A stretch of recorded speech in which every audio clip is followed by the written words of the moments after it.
time. But we do have the soundboard.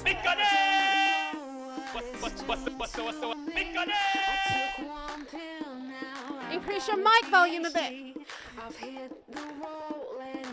It's a chat full of sound, guys. Hello, testing, testing, testing.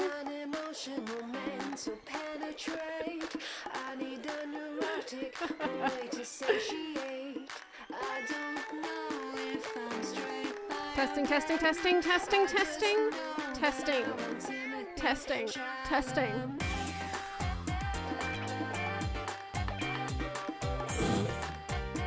All right, now my microphone, now my guitar's really loud.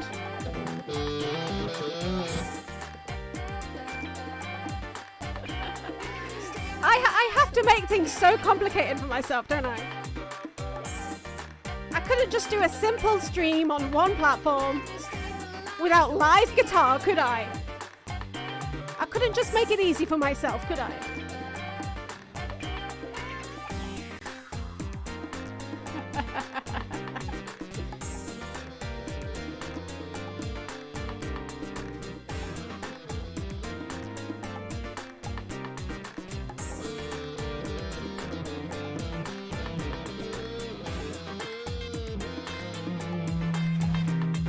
Get the wah pedal involved.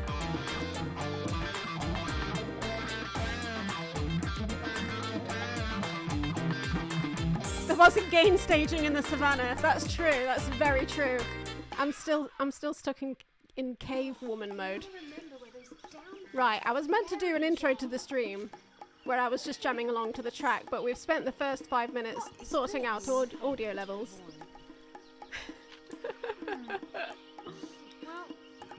Let's see if it's poisonous.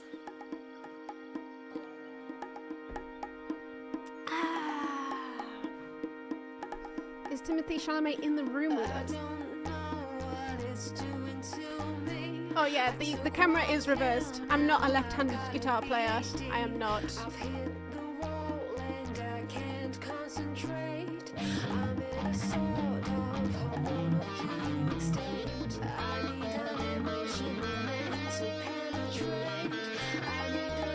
Shall we enjoy the song now if we've got the levels right?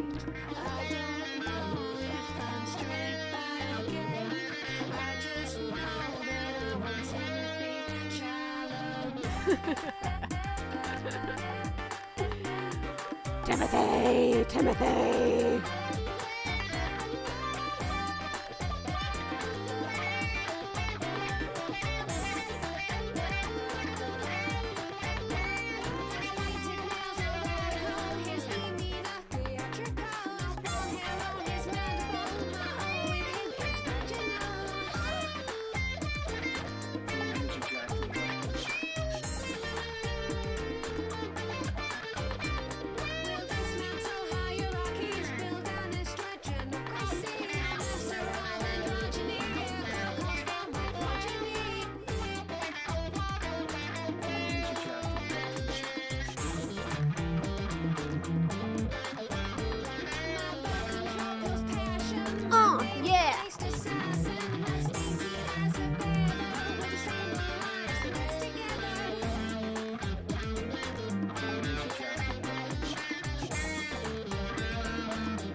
I missed this soundboard.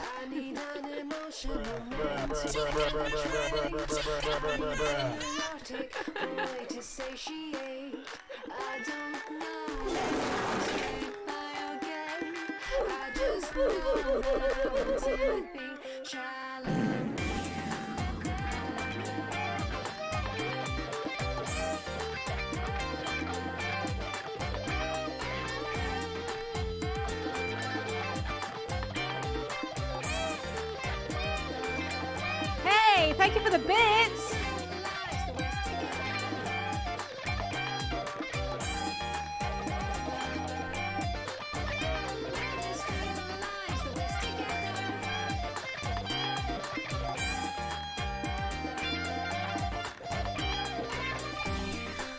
I did add some new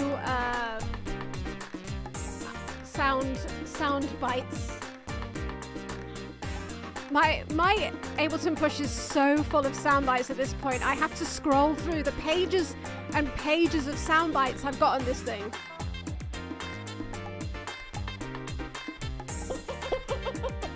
It's another battle in the culture wars. Oh, not the culture wars. Oh, have some more weed. Oh, not the culture wars. It's another battle in the culture wars. Anyway, I'm gonna have to get used to my my soundboard again. Right, let's turn this loud guitar off, and let's remember to switch my reverb. My wah pedal off, because you know what? I always leave it on, and then the battery runs out, and then I get through about 59-volt batteries in a week.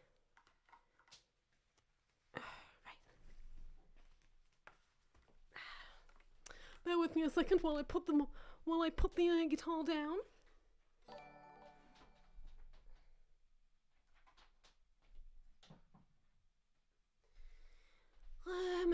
Yeah.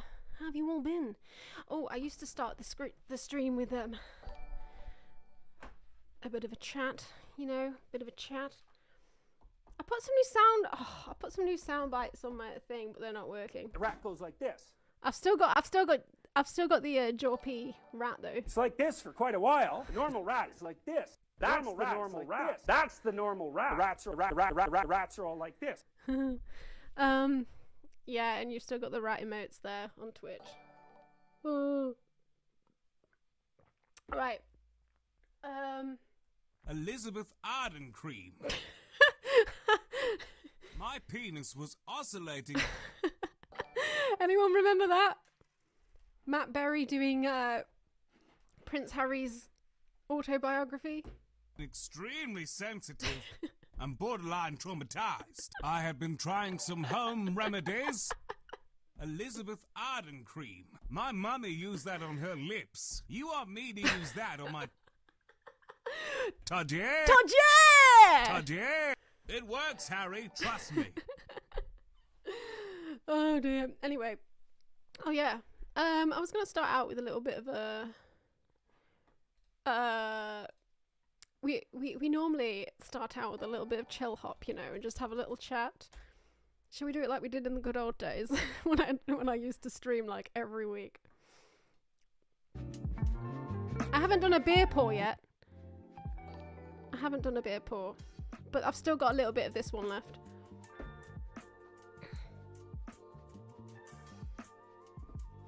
It's the chill out, catching up section of the stream. Yeah. Ooh, we're all so relaxed and just easing into the stream right now.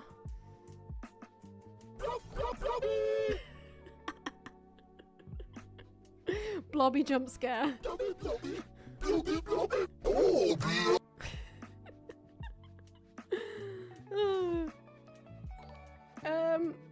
I don't know, I guess this is the bit of the stream where I sort of say how I've been, I've been alright for the past week. I've been like a little bit, I don't know,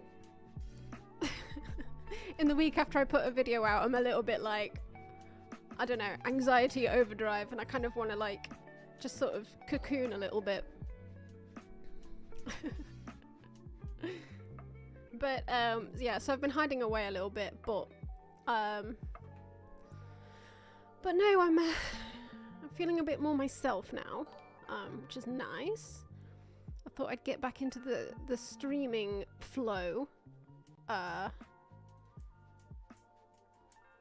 with a bit of a watch party, And if you had any questions about the video, then you could ask me in the chat, and we can either about like, I don't know what I'm talking about, or the process of like filming or whatever.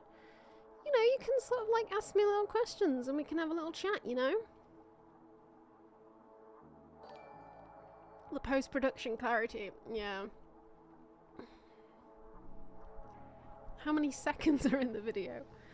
If you want to do that maths, you are free to.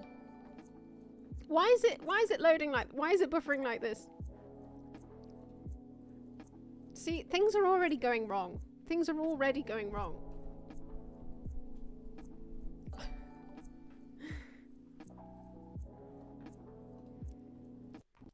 Let's try it. Okay, that's the end of the video. Can we watch the start, YouTube? Can we watch the start of the video? There we go.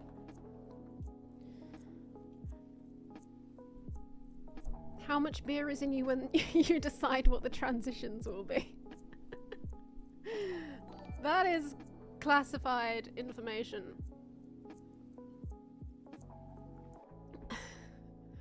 12,083 seconds. Is that the... Did you just do the maths? You just went and did the maths, didn't you? You nerd.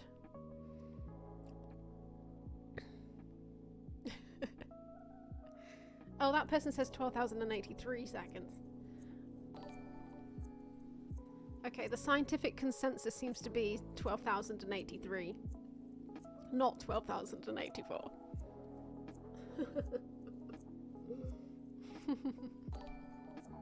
Reveal your YouTube channel subscription list. No, I don't think I'll do that. Do you actually fancy Chalamet? I mean... not massively, to be honest. He's alright. I do like a man with curly hair. I'll say that much.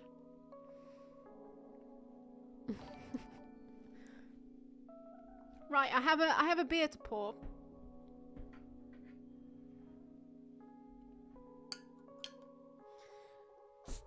And yeah, we did start the we started the video as per tradition with Butch Dieselsteak. He has become part of Moon lore at this point. Are you ready for the pour?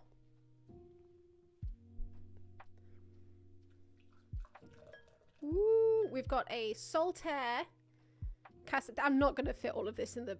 Whoa. Oh, thank you for the chair. Yeah, that's more than 50%. That's a good pour. That more than 50% head. But yeah, this is a Saltaire Cascade. Let's get it on the camera. Good bit of Saltaire. It's a good brewery. It's quite local to me. So. Welcome back, Cat. Oh, thank you. I'm glad to be back. If a little nervous, to be honest. I feel like I'm not in the flow of it. I'm a bit like, what do I do? But yeah. No, it's all good. We'll get into it.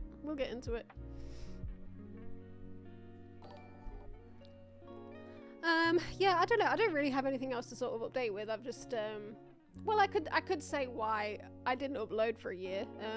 I could say, I could explain that. Well, basically, after I put my last video out, I started working on a different project, which I sort of got halfway through, and then I put it on the back burner, because I wasn't sure, like, the channel through which I was going to release it. I am going to finish that project. I might end up just doing it myself on my YouTube channel. We'll see. But it depends on a few factors. So I kind of put it on the back burner, and then I was like, okay, I'll do Evo Psych, and I'll get the video out in time for Christmas. Oh shit, you're so back, Moonyak and Tupac. Thank you. So yeah, I was like, yeah, I'll definitely get Evo Psych out at the start of December, and I'll get that sweet Christmas YouTube ad revenue. And then everything went to shit because my cat passed away right at the start of December. And I literally just sort of like dropped everything and just, yeah. I need to turn this down a bit. So yeah, anyone who was familiar with Badger, he developed FIP, which they normally sort of develop in kittenhood, but they rarely develop it later on in life. He was 7, and it's like, it's especially traumatizing when you sort of like have to sort of watch. Oh, thank you for the cheer. It's especially traumatizing when you have to sort of watch your beloved little baby get weaker and weaker, and your vet's sort of like trying to be realistic but kind of trying to give you hope at the same time. It's weird because with FIP they're kind of getting a treatment for it. That it's like, it's not fully known how well it works yet, but we were trying this sort of experimental treatment on him. So I was having to give him tablets every day, and he'd stopped eating, so I had to syringe feed him and try and get him to drink as well, because he just didn't have any appetite and he was just getting thinner and thinner. And that went on for like weeks, and then eventually he just got too weak. So we had to put him to sleep. So, you know, that was kind of traumatizing. And then, yeah, I just got a little bit poorly after that. I think because I was just like stressing myself out, like, because I was telling myself like, I need to get back into work, but I was like, just like really sad. So I think I stressed myself out, and then that made me like, that sort of manifested itself in me like feeling really ill all the time. So yeah. So I only really got back into Evo Psych like when February came round, and by then I'd like obviously forgotten like all of the stuff I was doing for the video, and I had to like recalibrate myself and get back into it. But then also after that, it just like the end, I was like, well, if this video is taking longer now, I might as well sort of make it better than it was going to be before anyway. So I ended up going down like extra rabbit holes about like human reasoning and stuff. But yeah, but anyone who ever watched the Moon streams before, you'd know that he was yeah, he was known as DJ Badger because he would jump onto my Ableton push and trigger sound effects at the most, you know, inopportune times, like just with brilliant comedic timing sometimes. Thank you for the cheer. But yeah, Badger had very good comedic timing. Somehow he just somehow knew when to jump onto the soundboard with like the perfect with the perfect soundbite.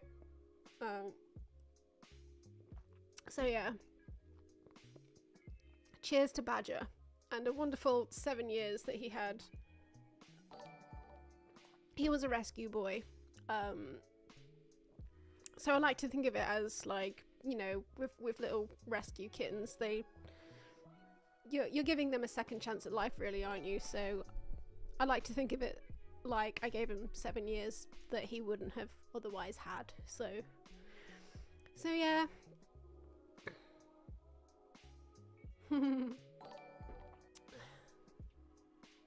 I remember when your cat knocked over the queen. Yeah. That was the funniest comedic timing. That was Badger, wasn't it? I think I was on stream ranting about how like British people can just like, I don't know, like they just worship the royal family, and then just like and I was like going on a bit of a rant about that, and I had that queen cut out in the background, and while I was in the middle of the rant, Badger jumped up onto the drawers and knocked over the queen. Cardboard cut out. Oh. Oh, Ryan Beard's in the chat. Thank you. I really enjoyed your video about Jojo Siwa as well, and the song at the end. It was amazing. I am so obsessed with the Siwa rebrand drama right now. I'm obsessed with it. It's just so funny. It's so funny.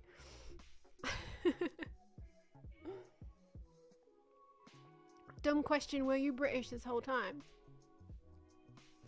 I was always British. JoJo invented being gay. She did. She invented gay pop. Yeah. Thanks, JoJo Siwa.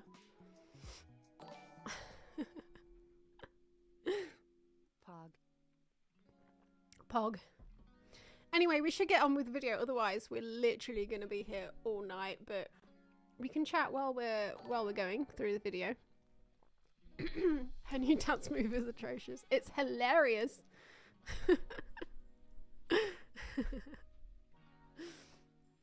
Dream podcast guest. One of my exes. Whoa. Right, anyway. Let's go. Damn, girl.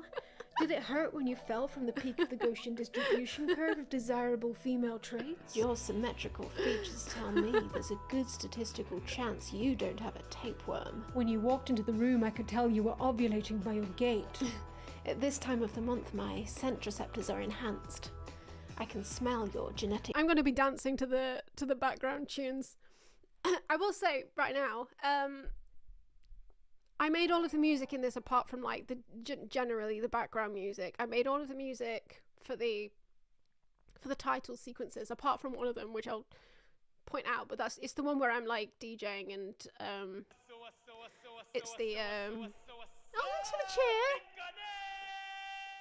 Loved your video and the creativity in it. Keep it up. Thank you. Yeah, I made all the music apart from that one with the sort of like EDM dance track where it's like nice argument, Senator. Why don't you back it up with a source?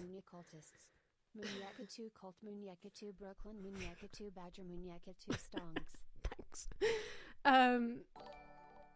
Yeah, that EDM track, the one with the Metal Gear Solid bit in the background, that's the only one that I didn't actually make myself because I don't know, I find EDM quite hard to make, and I wanted it to be like a really pumping track, but all of the other title card tracks I made myself. But the background music, I didn't. But I did choose it all myself, and I fucking love doing that. It's like my favorite bit of editing is choosing the background music.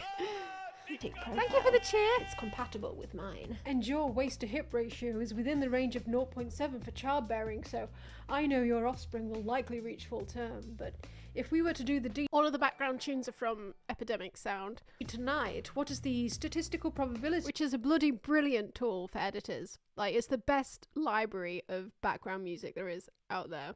I'm not sponsored by them or anything. They're just brilliant. They've got such amazing tunes on there. That the resulting child would be mine, using Bayes' theorem. Sorry, I'm not naturally gifted in STEM. Well, that's okay. I have very large balls, which means I have a force powerful enough to douche your womb into oblivion. Also, I can use my tongue beforehand to see if I can taste the genes of a rival mate. How would you know what that tastes like? Don't you worry about that. This all sounds like BS, but I have an agreeable nature, so I'll nod along.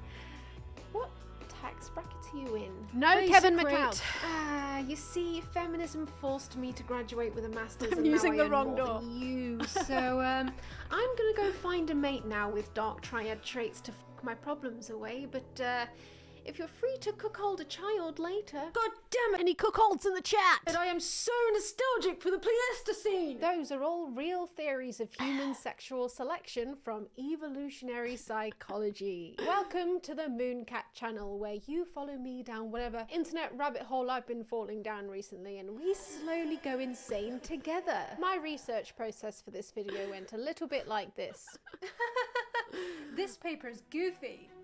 By implying there's a natural order to humanity, it serves as a purpose to retain the status quo, benefiting only those who already benefit from it. Evolutionary psychology is kind of stuck in the essentialist scientific era, but the more we learn about ourselves, the more we realise we don't have an essence! Perhaps humankind has actually evolved as a programmatic monolith and every person is a synapse within the social tapestry, just contributing threads of knowledge like droplets in an entropic ocean of reasoning, which will evaporate into the cosmos, and only then will we reach the singularity. So, do you want to join me on this journey? Ooh, nice. Good pull. Good pull. That was a very good pull, that one. Hundreds of thousands of years ago, Very difficult for women to overcome hypergamous instinct. instinct. You are biologically wired to be deathly afraid of talking to girls. It's a full hierarchy. Pulling his ejaculate up to the cervix. That's built in at a fundamental level. To the zenith level of orgasm. Thank you for the cheer. Female choice. That one was very fun for me to make. I loved making that remix. Cryptic female choice.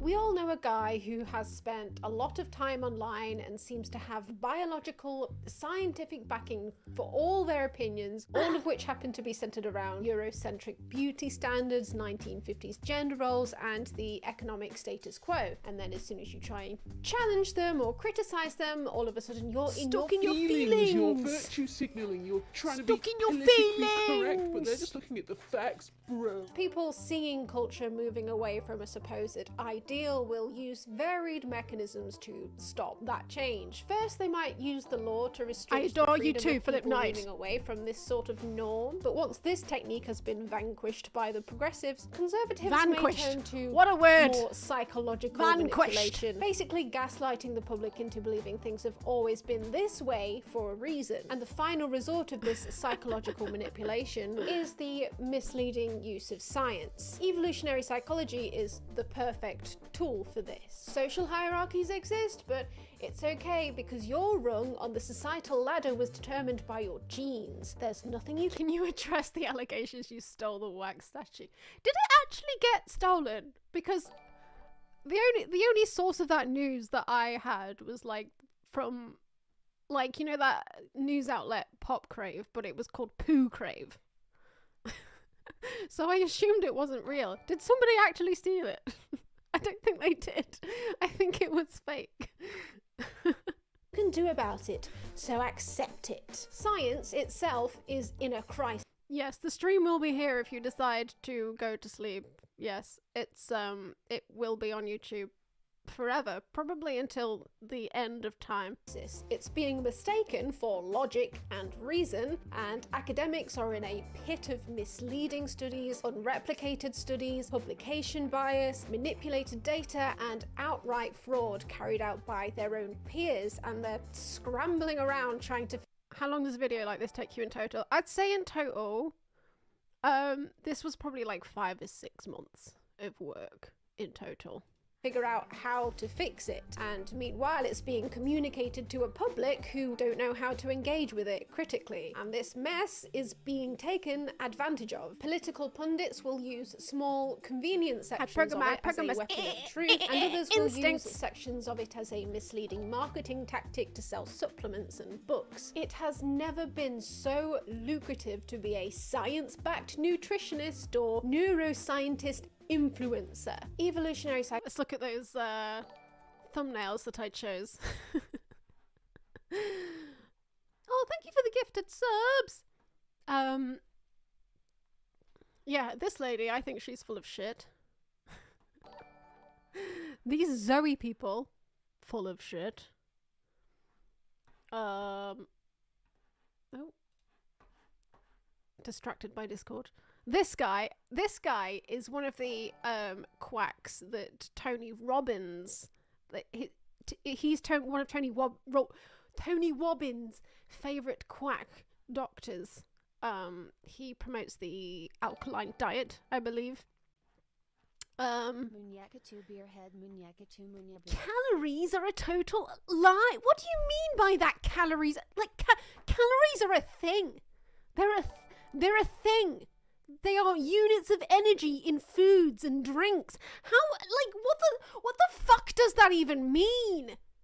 Anyway. Fact nutritionist or neuroscientist influencer. Evolutionary psychology is just one of the tools that these people will use to convince you, to fool you, because it sounds plausible. Why not use Evo Psych logic to train people in everyday public speaking skills? And when we can't see someone's hands, something interesting happens. This is a bit where I just got to rant about, like, whenever I saw someone talking about the caveman days and just like anywhere, it always pissed me off so much. You should start to feel You don't know anything about the caveman days, lady.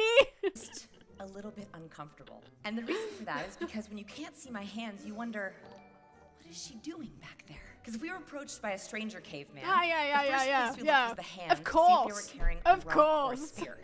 In other words, we wanted to know if we were safe, if they were... It's just weird. It's just weird to be stood on this stage with your hands behind your back. That's just... If you were just stood there like that, it would look awkward. You don't need to be talking about cavemen to understand friend that. or foe. Now, this actually still remains It from annoys me caveman so days. much. Oh, right, because without that little story about cavemen, I never would have realised that it was weird to do public speaking with your hands behind your back.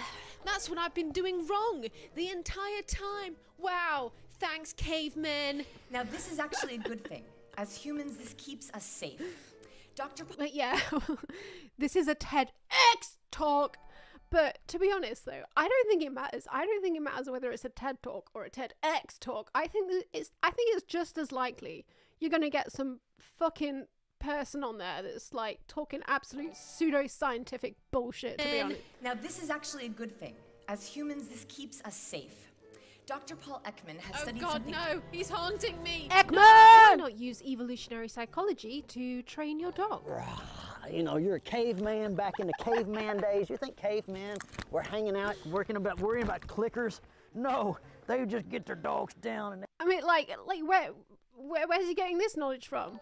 Did they do empirical research in caveman times of how obedient dogs were? No, they weren't. They didn't have Pew Research Center back in the Pleistocene. grab them and wrestle them and pretend that they were fighting bears and stuff. Come on. If you got decapitated by a rival tribe, you know your dog would have been first in the queue to hump your severed head. You can use evolutionary psychology to scam people into buying your course on how to be an alpha male. You'll have access to the sub-knowledge that your mind has, and instead of having to overthink it... This guy, his name is, he used to go by a different name, right? He used to be a pickup artist guy. And now what he does is like alpha male courses, but he used to be a pickup artist guy, and he rebranded as this like alpha male course guy. But he has an extremely, like, I know this from the Manosphere video, he has an extremely dark past, this man. And at one point, this is from memory, he used to have a pickup artist course that was called something like Real Social Dynamics. And he used to be called RSD Tyler. Yes, RSD Tyler.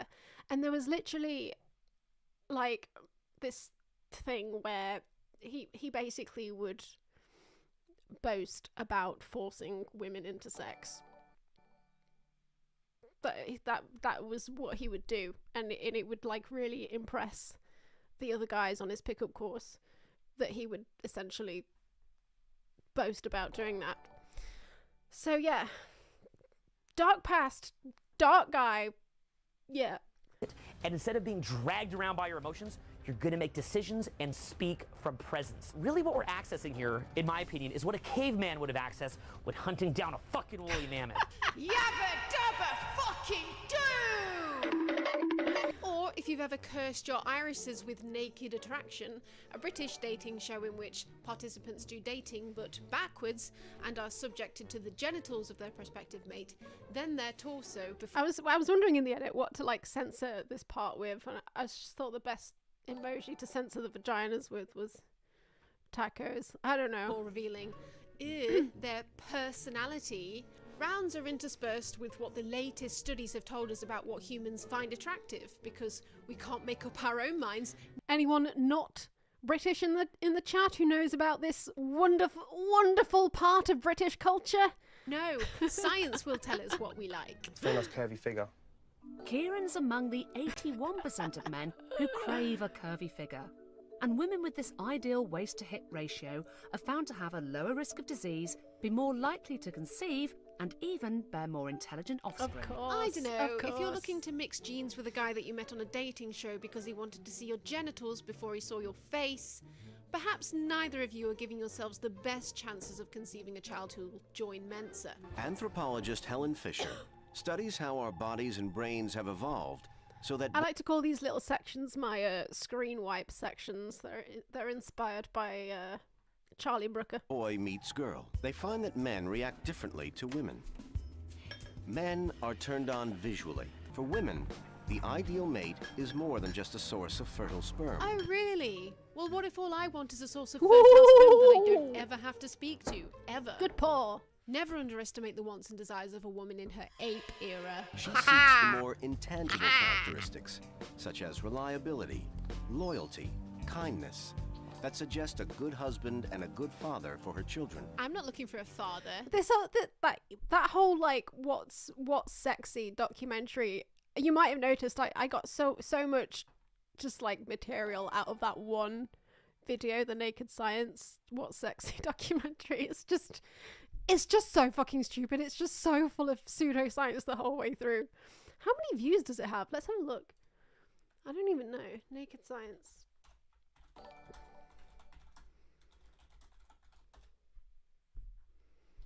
Oh, 1.9 million views on this. What are the comments like? Why the fuck am I here? Exactly. Why are you here on this video 8 years ago? Why? Anyway. That suggest a good husband and a good father for her children. I'm not looking for a father. I'm looking for daddy. You called? Shut up. She needed to remember what he did last Valentine's Day, what he promised last Christmas, what he didn't do last summer. She needed to remember to see if he was going to be a good husband and a good father. That's what women do all the time. We get on the telephone and talk to other women, constantly recounting what he did and didn't do. It couldn't just be like cultural, could it? The way that like women feel like they can talk to each other more than men feel like they can talk to each other. Couldn't be cultural, no. It has to do with like women looking for fathers. Like that must be the answer. Yeah, he just tried talking to me. Women are particularly interested in the men's character, and that they build up a memory map of their behavior in order to determine if they will be a suitable... This shot just made me laugh so much. The little synapses and the guy and the baby.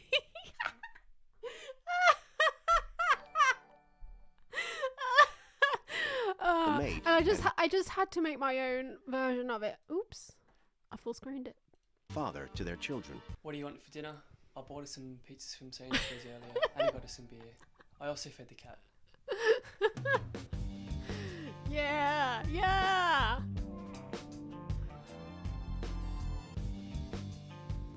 Brooklyn's first appearance. Are you okay? As a boy reaches puberty, testosterone secreted by the testes promotes the growth of particular masculine features. Yeah, I'd probably be making a face like that as well if puberty was causing me to be haunted by my own gigantic sperm. That's so Over on the creepy, most isn't it? corner of the internet, YouTube, EvoPsych is most commonly used in the context of giving dating advice. Most of the time, it's the Manosphere section. Are you ready? It can be used to explain why you like big butts so much.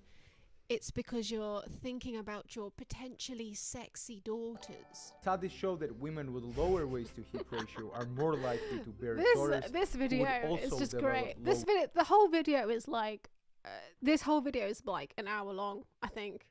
It's just like, what the hell? WHR is a heritable trait, as women with low WHR tend to bear daughters who also exhibit low WHR. Indirect form of selection, congruence with gene, centered view of evolution. Waist to hip ratio, thus making it a heritable trait. You will like big butts. And you will not lie. You other brothers can't deny. Are you being hypnotized? The reason for this type of sexual preference has to do with bearing children. Specifically, women with wider hips are supposed to bear children with more ease.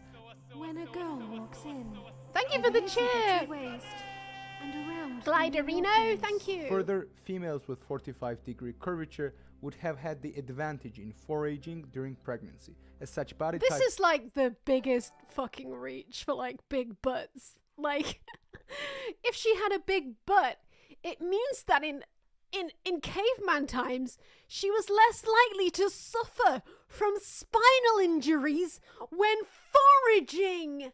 would prevent them from spinal injuries. Cool. Someone should tell the 90s, the 60s, and the 20s. Somebody should also tell the era of tuberculosis chic in the 1800s. I'm not sure those women were attempting to depict fertility. Oh, and could somebody go back 30,000 years and tell the makers of the Venus of Willendorf that the artifact they're making actually doesn't conform to 21st century beauty standards? Yeah. She actually came up in my clitoris research as well, because it's believed that she may, that little thing there, it might be a little clitty. The artifact they're making actually doesn't conform to 21st century beauty standards? Yeah, it's amazing and everything, but would the guy who made this YouTube video about arses stick his cock in it? Or, I don't know, just use it to dunk? Hey, thank you for the cheer, Nineberry. Yeah, to answer Joe Heisler, yes, I generally will watch videos in 2 times speed, actually. To do research, yeah, to look for clips to use. On women on your alpha male podcast with facts and logic about why it's okay for men to cheat on them, actually. Men, we're biologically hardwired for it to not be that serious. Like for men, of course we sex had is to like taking have a an piss. experience. I hate to say it like that. So, An appearance by Fresh and Because Fit. clearly I love that girl. She's like, I hate to say it like that. So, The science behind that? she's literally asking, what is the science behind that? Myron won't answer her. He won't. He'll just be like, it's the science. It's the facts, bro. It's the science. Because clearly the men watching these podcasts have girlfriends and always have multiple chances to cheat on them. It's like for survival reasons. It's like just hardwired naturally in our DNA that's what we want. But it's for survival. It's for survival. If we didn't go around fucking, we would have died. We would have died. But don't worry, if it's the other way round and your girlfriend cheated on you, then there's evolutionary explanations for that too. That is, they're trying to get investment from Bussy! one guy, like the good dads, but good genes from another guy. If a man's attached, here's what happens. She'll twist the knife and pull away or try... I love this whiteboard guy. I love him. There's quite a lot of these videos where he's just in front of his whiteboard on his channel. And purposefully hurt you because it proves her hypergamy right that you're now weak for her. When you see a woman lose respect and desire for a man, all morals, all normal human behavior goes completely out the window. The primal instinct kicks in and she's just like, oh, weak man, do not want his genes, do not want him to procreate. Goodbye, do not want your genes, bye. Goodbye. Bye. Men will literally fill an entire 120 by 90 whiteboard with armchair evolutionary psychology instead of going to therapy. She could be the smartest woman on the planet, and then Oh, when she's going to Paul. make a sexual decision, Apex Mindset, my favorite guy. it's a chimpanzee that takes over. It's a primal brain. Sterling Cooper, he's been on Fresh and Fit a few times. Is he a porn star or something? I think he might be. I'm not sure. And it's just like flinging poo and throwing her vagina out there. Like it's just, it doesn't have it. It's like. That's what we do. That's what we do. We just fling our poo and our vagina. We don't know what we're doing. It's just poo and vagina everywhere. You know, and then they're like, what happened to me? I don't even know what I'm doing, right? That's most women. So that person, her opinion of you is garbage, you know? I don't know, Paul semicolon Apex Mindset. I'm sorry that happened to you, but maybe her prefrontal cortex was active, and maybe she wasn't some kind of shaved ape woman, and she just... I'm only good at estimating whiteboard sizes because I bought one for this video. Didn't like you that much. Try jerking off instead of recording a podcast next time. We even use the elusive caveman lifestyle to legitimize fad diets. Many of the foods we're eating today, our bodies really aren't genetically designed to eat. We evolved to eat lots and lots of meat. Primal! Primal! We only eat primal! Nutrition is out of the scope of this video, but just for posterity, This is all bullshit too. I've done steroids. Much of this is people falling victim to naturalistic fallacy, a tendency to believe anything deemed natural is good, but what natural even means can really be called into question. I mean, a banana looks nothing like it did before we started cloning them, and I mean, I don't know, I quite like having shelter and a computer and healthcare, but cyanide isn't great. Well, let's rewind the clock a bit and figure out where this all started. That's the only bit of heavy metal I managed to shoehorn into this video. Thanks for the cheer, Crashtronomy! 164 years ago, the Father Christmas of evolution, Charlie Darwin, produced his seminal work. I always think that sounds a little bit like a euphemism for jizzing. On the origin of species. It cast a new light on the way we view humankind, not as this divine creation summoned into existence by some intangible, mysterious deity, but as a product of millions and... Yes, I will admit I pre-watched this video, I'm sorry. Millions of years of random genetic mutations naturally selected to develop beings suited, like perhaps imperfectly, but in a sort of equilibrium to their environments. It wasn't this bearded white guy from the Bible saying, make the most perfect animal that ever existed. Kitties! Now put tiny knives in its hands and have it find joy in bringing twitching half-deceased rodents inside. People realised the music from that What's Sexy documentary. Evolution was actually just Mother Nature being a messy bitch and throwing genes. You can go. Okay, Brooklyn is in this. Brooklyn is in this little hammock underneath my desk here. You can't really see him, but he was looking at me, throwing spaghetti at this whiteboard. Like, what is Mummy doing? What is what? You can't really see him though, unfortunately. Spaghetti at the wall and seeing what would stick. Penis snake! That like 2-second joke involved me clearing up a lot of spaghetti juice from my floor. Great to have you back. Keep up the incredible work. The piece on evolutionary psychology was so in-depth and amazing. I learned a lot. Such a measure. It goes before I can read it, but thank you. Maybe there'll be a way I can read it later, but thank you.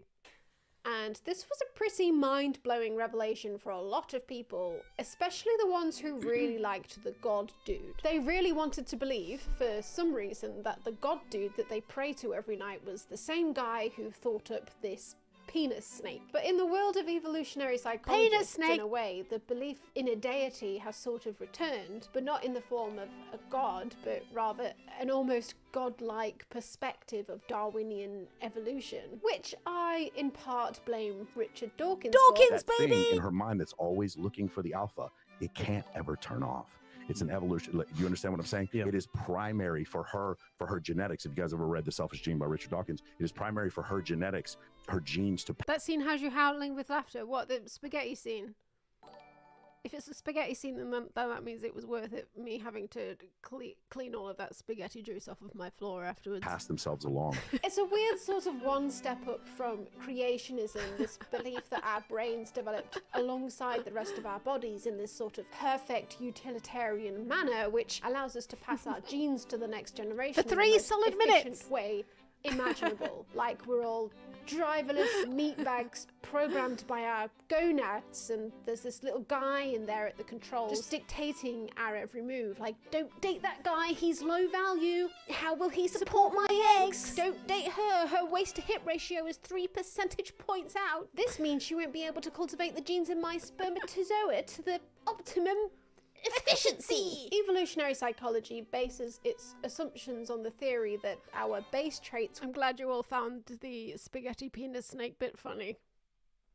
Clearly it was worth it then to get spaghetti juice all over my floor and to waste a can of Heinz spaghetti, because I couldn't eat it after that. I mean, I did think about it, but... were established in what is called the EEA. Yes, the European Economic Area. I am joking, you idiots! The EEA in this context is the environment of evolutionary adaptedness, the Pleistocene savanna, which conveniently happened too long ago for any of us to really know what went on. No one was on their phones, everyone was living in the moment. So we happily project current gender norms onto it. Time for a move. Okay, that little bit of living in the Family Guy that I used there.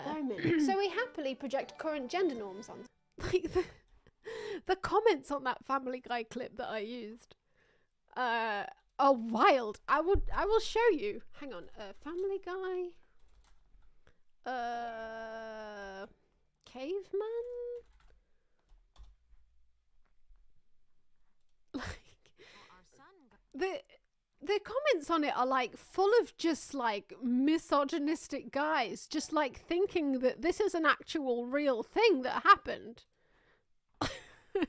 It's wild. Did you have a nice day? It's okay. You know, our son... My stream is probably going to get completely obliterated for showing a tiny bit of Family Guy on it now, isn't it? Got into your closet today. Okay. Anything in there maybe you wouldn't have wanted him to see? No. Really? You don't have any dirty pictures in there? No. Then how do you explain these? So what? So I have some paintings. Is this how you want me to look? Oh, come on, Karen. Do you hate your body so much you have to reduce every painting of the female form to pornography? Oh, don't do that, Karen. Don't you what? do that. Don't make anything. this my fault. It is your fault. You're I just the want one to come who home and hasn't have paid dinner. attention to me Hey, in have my 2 wife months. say, hello, how's For your day? God's Take sakes, an it's interest. like I'm Oh, living no, with that's my brother. impossible for you. Basically, that's the whole skit. It's like, oh, ha ha ha, these cave people are having arguments like modern humans would have.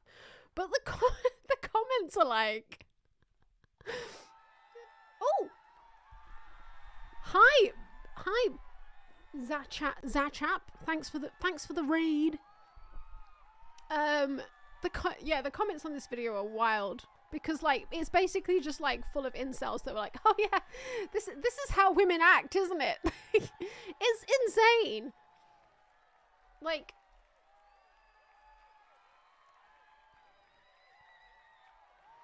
is this how you want me to look? At this point, it's clear that she didn't care about their son founding it. She only cared about herself and her insecurities. They think Family Guy is a documentary, guys. Like this is the kind of cognitive ability we're dealing with here. Time for a moon history lesson. So quite a long time ago, all the countries in the world were in one big blob, and all the dinosaurs lived together on it in perfect harmony, until one day the Pharaohsaurus Rex came along with a pint and like they'd probably think that this was a documentary as well, like this bit here. Started talking about certain groups of dinosaurs as if they weren't as good as the other ones, and this made them get all mad at each other, and then they voted for Panjexit. Panjexit created loads of Panjexit, guys, including one that they called It really Africa, happened. named after a hairstyle that hadn't been invented yet. And this is where humans first appeared a few million years ago. Once they'd started living in caves and drew this AI-generated lion orgy on the wall, they all had a meeting and agreed that they'd peaked and they should stop evolving there and then, so that future evolutionary psychologists could call this the environment of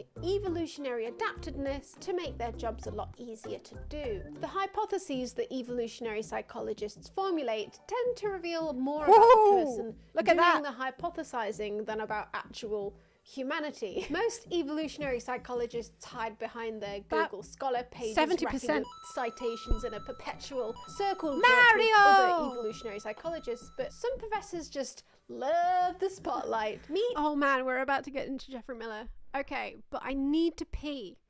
But unfortunately, what I can't do right now is play the piss song because I've been having problems with Ableton all day, and if I try and load up any other project into Ableton right now, unfortunately it's going to take a shit. So what I've done is I've just put, all I've loaded up is my guitar track and my sound effects. If I try and load up the piss project, unfortunately it's going to take a shit. I'm sorry. So, I mean, like, maybe Maybe I could instead play you the original video on repeat. Hang on, let me load it up.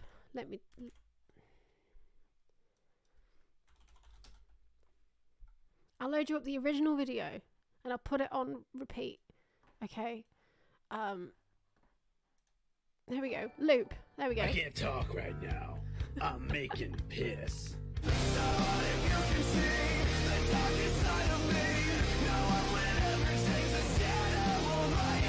I can't talk right now. I'm making piss.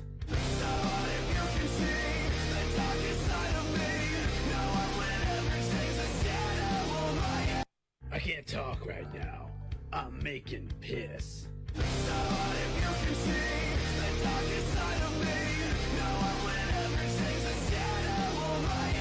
I can't talk right now.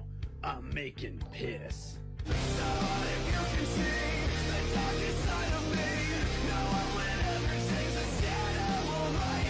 I can't talk right now. I'm making piss.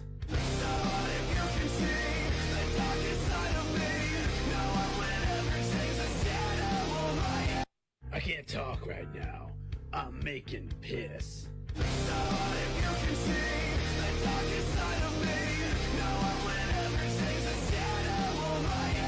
I can't talk right now. I'm making piss.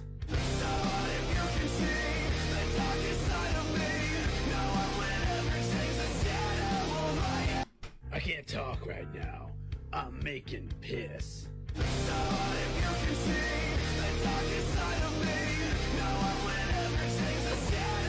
Have you seen that enough times yet? Or do you want it a few more times? I can't talk right now. I'm making piss.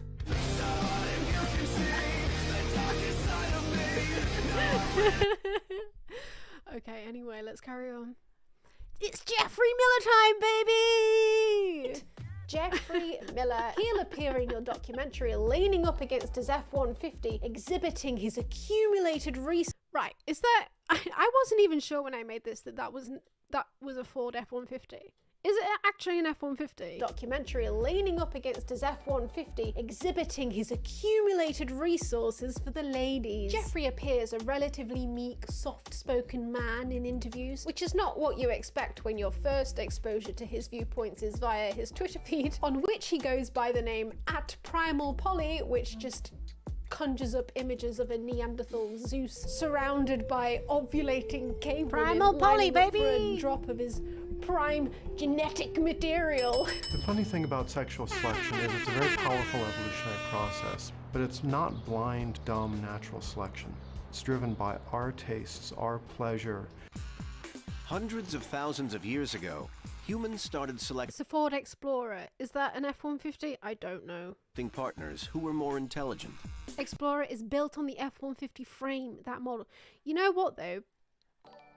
The most one of the most beautiful car that I've ever seen is like the Ford F-150, but like the old one, like from the 80s maybe. Let me try and see if I can find it.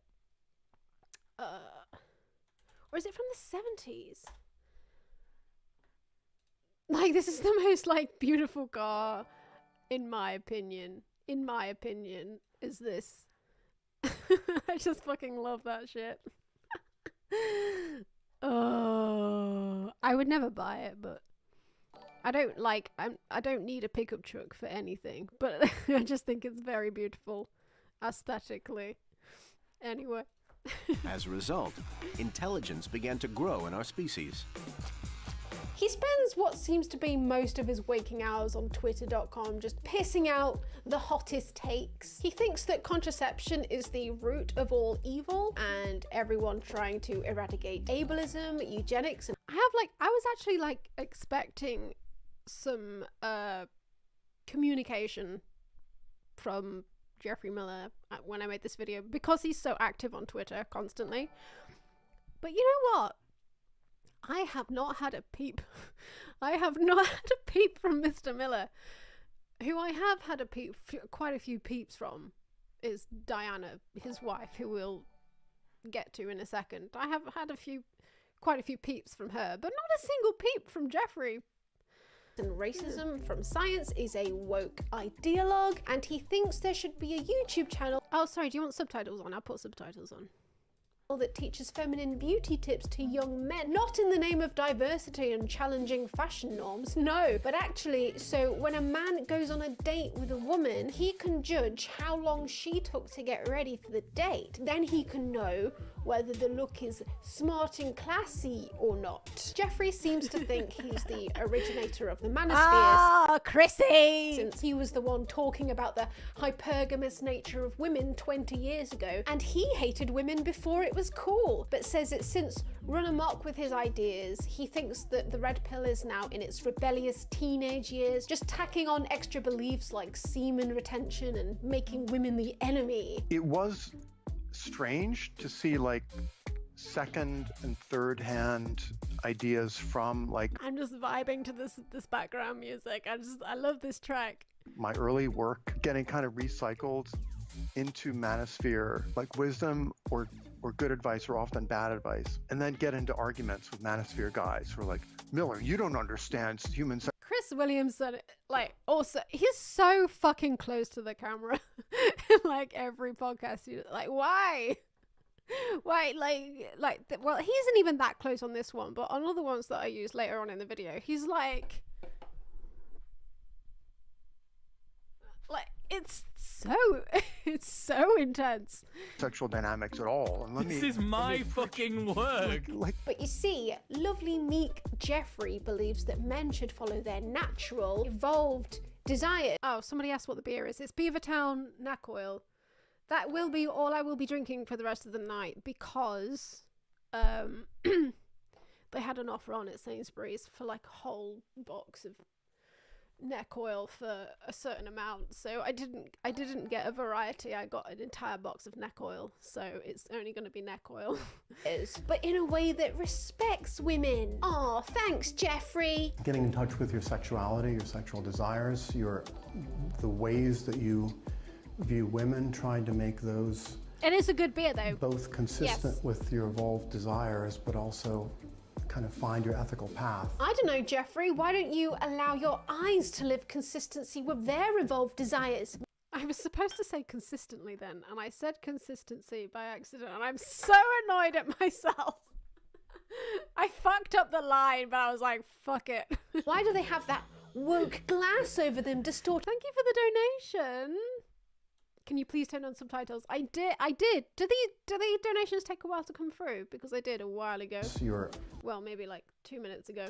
The ways that you view women, trying to make those both consistent with your evolved desires, but also kind of find your ethical path. I don't know, Jeffrey, why don't you allow your eyes to live consistency with their evolved desires? Why do they have that woke glass over them, distorting their realistic view of the world? Take your glasses off, Jeffrey! He serves as a middleman for incels who think they're too intelligent for the Fresh and Fit or whatever podcast on which there once lived an era of unassuming and sometimes drunk and or underage women being coerced on to be manipulated into giving answers for cathartic takedowns by a host. But this has since morphed into women being fully aware of the scheme, being paid a guest fee, and then making even more money on top of that from the OF signs up, while the milquetoast host is too dumb to realise it's a bit and looks like he probably refuses to stand up at the end of the interview. I just you and you, I'm sorry, lay you until you have you no more like you're like, oh my god, in your I body have no more anymore. inside my body anymore.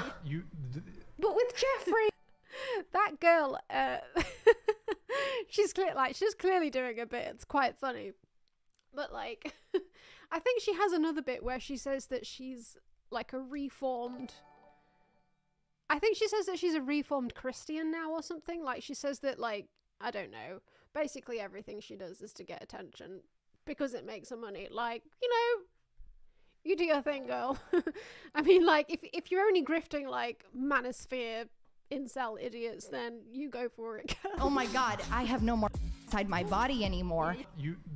But with Jeffrey, we've got a sort of, oh, Poor women. They can't help being hypergamous, manipulative cheaters, disgusted by the idea of having sex with you. It's just in their genes. He's also a big fan of the peacock's tail, which you'll find is a bit of a common boon within the Evo psych community because, of course, that's the most grandiose display of sexual selection adaptation for the choosy females. His wife even wore them in her hair on their wedding day. Aww. Jeffrey's wife, Diana Fleischman. Here she is. The incel's wet dream. She's not like other girls because she's open and honest about what she wants. Because I'm incredibly emotionally transparent and my facial expression is very transparent.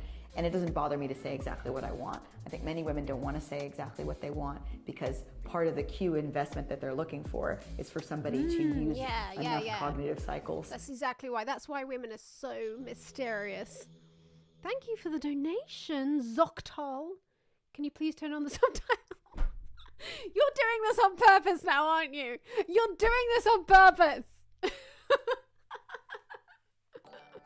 For fuck's sake.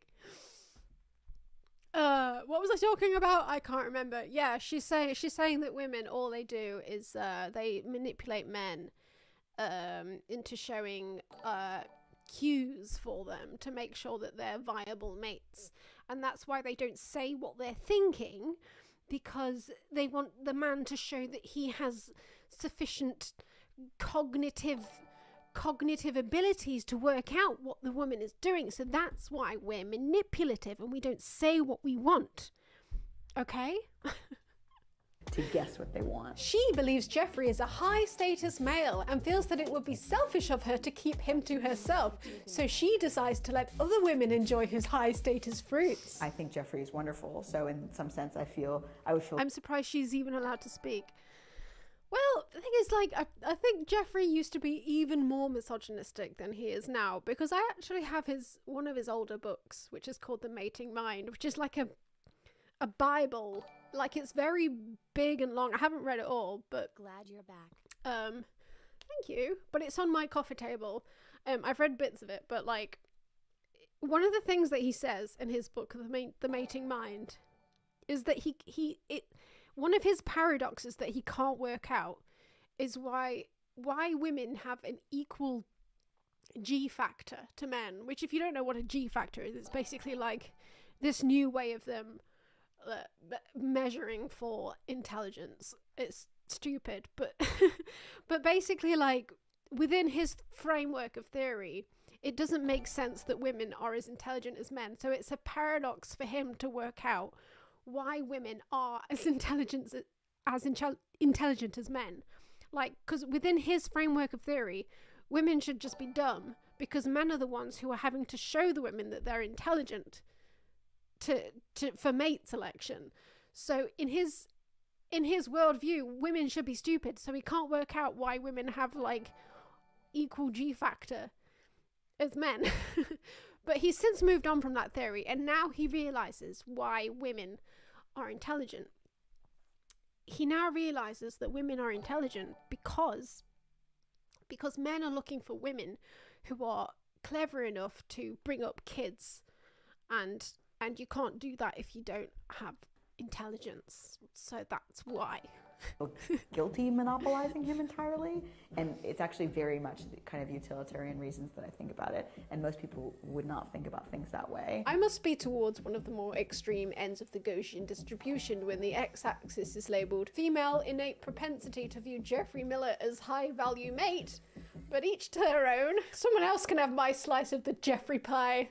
I'm not hungry. They're in a polyamorous relationship because they basically means that humans actually didn't evolve to be monogamous. Monogamy has just been this temporary fix to prevent a pool of incels from running around and starting podcasts. But now, because of feminism, we have that pool of incels running around starting podcasts.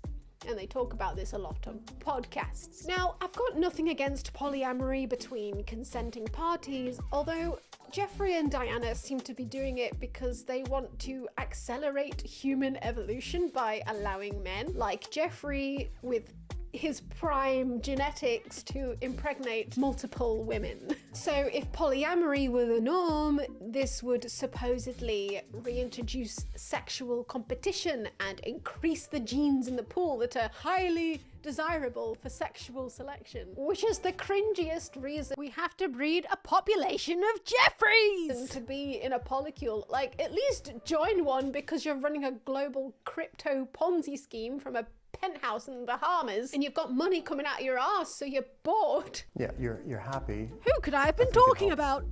that you're bisexual.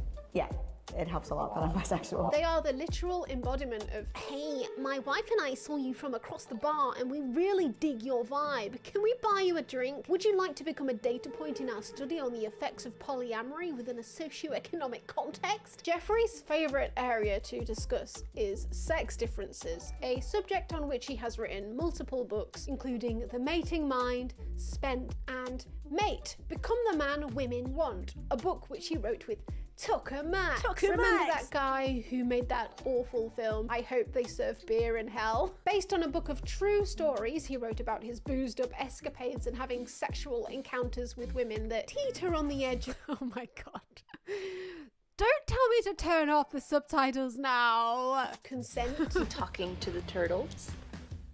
Are they telling you to kill that fat girl? Like, right, this is literally the first joke in the trailer for this movie. How did they get the funding for this? How is this funny to anybody? Consent. Talking to the turtles. Are they telling you to kill that fat girl behind us? Because that's what they're telling me to do. What? How can you be mad about that? Fat girls aren't real people.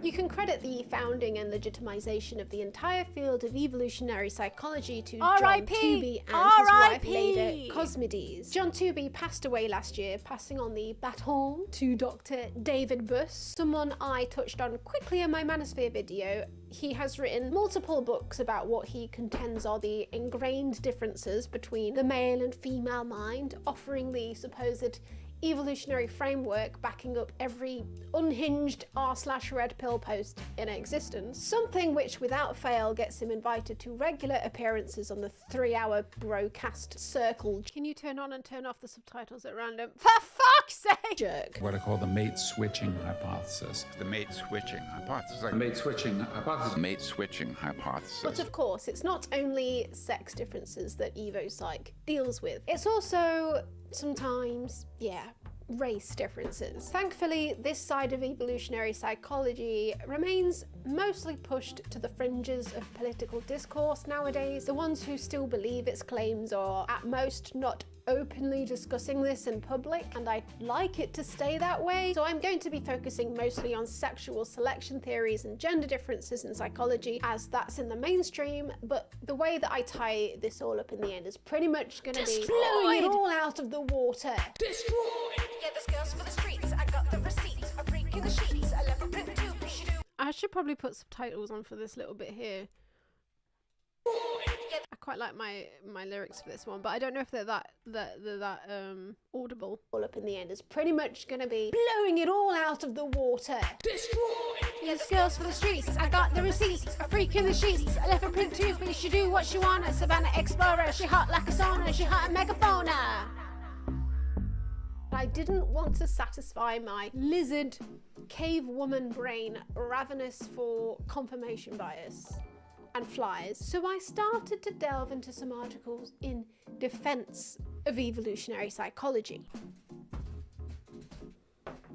Yeah, I got a whiteboard for this video. I have a lot of things to teach. Stop passing notes at the back. So EvoPsych is a field which attracts a lot of criticism from other scientists, but a lot of the time for good reason. You might assume that EvoPsychs would say everything is on this end of the spectrum, everything is nature, but they do admit that the environment and culture has heavy impacts on the way that we think and act. Yes, I am on Spotify, just look me up. And conversely, many academics who are mostly nurture do agree that there's probably certain mechanisms in the brain that are ingrained from birth. The main contention is really where you come down on this nature-nurture spectrum. If you think it's entirely nurture, you're all the way on this end of the spectrum. That's what they call blank slatism. Your brain is essentially a tabula rasa, an entity subject to the experiences it is exposed to from birth. But academics, they tend to get into fights, and there is this tendency for many I do have this whiteboard behind me. What should I write on it? Evo psych academics to assume. Should I write something on it right now? That all Evo psychers think that the brain is entirely molded by the Pleistocene. Either that or Plasticine. I can't remember which. Fuck. But it's not surprising. Wallace and Gromit. Surprising when you read some of their papers and are exposed to the type of language that they use to describe human nature. It's Cock a bit and like balls. looking into Sam Bankman-Fried's mind, which seems to be so cooked by effective altruism to the point that he's unable to see anything outside of the myopic perspective of probabilities and equations. It's like this sort of ostensibly dispassionate and algorithmic approach to the well-being of humankind. For example, anyone not absolutely brain broken by Evo psych would just be like, maybe it's just nice to be nice to other people because we've evolved to be a social species who live in groups who look after each other. Whereas academics in the field of Evo psych are like, hey babe, long day at the Evo psych lab today. It took a while to apply our findings from mice to humans, so I brought you some flowers to say sorry. Oh babe, you didn't have to. Actually, yes I did, because in order to secure the passing of my genes to the next generation, Darwinian evolution provides an explanation for cooperative behavior in which Is that W good is enough? probability, Can you even and C see is that? cooperate, and D is defect, W exceeds C over B. So if we extrapolate this finding to acts of indirect altruistic reciprocity between strangers, natural selection favors those who adopt these strategies that base the decision to help on the reputation of the recipient. So as you see, but they don't really help themselves when they try to defend their field by I'm gonna saying try and get that a they're better doing pen. the very thing that other behavioural scientists would say is extremely bad practice. The most common criticism of the field is that it's rife with just so stories, which essentially means an that was one of the pens that came with the whiteboard, and yeah, it's a piece of shit. So what I had to do was buy actual pens that are good by Statula. This might show up a bit better. Testable explanation for a theory, and these motherfuckers will come up with anything. Like they observe gorilla breasts as being flat, but human women breasts are rounded, so this must be, they say, for the pleasure and sexual selection of men to show that they're fertile. So why didn't the gorillas evolve them like that then? And what if women had evolved breasts that are flat and 3 meters long and they have to unfurl them like Hubba Bubba bubble tape? Well, of course it would be so that they can throw them over their shoulders and keep the cave babies fed while they get impregnated by another cave chad. Sort of But see the that. practice of telling just so stories in this field is defended badly. Laith al-Shawaf in this article explains that in evolutionary psychology there's 2 main ways you can generate a hypothesis. You can either use the top-down approach, which is having your theory about human behavior based on knowledge of early civilization and then testing it, or there's the bottom-up approach. Can you write the subtitles on the whiteboard? Oh. Which is noticing something about humankind from within current culture, testing this thing you've noticed to see if the data backs it up, and figuring out your evolutionary hypothesis from that, and then generating new theories from the hypothesis you generated from your original. If you survey the primary literature in evolutionary psychology, you'll notice 2 things. Thank you for the chip, Anikato. Can you click and drag the subtitles around because it's totally a feature for some reason? It is, yeah. You can put them up there if you want. 1. Rendering this research essentially immune to the just so charge. And 2. Most of the bottom-up That's gonna annoy evolutionary people so research much. does not stop halfway through the process. Rather, the researchers usually generate novel predictions from the hypotheses they just concocted and proceed to test those novel predictions in new empirical studies. This means that most bottom-up work in evolutionary psychology appears not to fall into the just so storytelling either. The only difference between bottom up and top down is whether you first thought up the hypothesis because of what you think you know about human behavior. You want them in the middle. Scene, or whether you thought up your hypothesis because of something you noticed. You want them within covering my modern face. culture. The Okay. very definition of a just so story is something that's untestable, and the very nature of evolutionary I get it. psychology I get it. renders all I get it. hypotheses essentially untestable because your hypotheses will include the contention that we evolved the trait that we're testing. That bit is the just so story because you make the subtitles 10% opacity, so I really have to squint to read them. literally can't prove it. But what's the rebuttal of this? It is certain that our ancestors, like other old world primates, nursed, had two sexes, chose mates, had color vision calibrated to the spectral properties of sunlight, lived in a biotic environment with predatory cats, venomous snakes. Shout out to my patrons who provided the voiceovers for these quotes. Woo! Hang on. Where's my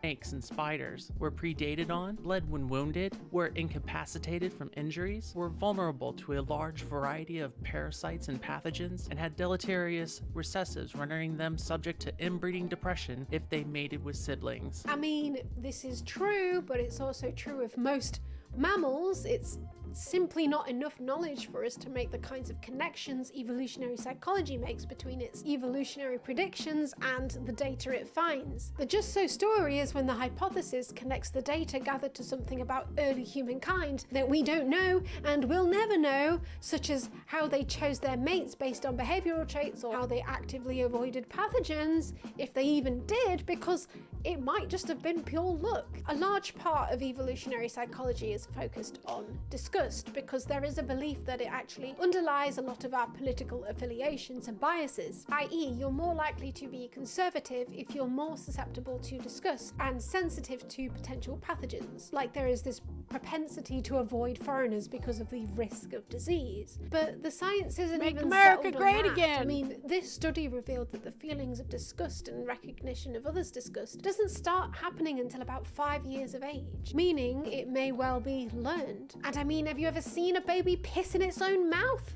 They're disgusting little freaks. And when This is why I will never be a mother. Pronatalists be triggered. you really delve into the studies behind much of evolutionary psychology, you'll find that the science just doesn't even hold up when you apply even the slightest bit of scrutiny. I'm just gonna pop in a disclaimer here to start. These studies are written by Babies people are rank. clearly under the assumption that gender is very binary.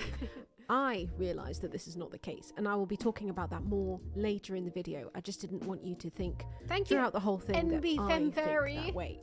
I don't. I'm just speaking in terms of these studies as they are written. There had been 100 years of theory-free research looking at spatial cognition in humans, and people kept finding a male advantage on certain kinds of spatial cognition. One of the most proud findings evolutionary psychology has is the marked gender differences in the ability to Are you ready to spin block in head, guys? rotate images in one's head in favour of men. But it was found that even slightly altering parameters of the test evened out the gender differences. Using more realistic looking images in the test rather than 3D images rendered onto a 2D plane, such as shadowing or using realistic everyday objects, or even just giving participants a simple 2-week training course, evened out the scores. There's also a psychological phenomenon called stereotype threat. In a separate study, a situational manipulation of social power enhanced mental rotation abilities in women to the point where they were as able as the men. And Thank you for the cheer! Can you toggle the subtitles every time someone mentions evolution? in another, I'm gonna start ignoring your donations if you mention the subtitles. Just telling the female participants that women excel at these types of tests boosted their confidence enough to perform equally. Unfortunately, this isn't the type of science that makes it into the facts before feelings crowd who like to vent their frustration at Here we're gonna get a voiceover from the amazing Eddie, who did the voiceover in the style of the hormone monster from Big Mouth. Thank you for the cheer! Concepts of wokeness through comparing women And to Trappa apes. It's true, we are objectively better at everything. They are true obligate inferiors. To encourage their ambition is cruel because they will fail at everything they attempt without male supervision and leadership. There was a banned study conducted at a left coast university. The original quote was even longer than this, but it ended up going on for like a whole minute. Like, there's even more to this insane quote that I didn't even include. That show how the female brain is not only incapable of rotating three-dimensional objects in the mind, Left but it is coast! also incapable of rotating Those bloody left coast universities! concepts, ideas, and deeper comprehension of all subjects within the female mind's eye. Of course, you're better at household management and childcare than she is. The only thing separating her from the great apes is less hair and vocal cords, and only one of those features benefits us as men, and it ain't her ability to speak. Well, just for fun, trans rights or I bites. All right, I'm gonna have to put trans rights or I bites on the whiteboard. I decided to do one of these tests myself, and guess what? I scored 90%, baby. Like, everyone on average is like 67. Mooncat can spin block in head. I just have to celebrate. I just have to celebrate the fact that I can spin block in head. I just have to soak that in for a second. Percent? Yeah, you ain't gonna threaten me with your bloody stereotype threats. Guess what, bitch? I'm imagining Margaret Thatcher spinning in her grave right now. So if men are the hunters who, for some reason, it's beneficial for them to rotate 3D images in their minds, then women must harbour advantages when it comes to gathering activities, right? So they come up with the hypothesis that maybe, perhaps, women are better at remembering where things are in a certain area. Some of our colleagues thought, well, what would you need? Can you even like see if I put it on like the full screen? It flipped it over as well. If I move back, it'll refocus.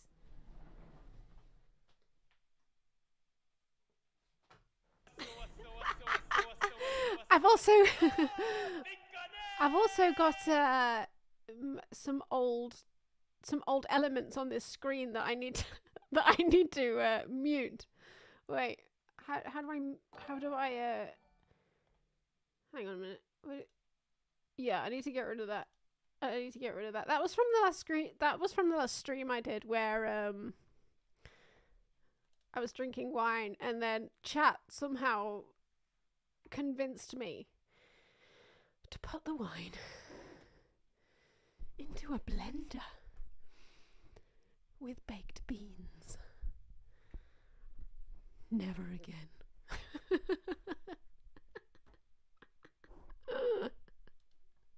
That was a dark day. What a stream that was.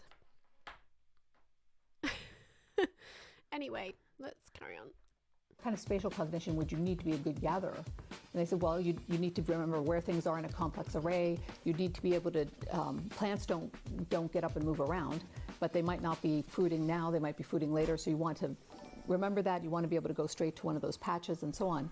And see, woman knows how to go straight to patch and find berry.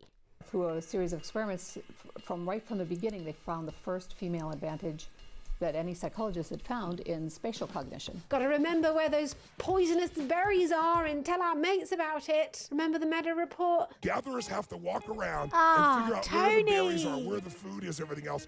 And as they're going, they gotta remember it all, because otherwise the bats or the other animals get it. You gotta get it right at the right time or the family doesn't survive. And they're giving you what they learned out there in the meadow. We call it the meadow report. My meadow report! Let's look at the data, shall we? Okay, so in this one, it's a pretty large sample size, 250,000 men and women across 40 different cultures. They all took an internet spatial memory test, and women significantly outperformed in 35 of the countries. Okay, and in this one they thought, well, why don't we test this with actual foods? We need to recreate what women would have done when gathering fruits and vegetables in the rolling grasslands of the African savannas. So we'll take them for a walk around a local farmer's market and see how well they remember where all the foods are. Bonus points for remembering the olive oil, because that's the most calorie dense. Because Savannah Neanderthal... I just can't believe how fucking stupid this study was. How did they think that this was gonna...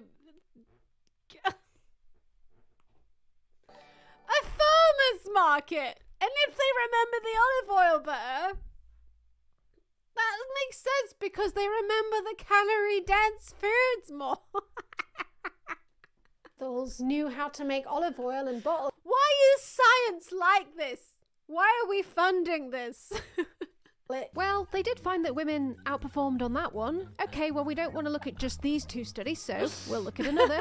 Okay, so on this one, we've got a few more testing methods used. Okay, so men are better at rotation and space relations tasks, but women are excelling at object memory and location memory. Okay, so, well, let's check out this one then. Okay, so now women excel in recalling object location, and they really excel by a magnitude of 70% when recalling items and their locations in a natural setting, such as a waiting room, but under the same conditions using objects that were not easily identifiable. Women also, like, there's this whole thing of, like, we evolutionarily love, like, high, like, fatty foods more because, like, back in the caveman days, we would have had to have found those foods that are really fatty and, I guess, sugary, because then that would mean that we could store them for longer in our bodies so that we didn't go hungry back in the caveman days. But, like, if that were really true, we would fucking love just eating tubs of lard. We don't love eating tubs of lard. It's not that simple. I mean, I don't know about you, but I don't sit there eating tubs of lard day to day. I don't sit there eating bottles of olive oil.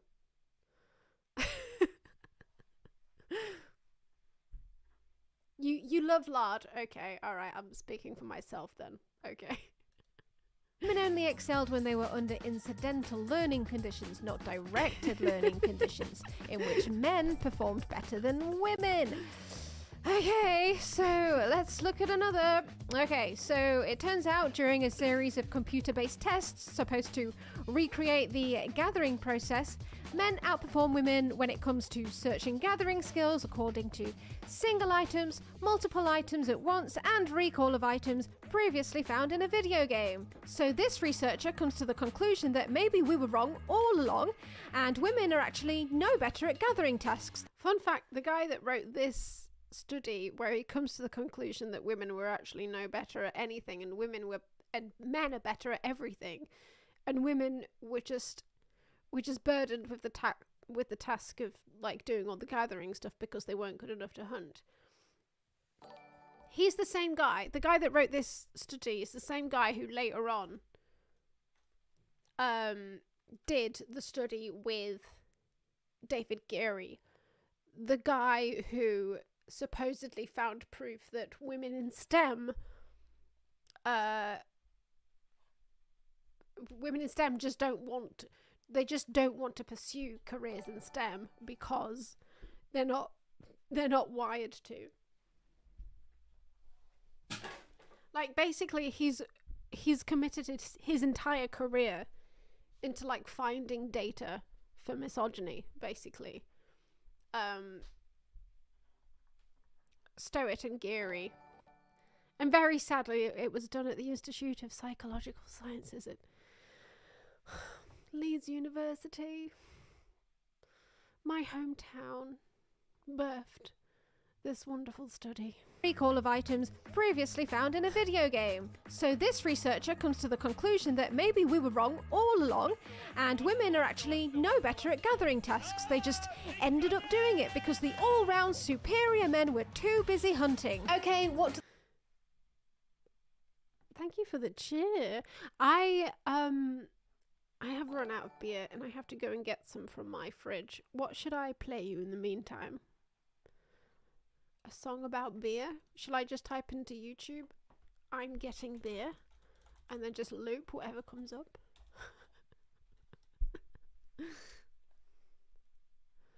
What? Buying beer, SNL? Beer. I'm gonna drink some beer. What's this? What's this? Beer. I'm gonna drink some beer. I like drinking beer. What the hell? Lovely beer.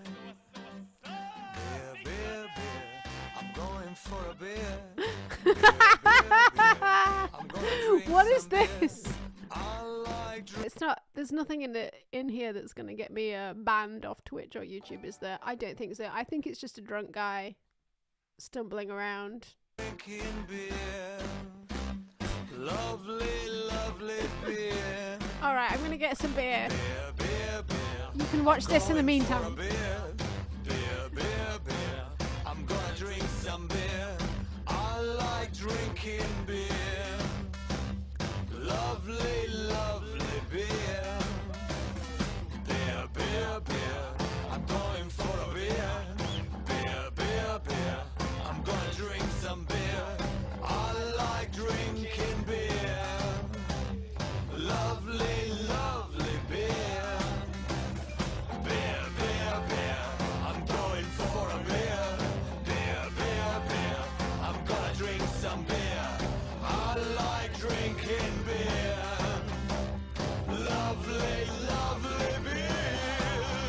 Beer, beer, beer. I'm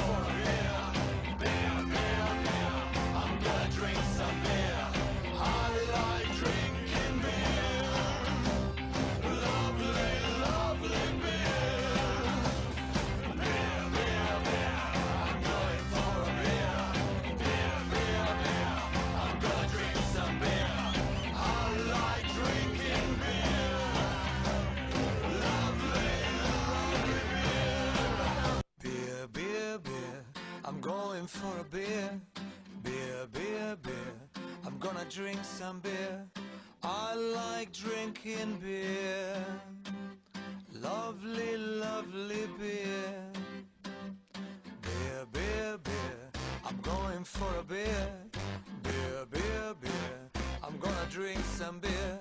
I like drinking beer. Lovely, lovely beer.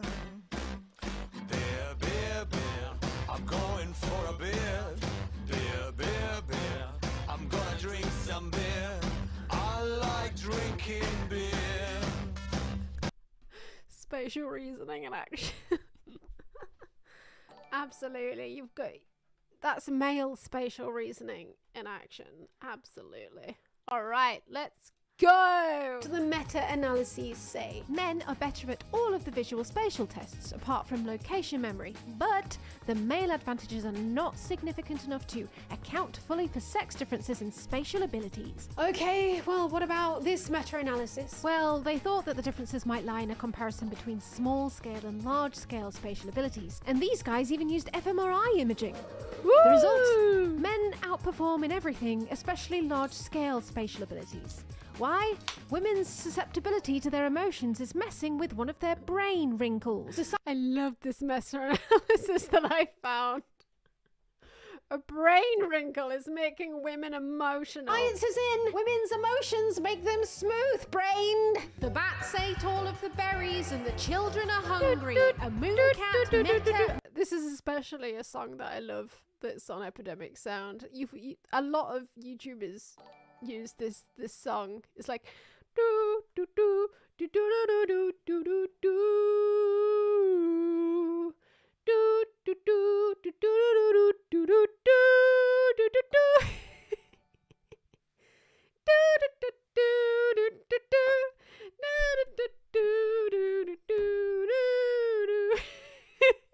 it's so good. Meta-analysis. Okay, so we have proof that men... Thank you for the cheer. As an Irish, reparations demand you turn the font size up and translate to some Irish language that I cannot pronounce. No. Excel in mental 3D rotation and space relations tasks, but women are as good as them if you give them a 2-week training course, or if you use realistic objects, or if you just tell them that they are. And women most often excel in spatial location memory, but only in specific test environments, otherwise men are better. But women are especially better at spatial location memory under incidental test settings and with real life room settings, but only in small spaces. Don't give them a big space or they'll cry! But Jeffrey Miller and pals also carried out a study in which they gave women 3D models of penises and then took them away and then asked them to recall what size they were later. and it turned out women were able to do that pretty damn accurately. So I guess it turns out as soon as the 3D model is of a dick, we're the experts. Okay, so how can we get to the bottom of this? We need to prove that these differences, if there even are any, are wired and not culturally ingrained. Well, we could do that by seeing if they're present in infancy. So this meta-analysis clarifies that these differences only seem to emerge at around 13 to 17 years of age, and this one says that a small male advantage emerges between 6 and 8 years old, which suggests that this could be a cultural phenomenon and not intrinsic. Alright, well, maybe we can get to the absolute bottom of this by looking at infant tests. Okay, well, it seems infant tests are few and far between, and the ones we do have piss poor sample sizes. This one used 20 babies of each sex, and all were from the same area in Australia. And this one used 17 boys and 13 girls. Damn, I guess the trouble is it's kinda difficult to get parents to agree to bring in their infant children for scientific experts. When they do, it's kinda hard to test them anyway because they refuse to talk. They're too busy pissing in their own mouths. But even if we proved beyond any reasonable doubt that spatial abilities between infant children are equal, it still wouldn't convince any evolutionary psychologists. Teeth and breasts illustrate what is wrong with this principle. I like this voiceover. I can't remember the name of the person who did this one, unfortunately. They are both But I very much liked it. adaptations par excellence, but they are not present at... Thank you for the donation, Schnebdreleg from Germany. Instead, they emerge at the appropriate Guten Abend, Germany. developmental stage of the organism's life. Natural selection builds adaptations that emerge at the correct point in ontogenic development, not adaptations that are necessarily present at the moment a baby is born. So basically, girls, your ability to remember where the olive oil is in the farmer's market is your brain's pubic hair. But we don't only gather the olive oil at the farmer's market, no. We also gather victims. This study found that female serial killers are more likely to murder men they are in a relationship with in order to take the man's resources. And this is clearly because of our evolved tendency to gather. How's that for a meta report, Tony? Goddamn hypergamous serial killers! But are men hunters? And are women gatherers? Well, this recent meta-analysis of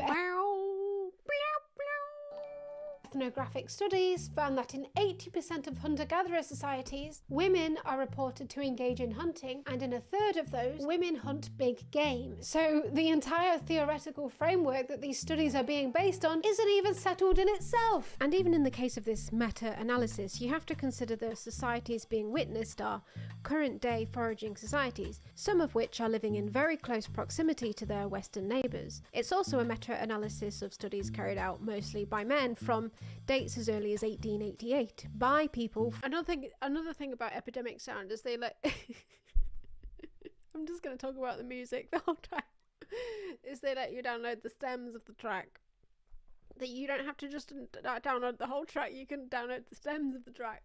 So you can just have like the drums playing for a bit, and then you can have the bass playing for a bit, and then you can like slowly build it up throughout your video. It's very good. From Western countries, operating under their own biases that they are likely to project onto societies that they're witnessing for the first time. If you look at some of the earliest literature focused on foraging societies, such as what the track you use is called, what I'd have to do is go back into my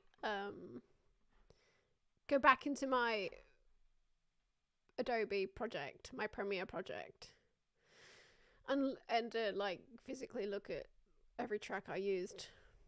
I wonder if it's Shazamable though. Do you know what I mean?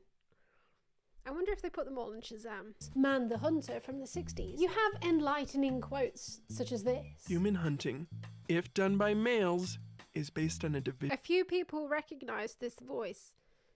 Yes, this is one of the hosts from the Crypto Critics podcast who did this voiceover for me. Of labor, and is a social and technical adaptation quite different from that of other mammals. The biology psychology, and customs that separate us from the apes, all these we owe to the hunters of time past. Basically implying that all human evolution is thanks to the activities of men. Women are literally described as beasts of burden in this book, at the same level in the hierarchy as the dogs. Women and dogs have been the principal beasts. I wasn't able to Shazam it just now, but I reckon it's possible. When you have the whole track built up, I reckon they'd probably put them all on Shazam. Of burden since Paleolithic times. And these are not universally available for the reason that women are not always at the site of killing and butchering, and many people did not breed dogs suitable for packing. Among the great You should both fetch a beer and make a cocktail. inventory of hunting technology is the ancient and widespread boas. Its principle, I'm gonna coin a new cocktail called the Beast of Burden.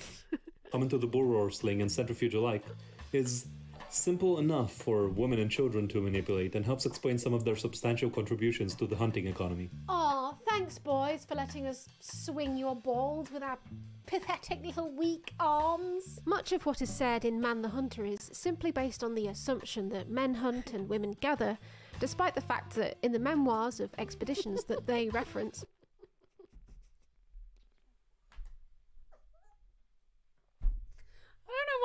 I don't know why that comment made me laugh so much. The ancient and widespread bowler sounds like a pub.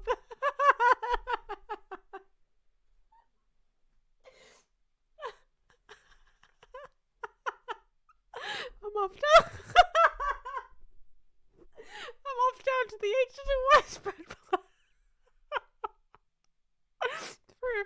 for a few.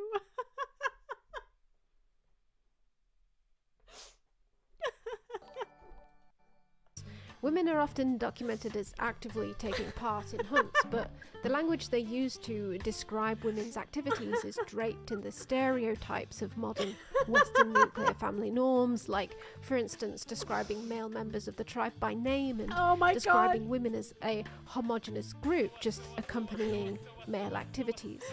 Since the 70s, this presumption has Thank you for the cheer. Thank you. I'm going a bit crazy right now. been continually challenged, such as in the book Woman the Gatherer from 1981, but the ideas from Man the Hunter have permeated evolutionary psychology to this day. I get the point you're trying to make. Thank you for the cheer. But I have yet to make a hetero woman who enthusiastically participates in sex. Girls, has your man ever prized you apart? This is one of my favorite parts. I don't know why that comment made me laugh so much.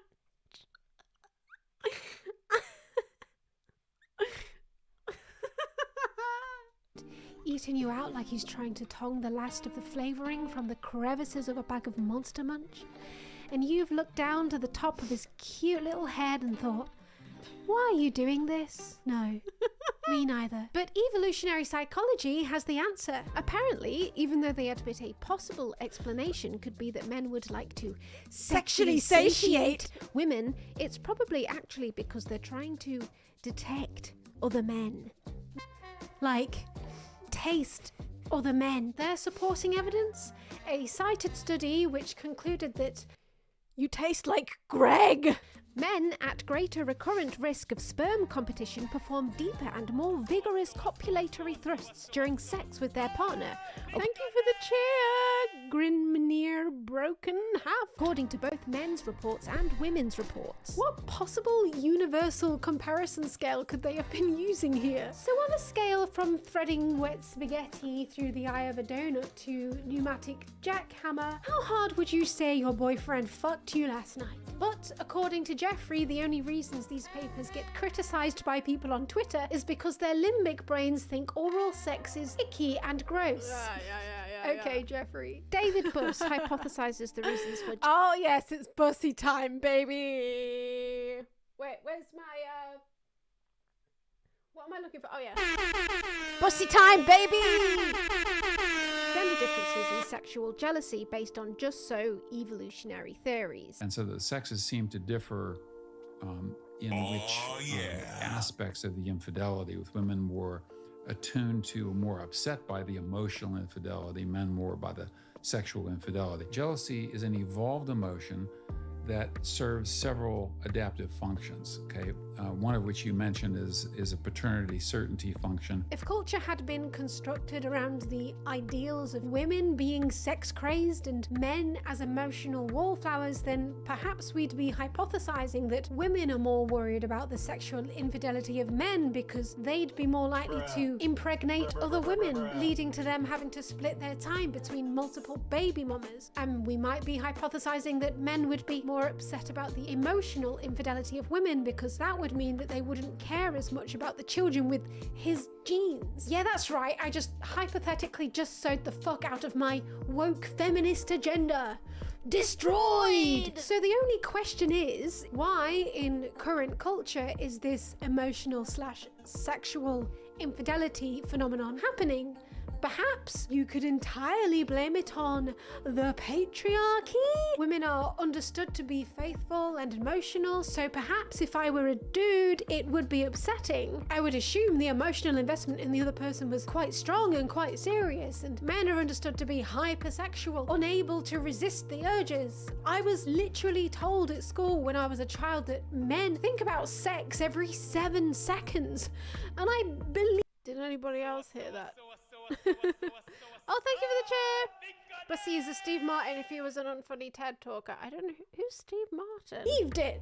So maybe within that socio-cultural context, I would be more upset if a man got emotionally invested in someone, because if he just fucked someone else, I'd be telling myself that's just his primal urges. Maybe one of the 8,228.57142857 times he thought about sex during the 16 waking hours of that day, he just gave in to his urges. I mean, who wouldn't? That's like Chinese water torture, but coming from your own balls. A huge mystery to evolutionary psychologists. Oh, it's the orgasm! It's the orgasm! It's orgasm time! It's the elusive female orgasm. Female orgasm has been a mystery that psychologists have been attempting to understand for decades. They have done studies with vibrators and so on, indicating that, some of the other great apes do seem to have contractions. Why is it necessary to have an orgasm? Why would selection have favored having an orgasm sometimes and not others? Why does it happen so infrequently? In an attempt to give the female orgasm. I wonder why it happens so frequently. I do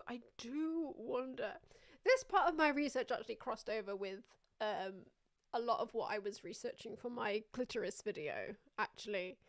And I'm glad I did this video because I can incorporate a little bit of it into my clitoris research now, so yeah. But yeah, it is funny. Orgasm meaning. In this study, Miller and friends hypothesized that women who are unable to orgasm with partners must be less likely to pair bond with their partners, but they just found that to not be true. They also drew up multiple other hypotheses, like seeing if women successfully orgasm more with men of high status, men who earn more, masculine men, liberal men, men high in extroversion, neuroticism, psychoticism, or impulsiveness, and they all fail. There is so much cope just in this one abstract here. The amount of cope just going on here. Like, maybe you should have included a variable in here which was men who ask women what she likes in bed and listen to her. Maybe that could have given some clues. So like my research for the clitoris video does kind of overlap with this a little bit, because it's not only men's fault. It's men and women's fault, like culturally, because culturally, basically we put a lot less I guess importance on a woman having an orgasm during a sexual encounter than we do a man. So a lot of women and a lot of men, both genders, obviously I'm just talking about heterosexual sex here. Both genders involved in heterosexual sex, they'll put less importance on the woman's orgasm than the man's, which is generally why it doesn't happen as often. It's just this cultural thing, like the guy has to orgasm. It doesn't matter if the woman does or not. And like a lot of women, they will just sort of accept the fact that maybe they'll never orgasm, or maybe they'll only orgasm while they're masturbating, and that's just the way it is, and that's just how it's always going to happen. Whereas like but like what we have to do is sort of encourage women to sort of talk about what they like in bed more. That's like basically what we have to do a lot more. There's like some really good books I've already read about all of this, about like women's sexuality and how women like put up with a lot more sort of shame in the bedroom around sort of talking about what they like, and but also like it's like biological as well, because women are a lot more sort of varied with what gets them off, whereas like with men it is a little bit more simple. Like you just have like one thing there that you whereas with women there's a lot more sort of things that you have to do, but like culturally it's like less accepted for women to be like, this is what I want in bed and you should have to do that. So it's that's why basically it's like cultural expectations of people and like how you act in the bedroom. It spills over into how you act in the bedroom. It's nothing to do with, you know, how much the guy earns or how many dark triad traits he has. But yeah, more knobs and switches. Yeah. But it is like literally, it is very biological as well as like psychological. It's very biological as well, because like your literal like nerve endings are varied as well. So like literally every person will have like different erogenous zones on their bodies that they will like that they will perceive as like more pleasurable than others. And it literally for every person it's like so personal, and like especially for women, because there's a lot more things going on for women and like how they perceive pleasure, but like, and that's like sort of paired with like culturally they're kind of shamed into not really saying what they like in bed. So yeah, but I will get more into that in my, you know, in my clitoris my clitoris I don't know even what to call it, video essay, musical, whatever it turns out to be. Yeah. Oh yeah, baby, give me that dark triad dick. Why aren't we questioning why the male orgasm evolved? Why should men find sex pleasurable? Why don't they just sneeze out the semen? Men are the ones who... Yeah, always ask. If you're in bed with a woman, you just have to ask her what she wants, what she likes, and do that. It's all about communication. It really is. Who are supposedly more desperate to spread seed. After all, they don't need any biological incentives. So, if anything, the women do, if they're the ones needing to be convinced to have sex all the time. So, like, why didn't men simply evolve a completely arousal-free crank mechanism down there for women to derive an orgasm from whenever they please? Where is my crank mechanism, boys? Men need a goddamn factory reset every frickin' time. They need a full night's sleep and 2 hot meals before they can reboot themselves. Not exactly prime conditions for an organism designed to inseminate as far and wide as possible, is it? Why isn't that the goddamn mystery? Bring on the sex robots! Most of evolution. That was one of my favorite bits. I think that bit alone is why I had an increase in women watching this in this video. Evolutionary psychology's main theories come from the disparity in the number of men's and women's gametes, meaning men produce between 70 to 150 million sperm every day, whereas women produce just one. She says right there, cycle, stay there, yeah. or around Exactly. 300 to 500 over her lifetime. Evolutionary psychologists use this knowledge to come to the conclusion that women are more choosy about who gets to inseminate their gametes, whereas men are just fountains of jizz, I guess. And this causes psychological gender disparities. Where are my fountains of jizz in the chat?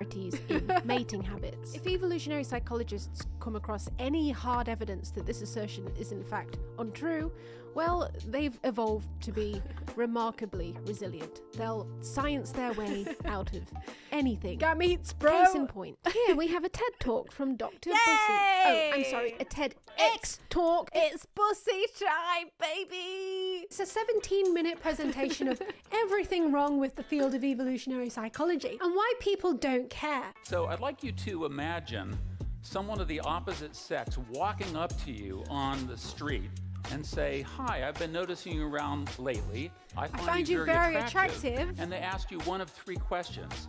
Would you go out on a date with me? Would you come back to my apartment with me? Would you have sex with me? Okay, this next bit. Hi, I've been noticing you around. I find you very attractive. Would you have sex with me? So these are... Okay, since I edited that, I actually learned that the guy who made that song... Okay, right, I have to show you this. I think his name is David Lowe, right? The guy that made this tune. This is so weird, right? Hang on. David Lowe. David Lowe. That's his name, right? Have I got it wrong? What's his name? The guy that made that tune. David. I swear it was David Lowe. Have I got that? Yes, it is. Yes. So, right, this guy. Weirdly enough, the same guy that made that tune, that "Would You Go to Bed With Me," is the guy that made the frickin' BBC News theme tune. And he's been doing TikToks where he explains how he made the tune, and I've been loving it. Hi, exactly 25 years ago, I created the BBC News theme. I did it with this sound. This is the pip or the beep. Check this guy out. I love It's got that sense him. of accuracy and I reliability love because it's him. a clock ticking one beat every second. Then I added this, the bass line. Gives a sense of strength and solidity and depth. Then I added some more drums to enhance that. Bass drum, kick, and some hi-hat. He's the reason we get And to we wanted a rave big out sound every for the time there's a headlines. BBC Big News drum. bulletin. And we can use that on every headline. And then I went some chords. The chords are tricky, they've got to be neutral. So I started minor, going to major. Gives that sense of anxiety going to calmness. And then it's a case of adding some top layers to that. And coming out to a fade. And that's It's the time BBC to get News thing. depressed. Hi, exactly 25 years ago, I created... But like the thing that blowed my mind was, I wonder if he's uploaded it here. I saw it on Instagram, so maybe it's not. Oh, maybe it's this one. Would you go to bed with Yeah. me? I was working on an idea. It's the same freaking guy. It's the same freaking guy who made that song. I learned about this after I edited this video, and I was like, what the fuck? Would you go to bed with me? I was working on an idea for a Latin dance track, and I got this loop going in the studio. And I'd also got a load of improvisation and riffing that I'd been recording with this amazing trumpet player. I took what he'd done, and I chopped it up into little segments, and I added it all onto the keyboard so I could play bits individually like this.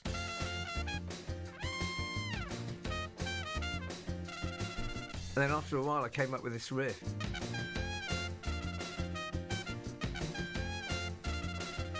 I thought, yeah, that's sounding really good, but the chords just sounded a little bit too sweet, so I wanted to make them a bit more edgy. I changed them to minor chords like this.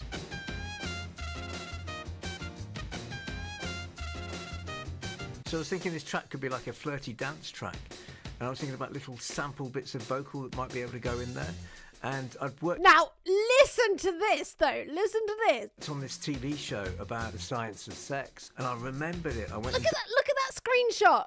The science of evolutionary psychology controversially claims that all our behaviors are motivated by the basic urge of getting our genes safely into the next generation. The science of sex examines this latest research on the facts of life, why we fall in love, this evolutionary role of foreplay, the reasons for sexual pleasure, and why monogamy doesn't necessarily mean fidelity. So obviously they were talking about the same experiment that David Buss is talking about in his TEDx talk, and this woman talking about that experiment is, she's talking about the same experiment that David Buss is talking about in that TEDx talk. It all comes together in the end. It all makes sense now. Science of sex, and I remembered it. I went and dug out the offline tape, and I played it back to this sequence, and lo and behold, there was this fantastic vocal sitting there. So I sampled it all up and put it on a keyboard. I've noticed you around. I find you very attractive. By the way, if you're not British, you might be like, what the fuck is going on right now? I don't know if this song charted anywhere outside of the UK. I'm not sure if it did. And just building it up. I find you very attractive.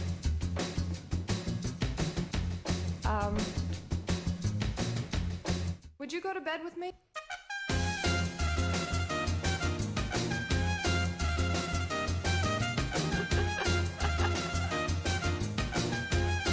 So now we have the David Buss remix of that same song.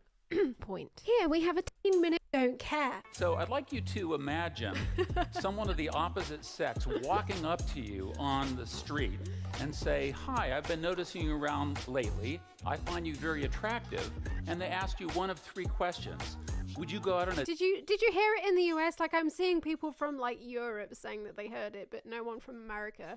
I think maybe like American people were very confused about that. Date with me. Would you come back to my apartment with me? Would you have sex with me? Hi, I've been noticing you around. I find you very attractive. Would you have sex with me?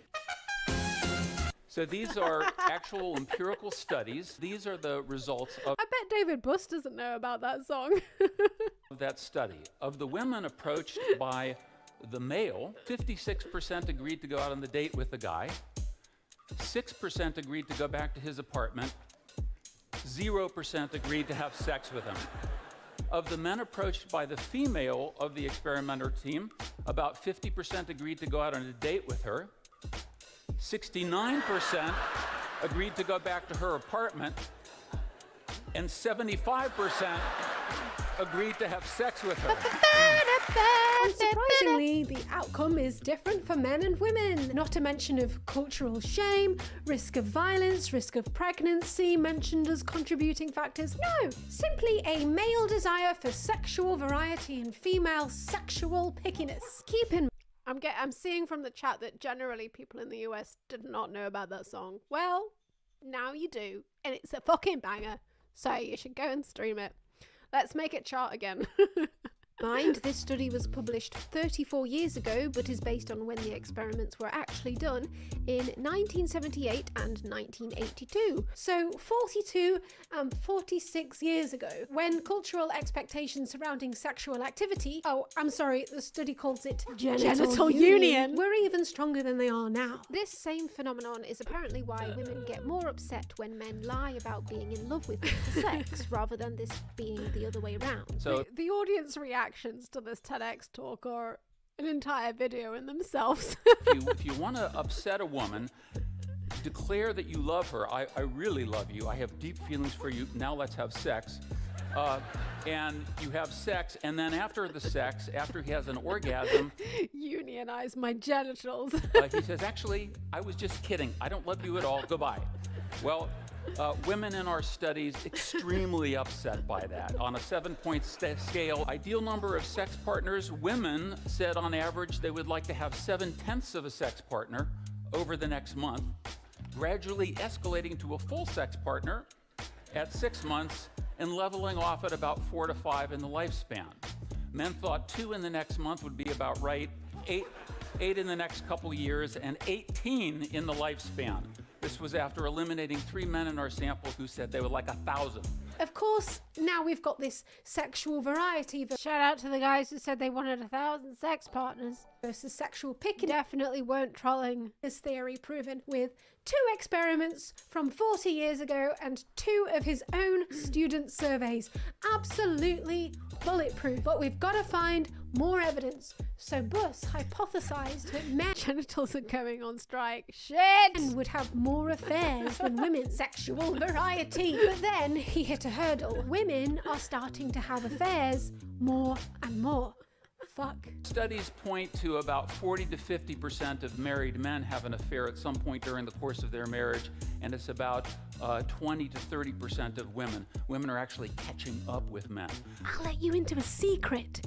It's because over the last few decades, we've started letting women leave the house more. More chances just to meet a guy who's just there. More chances to meet a guy and just... But why does Bussy think women are cheating? Time to come up with a new hypothesis. The dual mate hypothesis.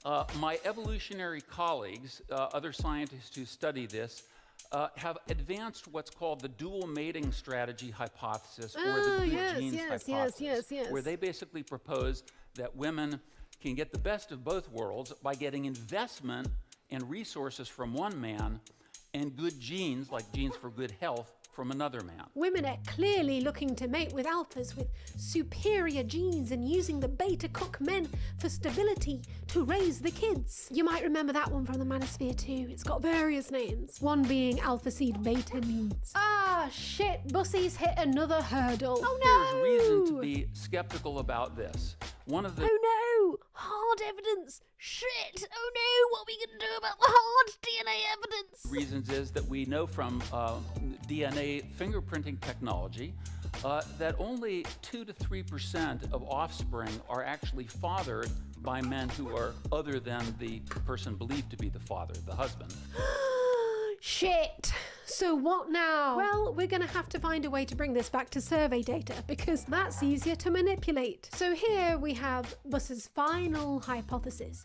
Women actually have affairs because they're cultivating backup mates just in case their current relationship fails. Women who have affairs tend to be sexually and emotionally unhappy with their regular relationship. But it turns out it's not true for men. I'm wondering whether I still have my folder of like backup men. I might have put it into storage, unfortunately. But Brooklyn is here. Brooklyn, did you just hear him meow? He's like trying to go behind the whiteboard. He thinks there's something behind the whiteboard. There's nothing behind the whiteboard. But he thinks there is. If you compare men who have affairs with men who don't have affairs, there is no difference in their marital happiness. 70% of women who become emotionally involved with their affair partners or fall in love with their affair partners. Now, if you're just trying to get good genes, this seems like a very bad strategy.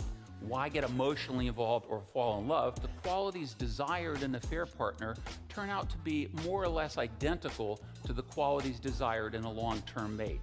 And so what I think this does, this set of clues combined with other evidence, points to the mate switching hypothesis, which I think is a more compelling hypothesis about why women have affairs. What is his evidence? His own survey of 121 students. In our lab, we've also documented that women tend to cultivate what we call backup mates. In the study, both genders said, in general, that they look for the same qualities in opposite gender friendships that they look for in romantic partnerships. Something that can easily be put down to cultural expectations of genders, but, you know, it's probably your first thing, Bussy. You know, the backup mate thing, yeah, it's probably that. One woman told me, she said, men are like soup.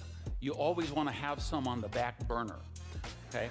In case something goes wrong with your relationship. Am I missing something here? I had to let Brooklyn out. Am I womaning wrong? Am I supposed to have binders full of backup men?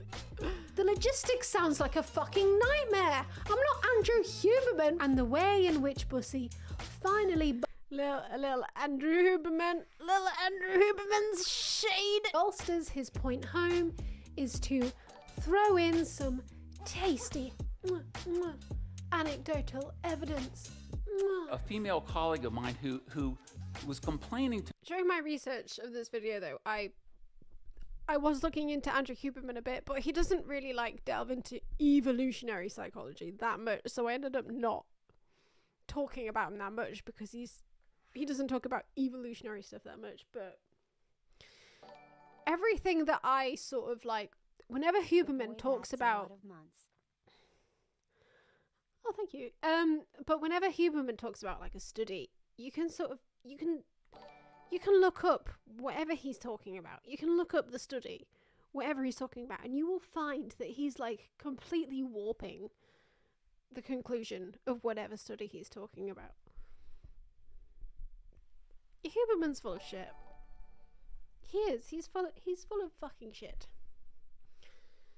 As well as many of these other neuroscientist people.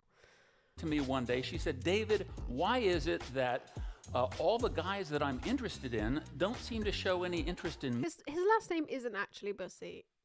It's Buss. B-U-S-S. I call him Bussy. Yet I'm pursued by all these guys who are trying to chat me up, and I have no interest in them. And what I told her is, I said, I was brutally honest, I said, on the mating market, you are an 8, seeking 10s and being lusted after by... This is my favorite bit of his talk. It's just brilliant. Like, he goes up to a woman and says, "You're lusting after 10s, but you're," what does he say, "an 8?" Like, they're so obsessed with like this universal hierarchy, aren't they? They're just like as if attractiveness can be put onto a single scale, rated from 1 to 10. They're so obsessed with it.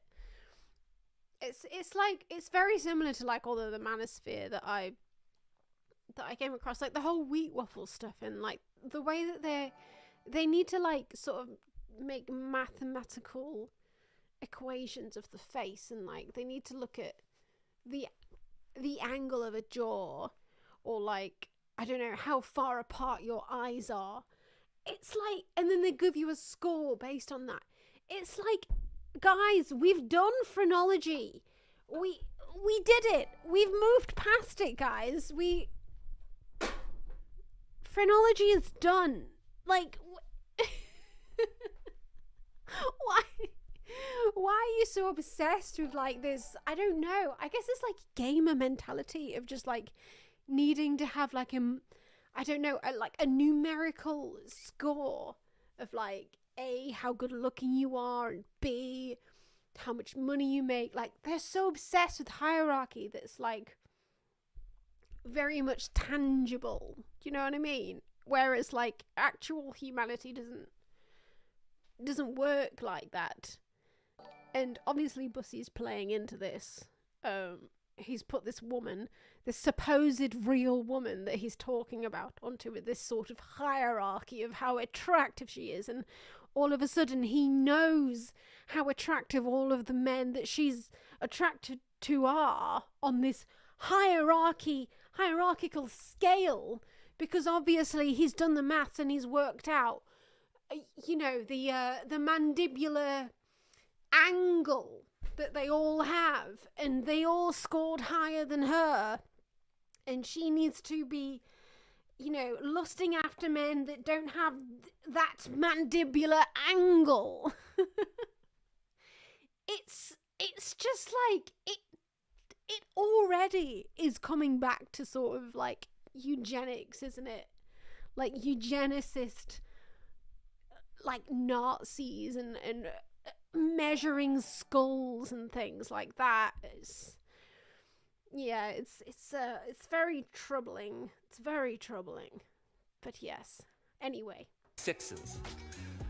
And she said that this single piece of information, when she thought about it, was more important to her, was more helpful to her than 3 years of psychotherapy to figure out what the problem was.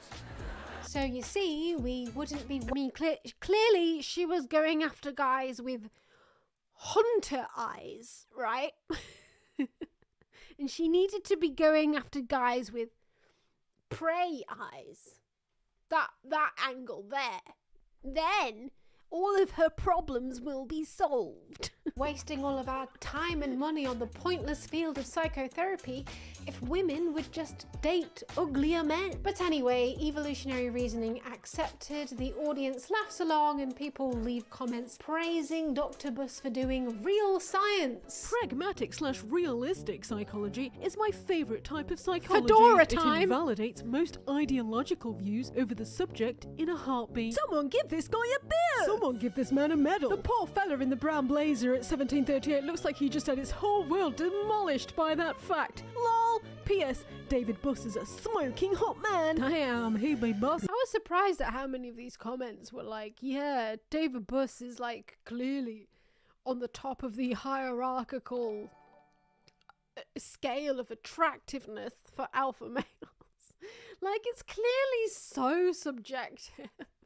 But anyway. If this does not red pill you, then nothing will. She's not yours. It's just your turn.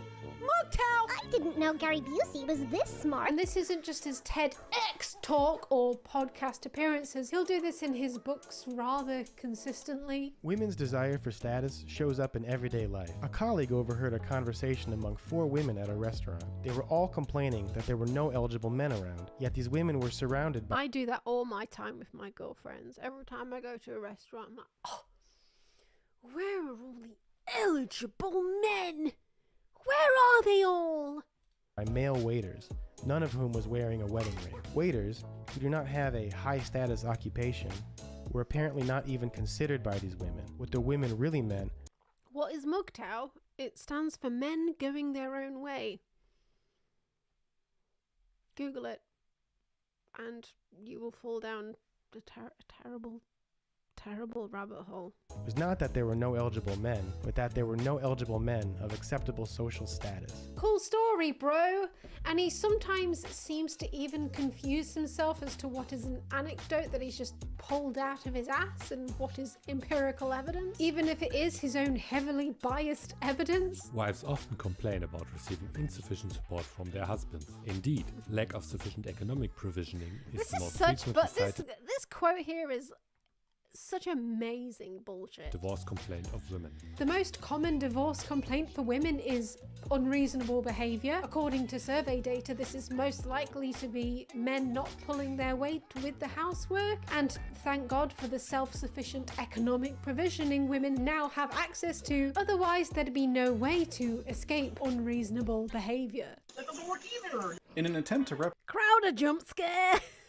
replicate the studies from earlier decades, I surveyed 1,491 Americans in the That doesn't work either! mid-1980s using the same questionnaire. Women and men from Massachusetts, Michigan, Texas, and California rated 18 personal characteristics for their value in a marriage partner. As in the previous decades, women still valued good financial prospects and a mate roughly twice as much as men did. Newsflash, Dr. Buss. All countries in the world still operate under a patriarchy. There was a clip where Bussy is talking about their patriarchy on the Jordan Peterson podcast, and he definitely darts around this subject.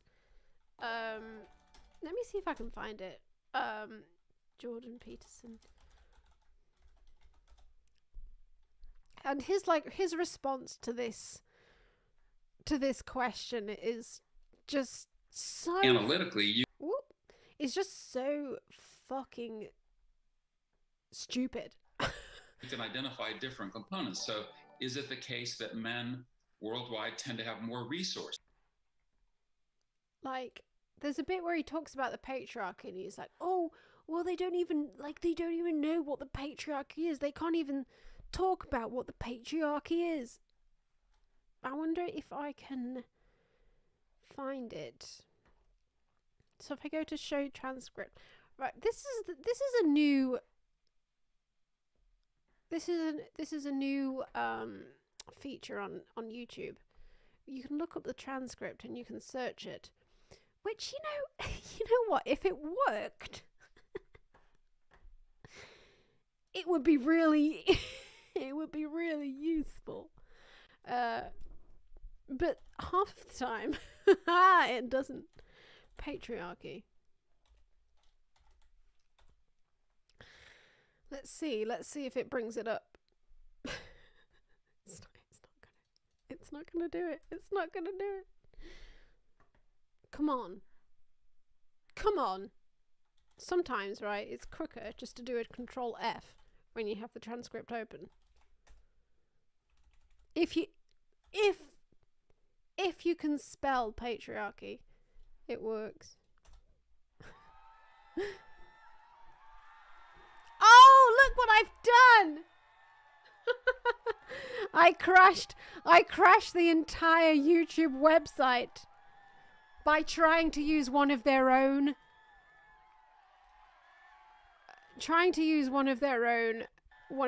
features. What normally would be a pretty intense jealous reaction to someone. Also, I got raided. I can tell, but I can't tell who raided me, but thank you. I can't, like, Streamlabs is not telling me who raided me, but thank you. Right, there is a feature here. Open transcript. Takes 3 minutes to load, and then when it loads, doesn't work.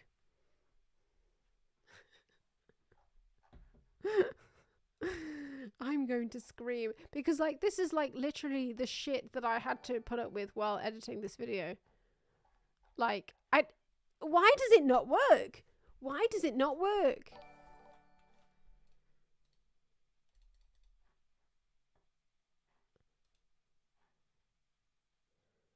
Is it this bit here? Okay, right, it's this bit here. Finally, it worked. The first question is what does one mean by patriarchy? And if you get into...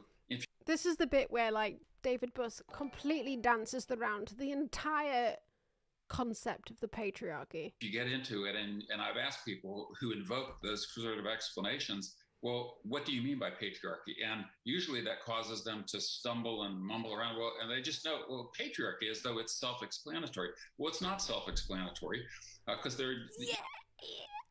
What? Bro? What do you mean? What do you mean they don't know how to explain what the patriarchy is? The patriarchy is very easy to explain. You have political power and wealth, which men have more of. You couldn't explain that any simpler.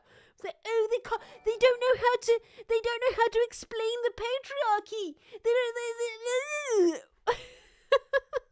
If you break it down analytically, you can identify different components. So is it the case that men worldwide tend to have more resources, more economic resources than women? Yes! On average? Well, the answer is yes.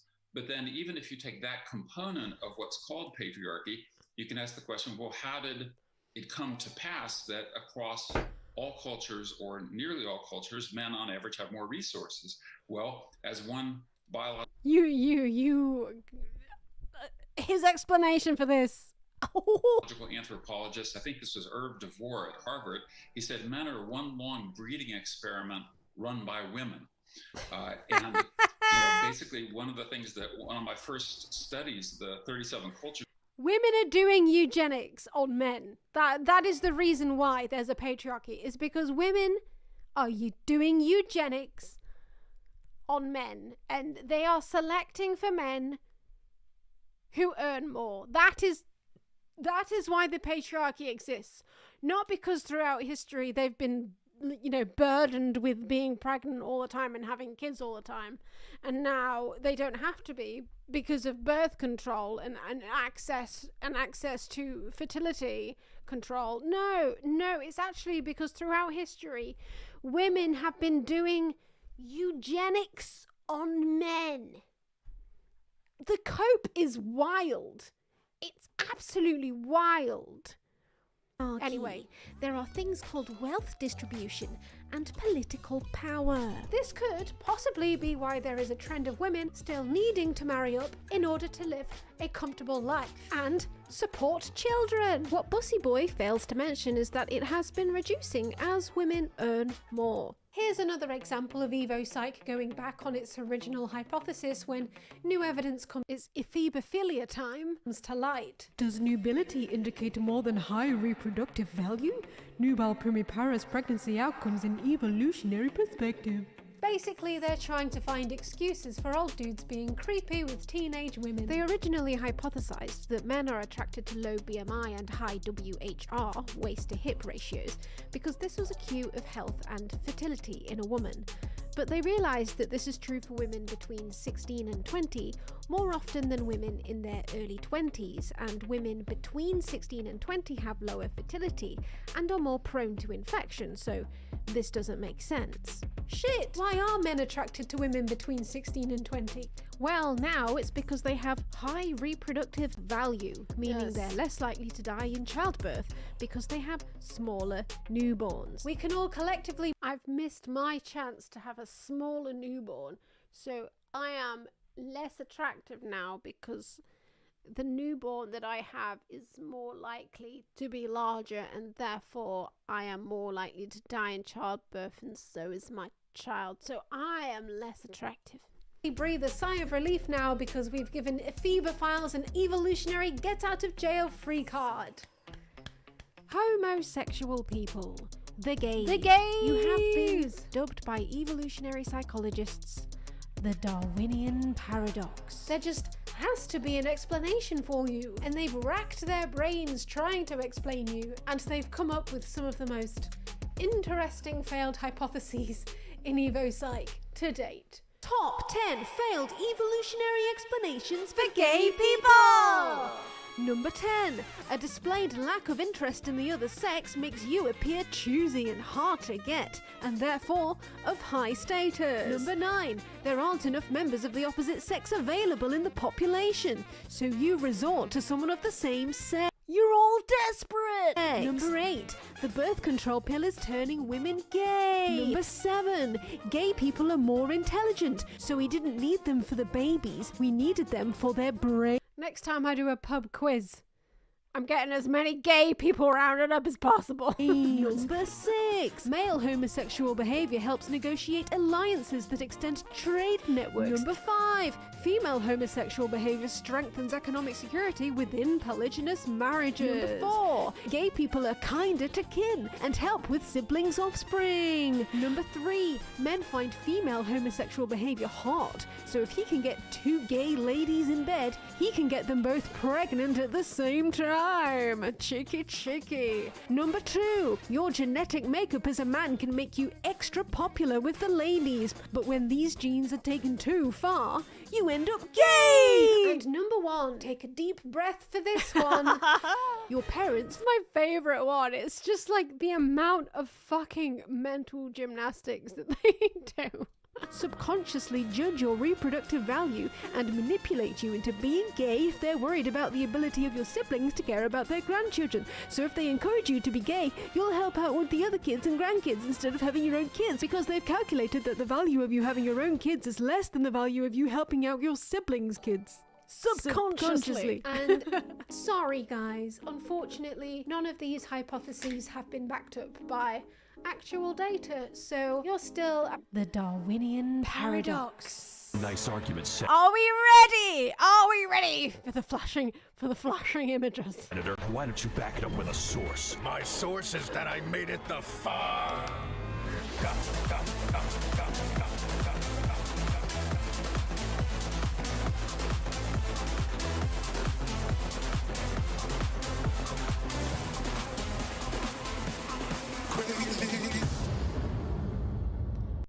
Did anybody notice that I was doing the moves from like that lady who does the freestyle dancing teacher? What's she called? Freestyle dancing teacher meme. What's she called? I was doing her move. This lady. Hi, I'm Renata Miss, and I'm your freestyle dance teacher.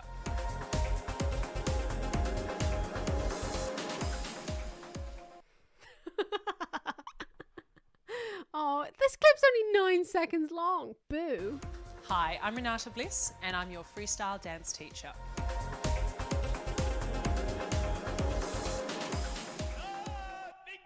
Hey! Thank you for the cheer. Anyway, let's go. Oh yeah, I was just saying before, that was the only track that I like. That was the only title card that I actually didn't make the music for myself, because I was like, EDM. EDM's hard. EDM is hard, and I wanted some EDM. Okay. Is that I made it the far.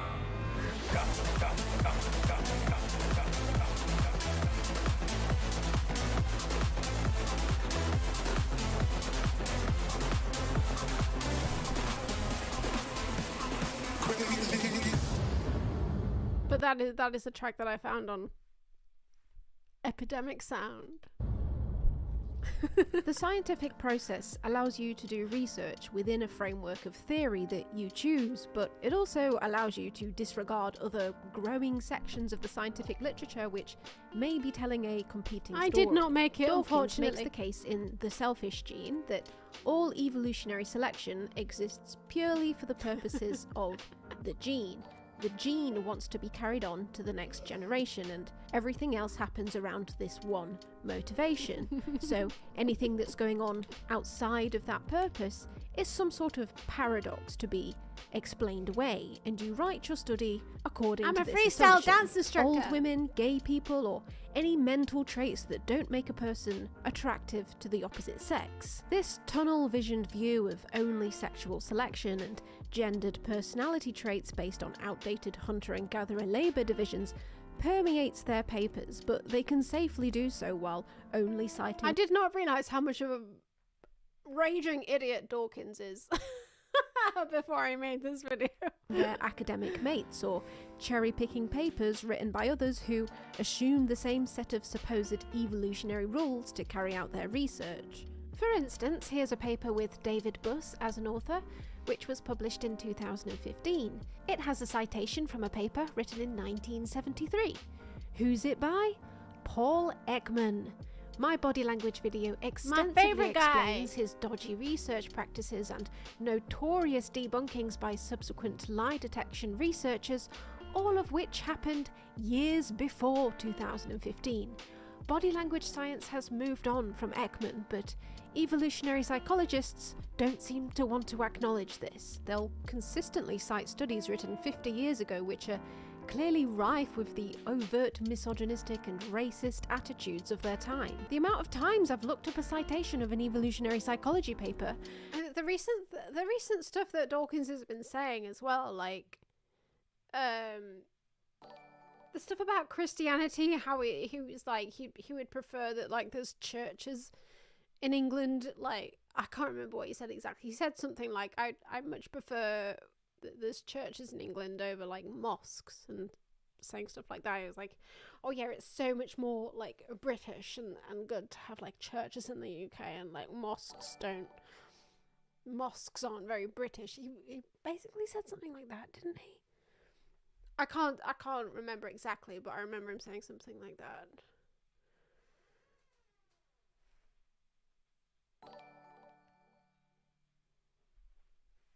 I thought I just heard Brooklyn come into the room. Did he? I don't know. And immediately screamed, why does this look like it was scanned in? I can see the binder holes. I shouldn't be seeing binder holes. Why does he is also like, yeah, from looking at like the kind of like tweets that Dawkins does nowadays, like I don't know, I get that he was like the sort of like atheist guy back in the day, but ever since like he wrote that book, he's just like he's not applied himself to like the growing knowledge that we have about genes. He's not applied himself to that. He's just kind of been like, no, I wrote The Selfish Gene, and actually I don't really have an explanation for gay people, but my book's still right. Like I've been like trying to find out like what Dawkins thinks about gay people, and he doesn't really have an answer for them. He doesn't have an answer for gay genes. He doesn't. He's just like, well, my book's still right.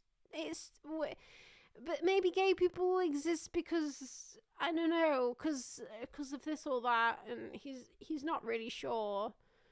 And I think science has moved on since he wrote his book, and he's not really kept up, and now he's kind of fallen out with the actual genetic scientists who are doing research that is very up to date, because I don't think he's able to keep up to date with it himself. I don't think he's able to sort of admit that maybe he was wrong about a few things.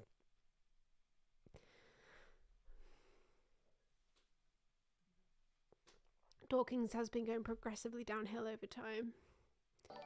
Yeah, because like I read a lot of like Adam Rutherford's work and for this video, and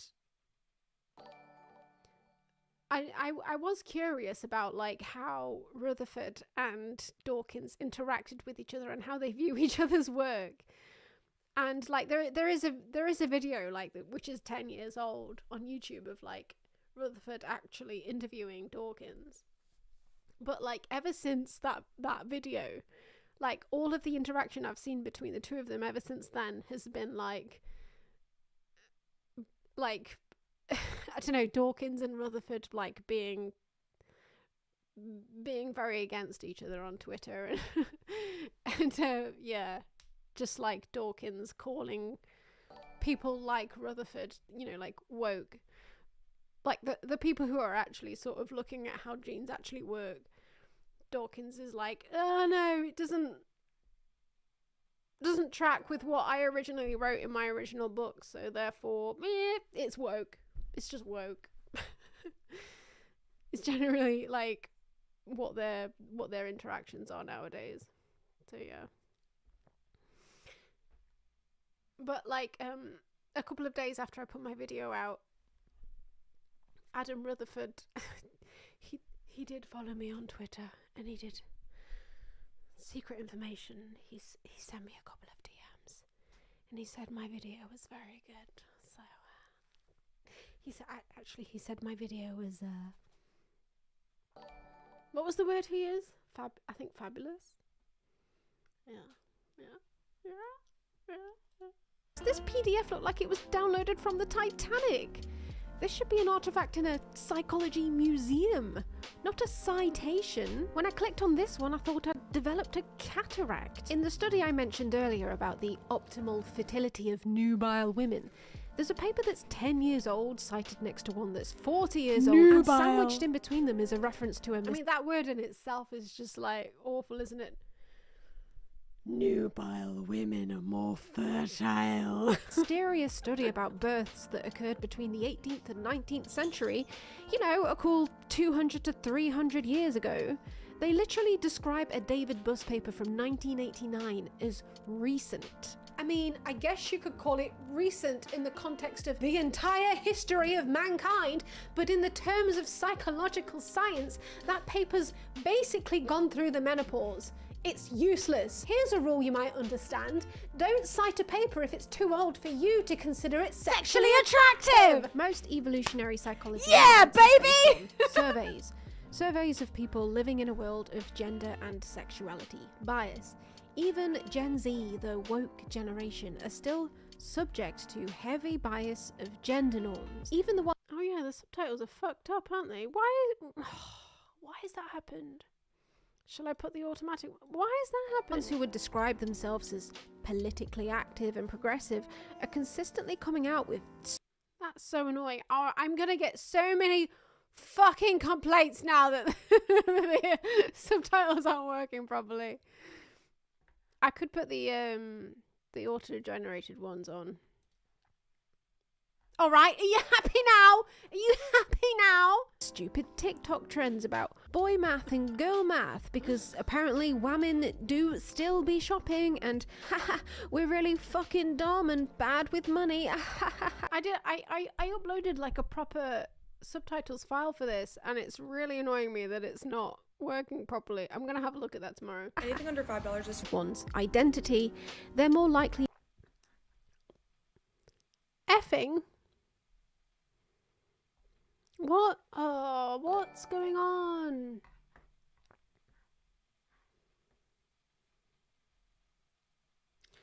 What's going on? Are you sure? Effing? Why? Why would it F? Why would it F? What's going on?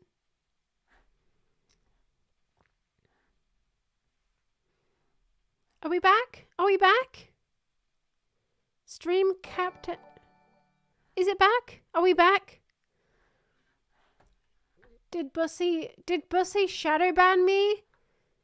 Did he shadow ban me for a second? Okay. Need to say that they act that way, whether they do or not. People also tend to respond to survey questions according to how they'd like to be perceived, rather than a perhaps more culturally shameful reality. This ends up with, for example, men overstating the amount of sexual partners they have had or want, and women understating this. Huge differences can be seen in the results of a survey based on seemingly small and inconsequential differences, such as the survey's stated intention to the participants. And is Twitch okay? Are you Twitch guys okay? Are you Twitchers okay? Are you having to refresh? I don't know what's going on. Twitchers have to refresh. Twitchers have to refresh, apparently. How the question is worded. This can mean the difference between 1 in 5 women reporting having experienced SA and 1 in 52. And you know which of these surveys the Manosphere prefers to cite. Sweden was the first country in the world to introduce 180 days of paid parental leave that was non-gender specific. However, it was up to the parents to decide how those days were divided between the couple.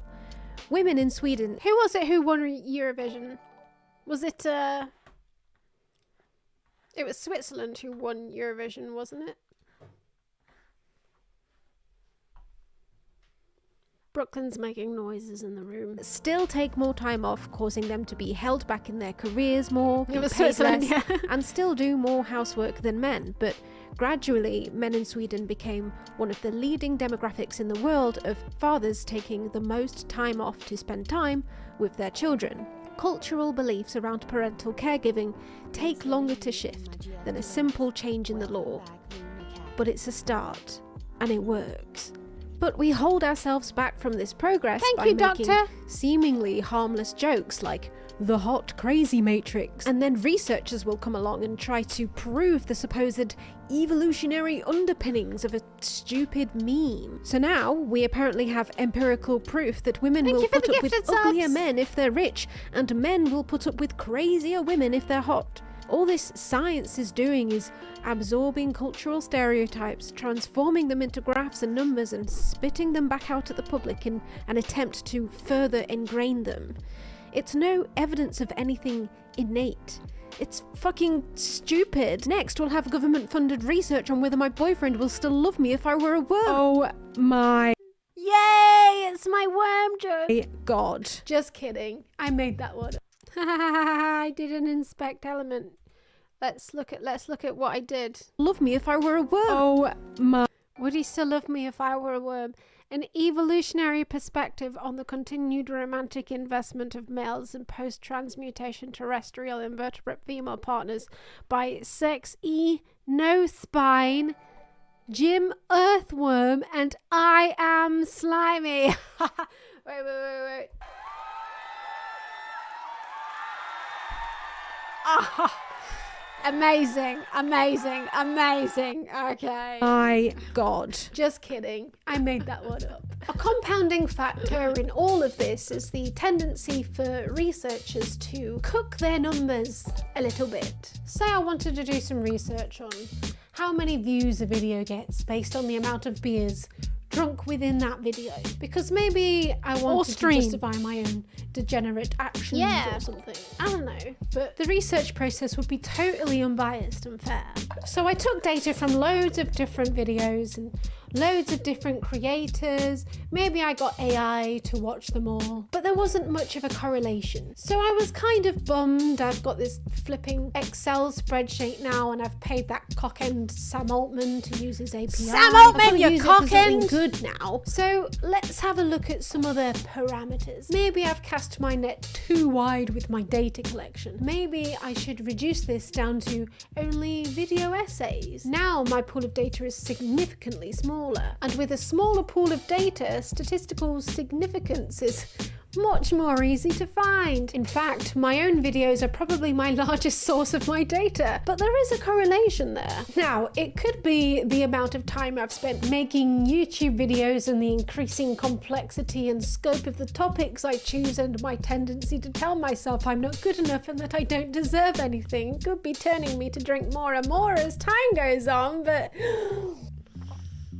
nah, it's probably the original thing. Now, we all know that correlation does not equal causation, but whichever way I write my study, I will be implying that it does because it backs up my original hypothesis. To illustrate how easy it was to hack a study's parameters until the result you wanted would become statistically significant, this paper proved that listening to When I'm 64 by the Beatles reduced your age by 1.5 years. Or do my like actual subtitles work? All it took was using researcher degrees of freedom in the data analysis. Why is this happening? Why would, like, what you do is you just like submit your script, and what YouTube is supposed to do is sync it to your video by analyzing what you're saying. Why is it behind? One way to see whether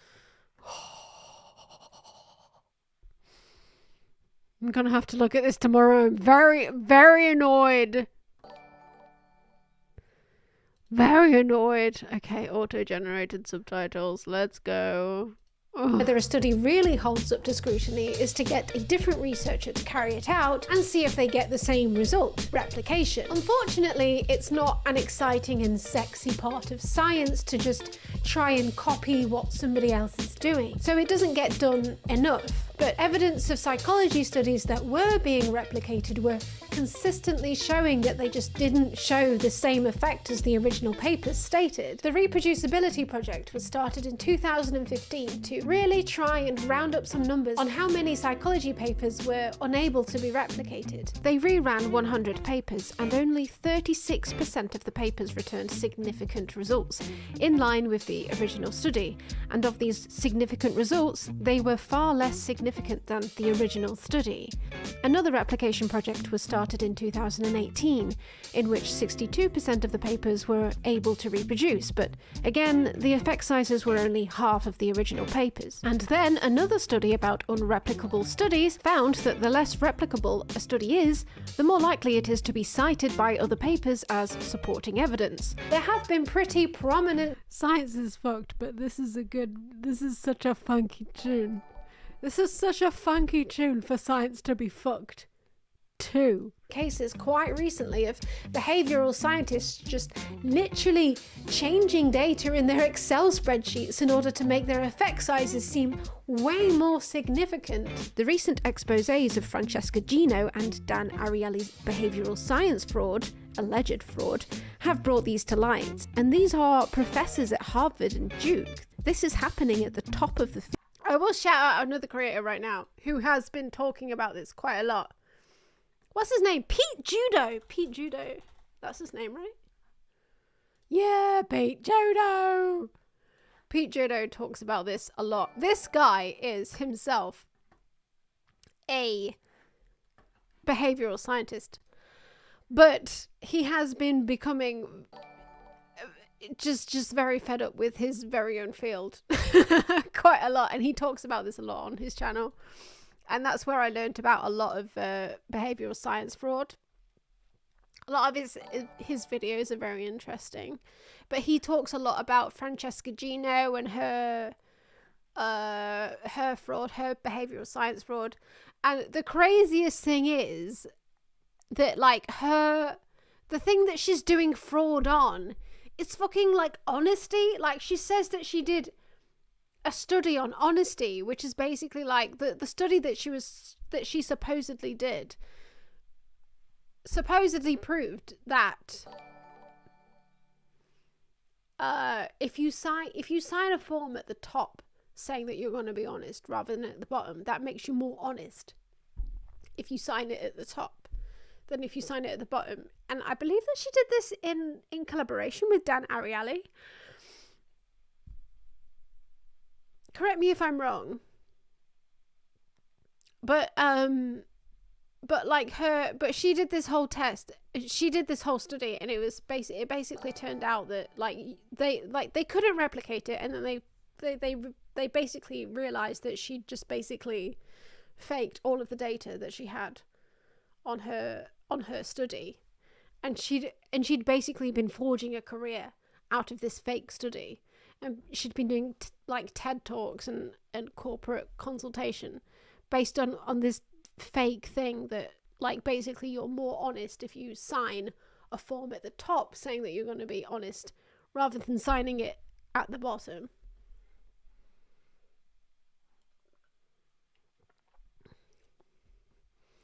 It's like rain on your wedding day, or 10,000 knives when all you need is a fork. But yeah, he's basically been covering all of this, and he's basically in that whole,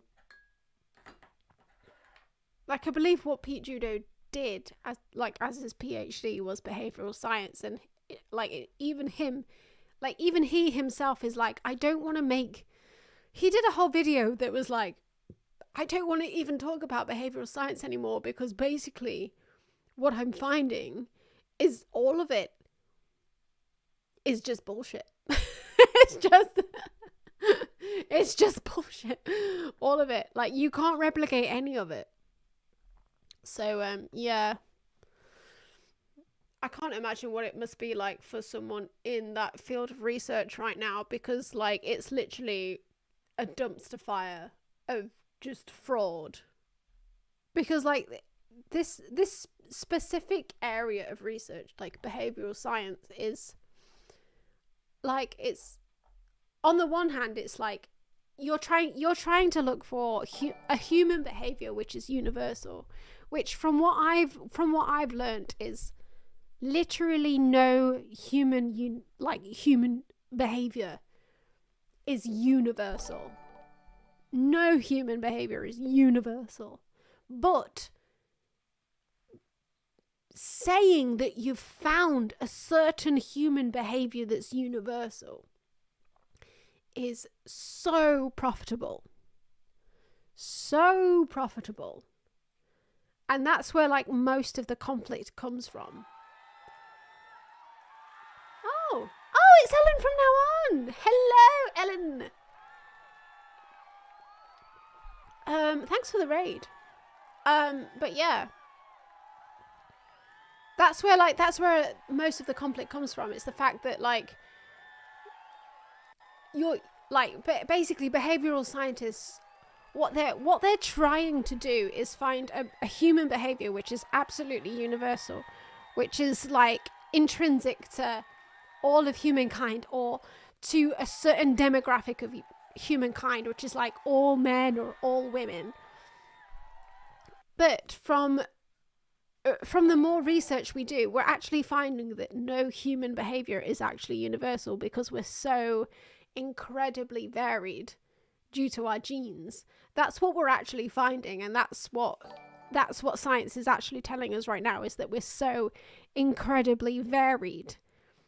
But it's profitable to say that all humans will behave a certain way, because, you know, like, companies want to hear that, because they want to hear that, like, women are going to buy a certain product at a certain time in their ovulatory cycle, for instance, or like whatever.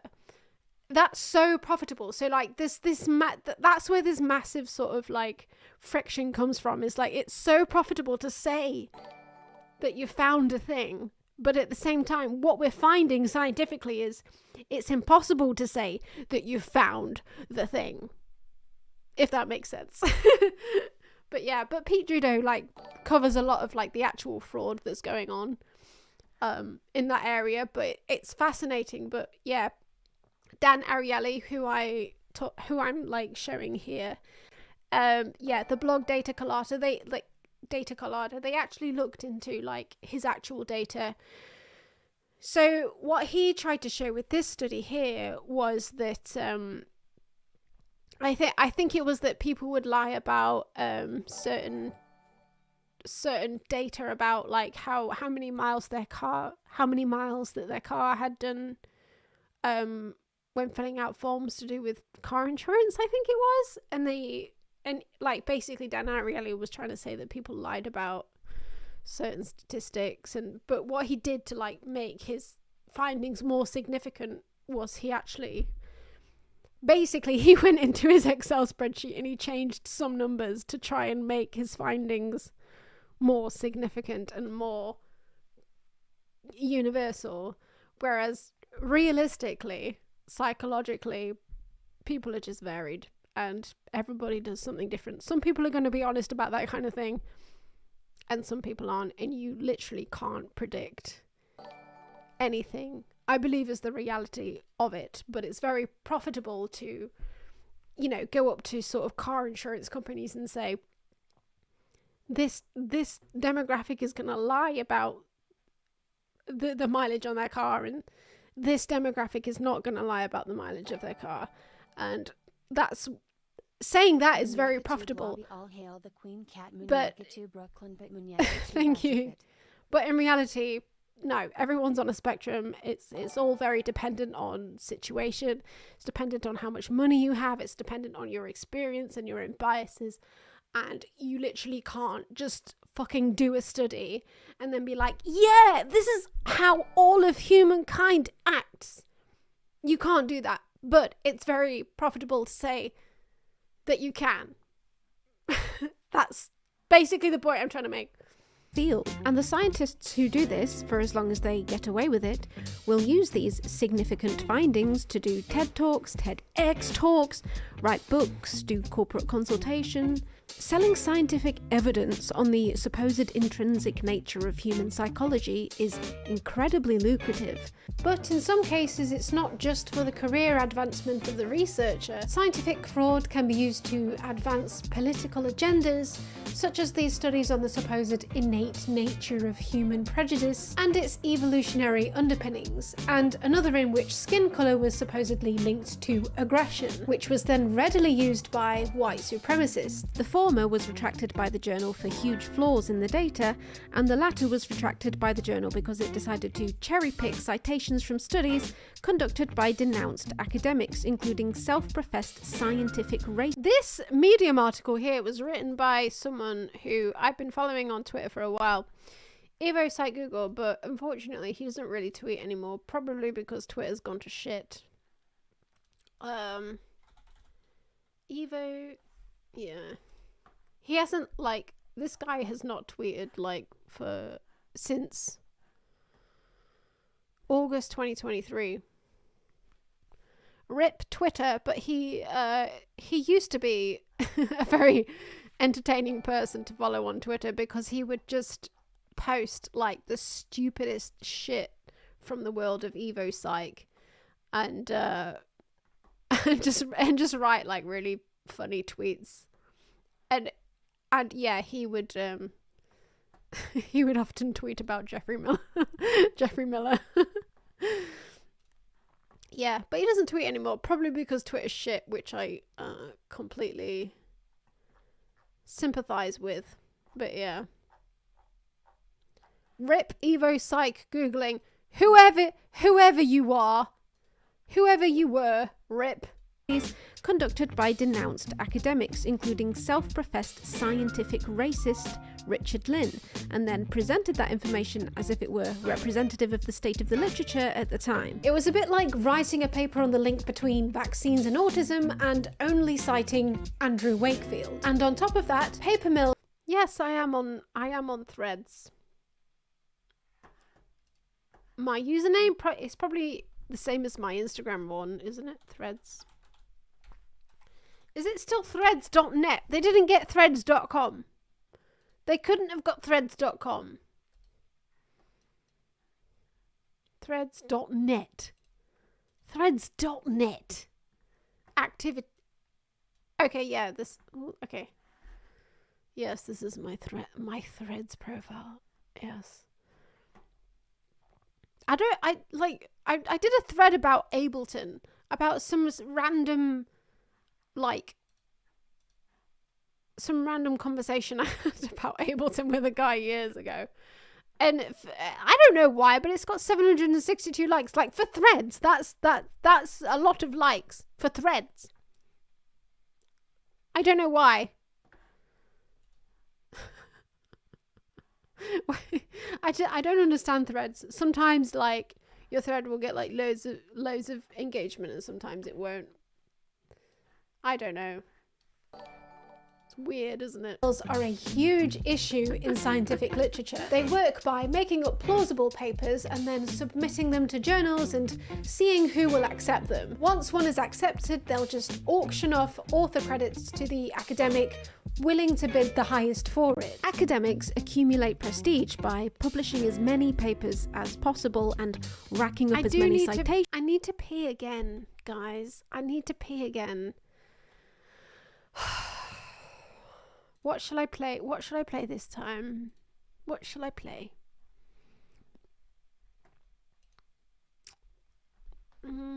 I need to pee.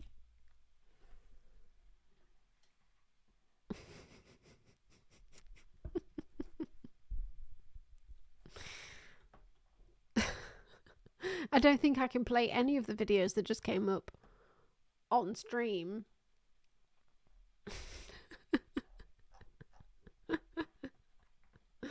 I think I'm going to get a beer as well, so I'll type in I need a beer. I explained earlier, unfortunately I can't load up the piss song because Ableton's been having a shit at me all day, and if I try and open any other project, my entire computer is just gonna shit itself. Yeah. You want Cocoa Melon?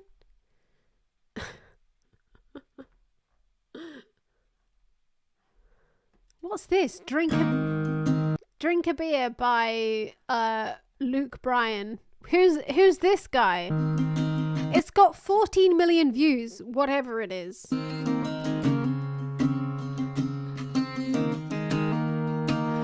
I need to piss. I need to piss so bad.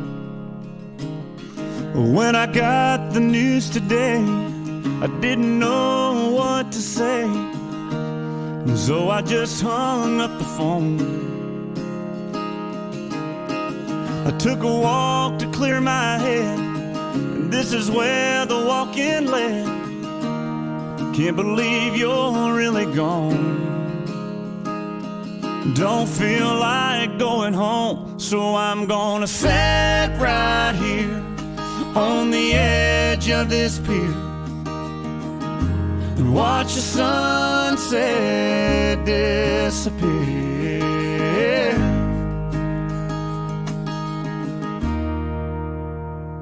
And drink a beer.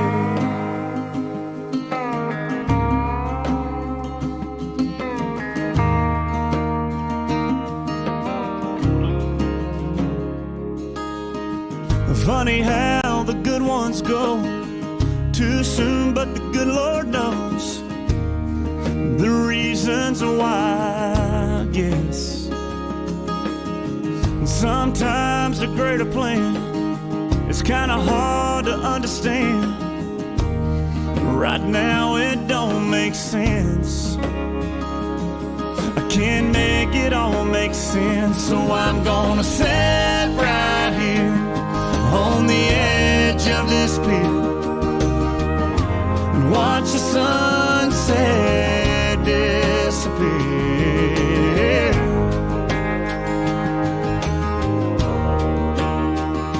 And drink a beer.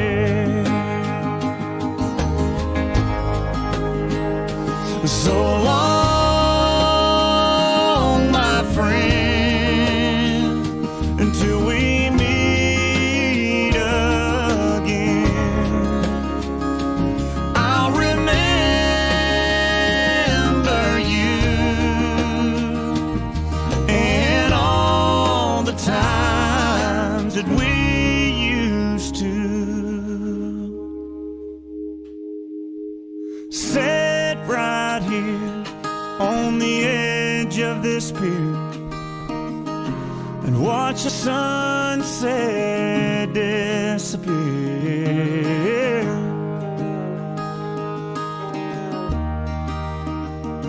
And drink a beer. Oh yeah. Drink a beer. Ah yeah. What the fuck was that song? I don't know. Right, let's carry on. Of those papers as possible. Sometimes publication is required for an academic to continue in their career. Success is not measured by accuracy of research. It's all about quantity over quality. It's estimated that even in the most prestigious journals, 2% of the papers in them are from paper mills. In others, without the same rigorous checking protocols, it's up to 40%. Much of the time, however, researchers are entering projects with completely pure intentions, but it's very easy to just end up subconsciously tampering with parameters when you see a correlation emerging, or when you don't see a correlation emerge and you end up thinking that you've done something wrong, so you rerun your data until you find a correlation, and then you think that you've done something right, when in reality all you've done is found a very specific way to present your data, but one that doesn't actually represent what you conclude. In 2011, an analysis of over 250 psychology papers found that more than 1 in 10 of the p-values was incorrect, and that when the errors were big enough to change the statistical significance of the result, more than 90% of the mistakes were in favor of the researchers' expectations, making a non-significant finding significant. Various suggestions have been made to remedy this crisis, such as blind data analysis, adverse. It's your girlfriend reading right out. She did a very good job. Serial collaboration and pre-registration. But the late-stage capitalist nature of academic journals stifles any real incentive to publish studies that are reflective of the reality of the messy nature of human psychology. There are even calls to make the threshold of significance much more rigorous, so that instead of requiring your p-value to be less than 0.05, which means that there's less than 5% chance that your results could have happened in a world where the null hypothesis is true, it should actually be less than 0.005, which would be a 0.5% chance that the null hypothesis... I'll just say, like, Vox seems to be the only journalistic outlet that's, like, actually covering how fucked science is. And that's, like, one of the main sources that I had for this. They're the only people who seem to be covering, like, how fucked... how statistical analysis is in science. I guess it's not a very juicy subject to talk about, though, is it? It's like, oh, the numbers aren't very good. Like, it's hard to get your head around, so it's probably like not a very juicy subject for journalists to write about. But Vox seemed to be the only journalistic outlet that were doing that, so this is true. This would mean that sample sizes in psychology studies would need to be increased on average by about 70%. And it's not only survey-based behavioural studies that are under fire, it's results from psychological experiments using... Vox is still a thing. Did they, like, go out of business at some point? But like, didn't someone, like, buy them out or something? I'm not sure. fMRI machines too, which you would expect to be pretty uncontestable, but one researcher put a dead salmon in an fMRI machine just to prove that the readings are heavily subject to the bias of the researcher collecting the data because of the different algorithms you can use to decipher which neurons are firing and when. The researchers found that there was a way to show that this fish was emotionally reacting to pictures of people in socially inclusive or exclusive situations. Nobody tell BetterHelp they'll start hiring dead fish as therapists. Also, Let's read the little thing that I put on, shall we? Nobody tell BetterHelp they'll start hiring dead fish as therapists. I feel sad today. Are you able to help? I don't know what happened. One moment I was swimming upstream, then the last thing I saw was a bear with its mouth open. I'm sorry? It's dark in the void. Also, I'm pitching this as the new They Did Surgery on a Grape. In a 2013 PNAS paper, Johnson used more advanced statistical techniques to test the assumption researchers commonly make, that a p of 0.05 means there's a 5% chance the null hypothesis is true. Yeah, one person who's never getting a BetterHelp sponsorship. Right here! Analysis revealed that it didn't. In fact, there's a 25% to 30% chance the null hypothesis is true when the p-value is 0.05, Johnson said. So if we take this new information and go back to this mental 3D rotation task we were looking at earlier, this p-value was reported as less than 0.05, meaning that there was less than 5% chance that there was no male advantage in mental 3D rotation. Which, taken at face value, would seem pretty significant. But new statistical analysis reveals that there was actually at least a 25% chance that the null hypothesis could be true. And on top of that, when you consider that they only used 38 men and 39 women in the study, the supposed statistical significance has been thrown into a meat grinder and spit out again, and now it's a load of numbers in the floor mixed with blood and gut. This isn't only a recent phenomenon. Due to the complex nature of DNA, it's basically impossible to track who is carrying which gene and which of these genes are being expressed and how and why. So the closest we can get to tangible evidence of heritability of any trait is in the case of twins. The trouble of using monozygotic or identical twins, though, is that they're quite rare to come across in the first place, and what's even rarer in the case of identical twins is finding a pair which have been separated at birth and nurtured in entirely different environments to assess psychological similarities exist. For these reasons, this track is very good, isn't it? It's so funky. Twin studies were pretty much doomed from the beats to cry about the state of publication to start, but that wasn't going to stop Cyril Burt, who crashed onto the scene in the early 1900s with a seemingly superhuman ability to find monozygotic twins separated at birth and reared in entirely different environments, finding twice as many case studies as any previous attempts. The results of his study supposedly concluded that IQ was 80% heritable, a statistic which is still widely repeated to yeah, more people need to do IVF, because then with IVF we get more triplets and twins, and then we can do scientific studies on them. Okay? This day. And intelligence, according to the best behavior genetics estimates, Jeffrey! is 80% heritable in adults. So all of these seem to be heritable. They're all influenced genetically, and that means they could all evolve under mate choice. Burt was knighted and became a leading member of the British Eugenics Society. After the horrors of the Second World War, people became more distrustful of the science behind heritable IQ, and Burt's once highly respected position in the field was viewed through a more critical lens. Burt was found to be simply guessing the intelligence of the twins' parents and reporting it as measured IQ, and he was found to be using fake names as collaborators, and they found correlated IQ scores between twins to be similar to the same 3 decimal points to. Like, this is the guy that they based Nazi eugenics on. This guy. He was just like outright doing fraud. Just data fraud. Just outright. And a whole fucking war was started on the basis of it. other pairs of twins from his other studies, a situation nigh on impossible. More revelations about his fraud were uncovered in subsequent years.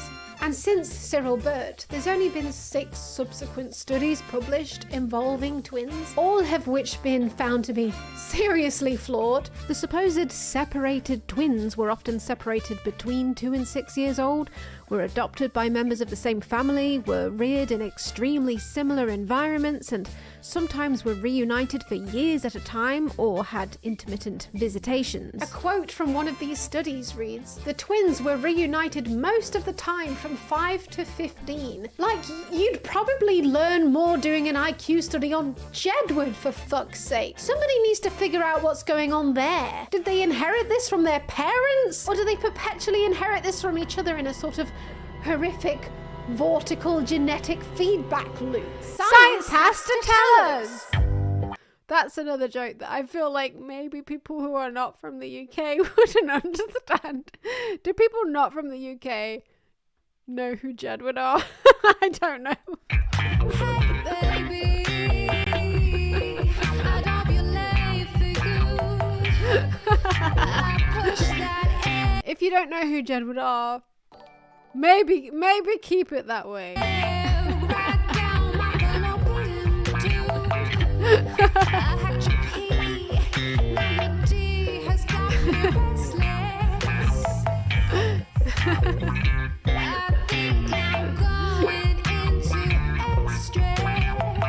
I have never. Did the subtitles understand what I was singing about there? I don't think it did. What? What did it think? What did it think I was saying? Alice. Hang on. Hey baby, I love your life for you. I don't be L for you. I push that L right down my fallopian tube. I had your pee, now your D has got me restless. No. You can't just put music. That's a cop-out to just put music, okay?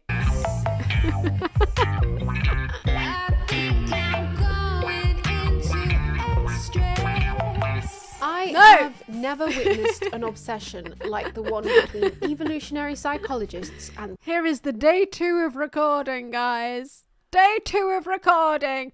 I asked on Instagram what I should write on my whiteboard for this section, and this is some of the responses that I got on Instagram. Not all of the responses that I got, but some of the responses that I got on my Instagram story. IQ is totally real. A fish with legs. I can't even remember what that is. It looks like a naan bread or something. That's a beer with a big head.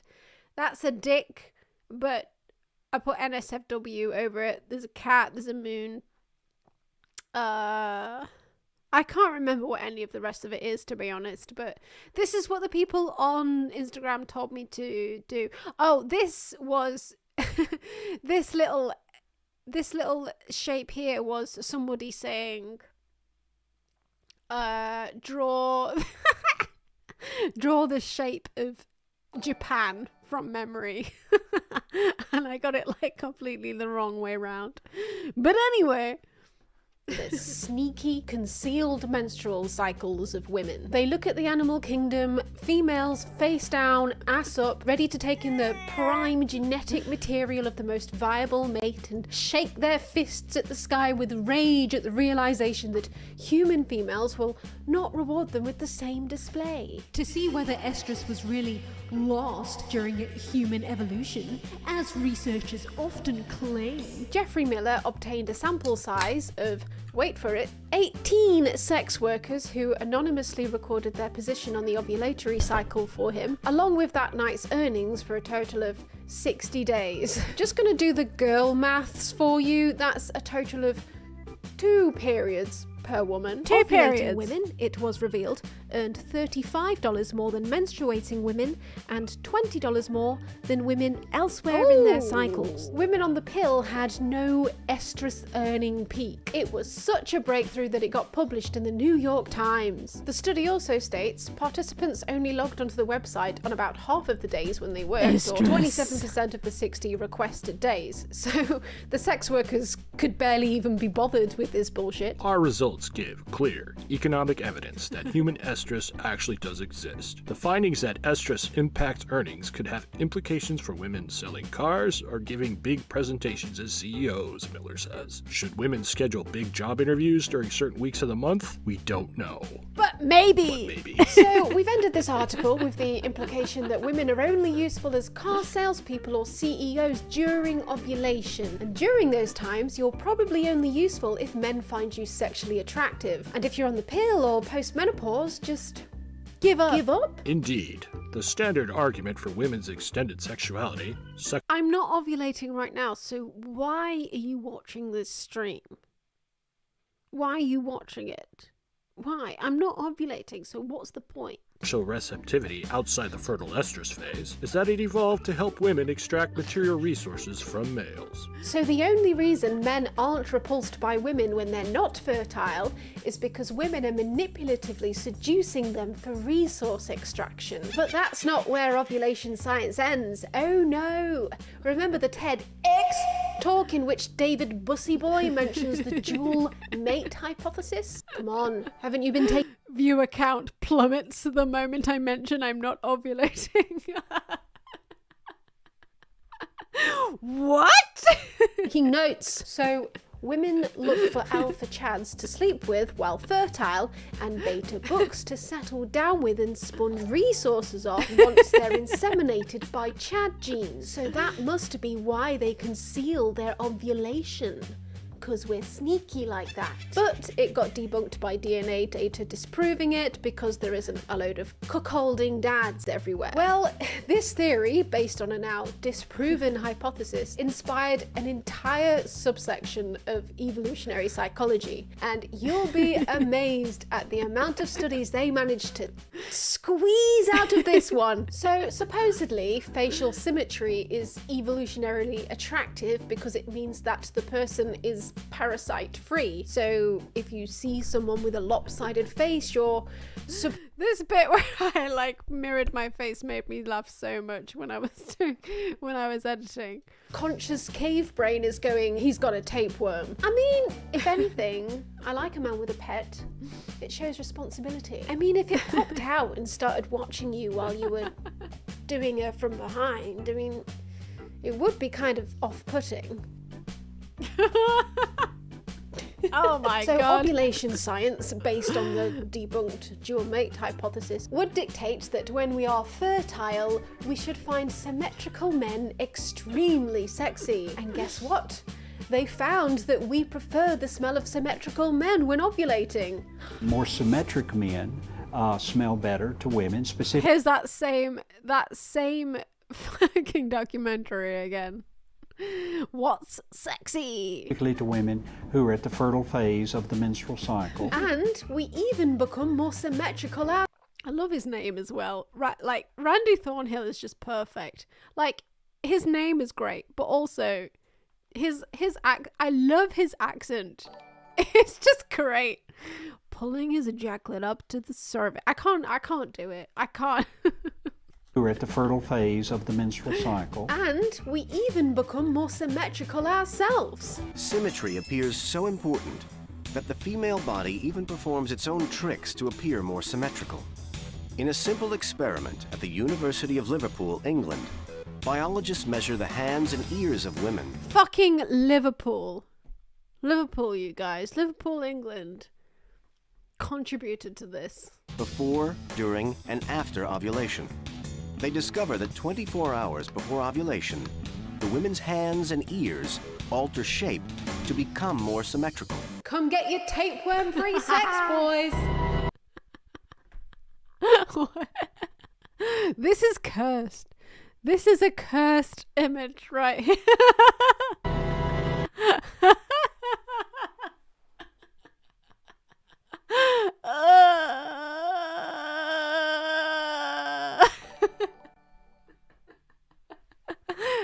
hate it. I hate it. But I'm keeping it on screen for as long as possible to torture you. I'm keeping it here to torture you.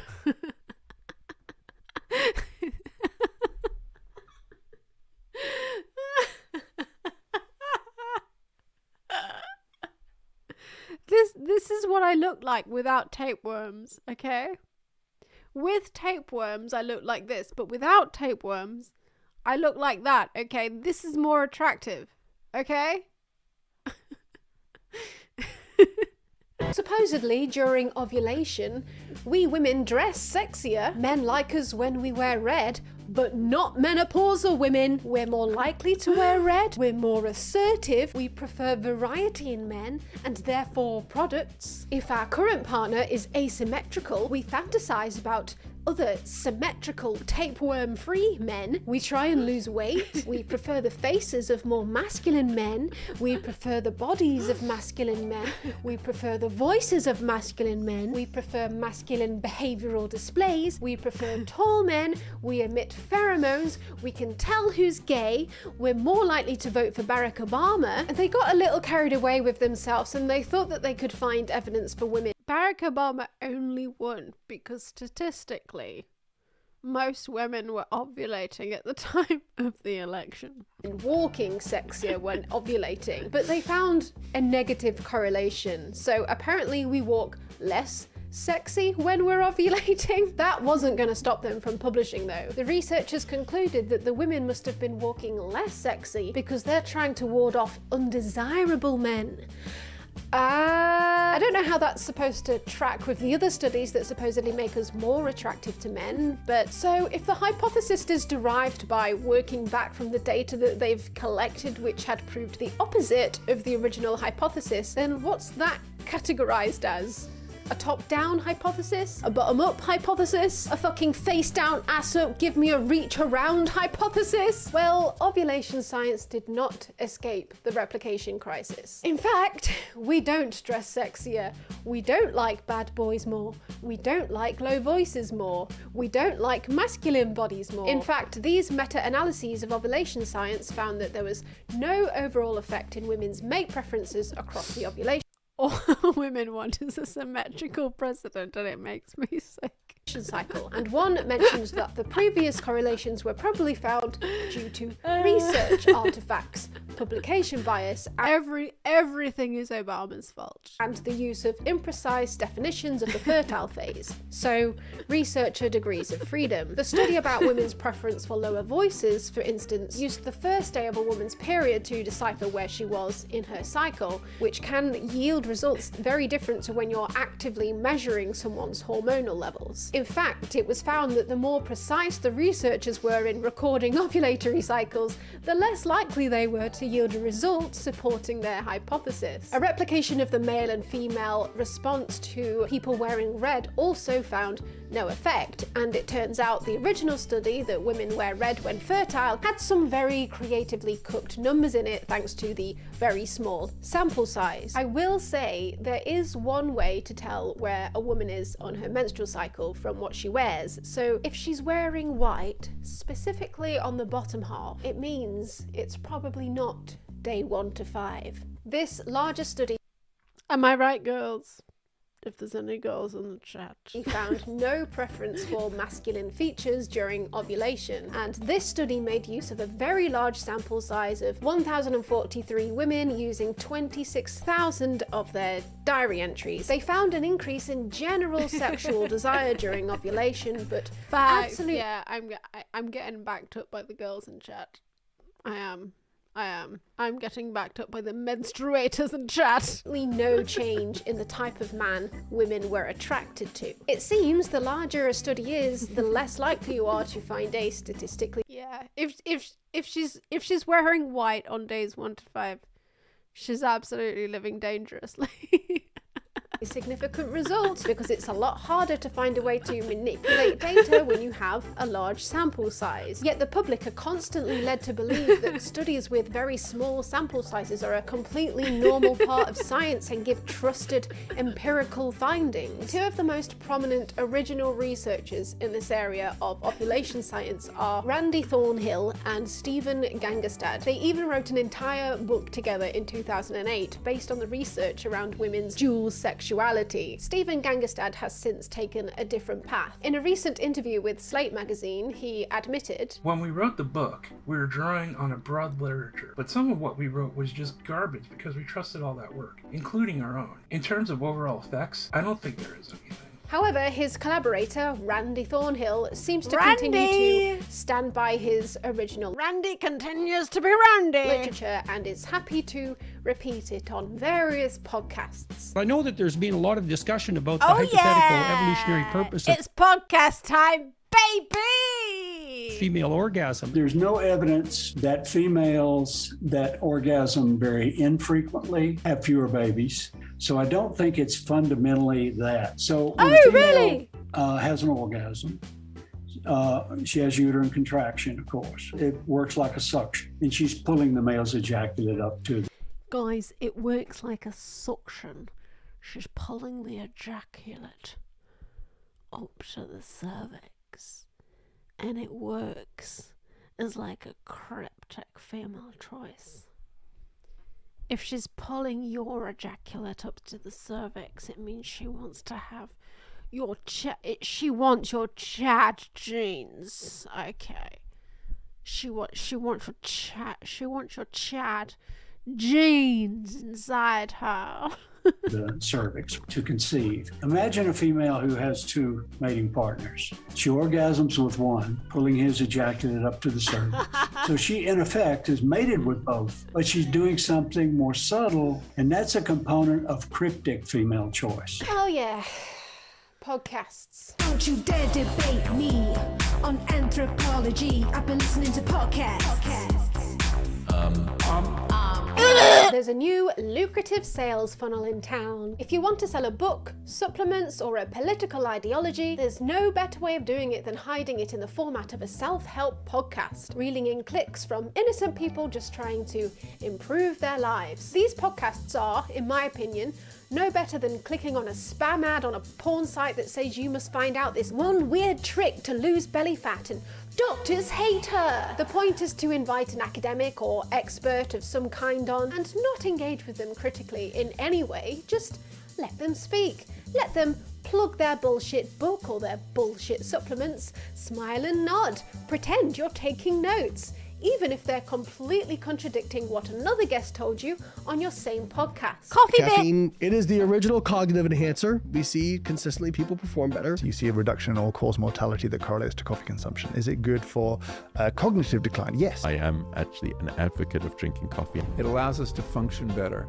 It allows us to work harder, longer. People who regularly drink coffee seem to be protected against cardiovascular disease and even neurologic conditions like Alzheimer's disease, Parkinson's, and MS. All the studies are now showing consistently you will have less heart disease and you'll live longer if you drink coffee. Do you think there's correlation or a link between caffeine consumption and a shrinking brain? Yeah. You get views from a clickbait title, they get to sell a book. Yes! That haven't gone through proper clinical trials.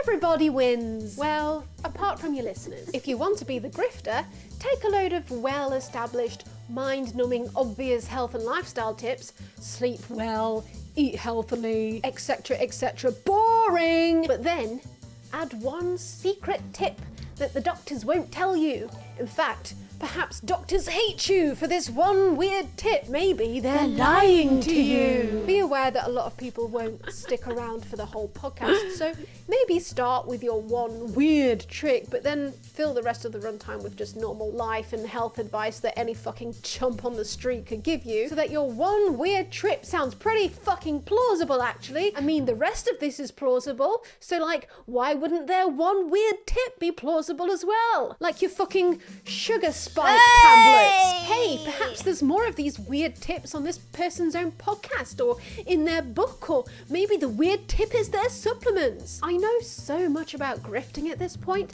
I could enact so many fucking 4D chess moves on you guys. You'd be signed up to a crypto rug pull, holding worthless moon NFTs and living off moon pills, and speed reading my 69 Rules for Life moon Bible while you sleep each night before you could say, why the This is all coming in the next video, by the way. All of these things. The next video. fuck am I signed up to 89 monthly subscriptions? Do you know how many Lamborghinis I could have right now?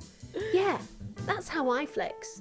I anti-flex. I tell you how much I don't have because I like you guys too much. Join my Patreon. In fact, studies have shown that early hominids who signed up to the Mooncat Patreon were the most successful in procuring resources to attract mates and ensure the passing of their genes to the next generation. Yeah. So sign Yeah. up today to be a part of the Mooncat progeny. My study of 10 people proved this. And get tier-specific perks like extra behind-the-scenes content, insights into my research process, STEM downloads for you musical sorts wanting to remix my tracks, your name shouted out in the video credits, early access to new videos, and 4 songs about my clitoris that I'm working on for a future project. But most of all, get a warm, fuzzy feeling inside for supporting me!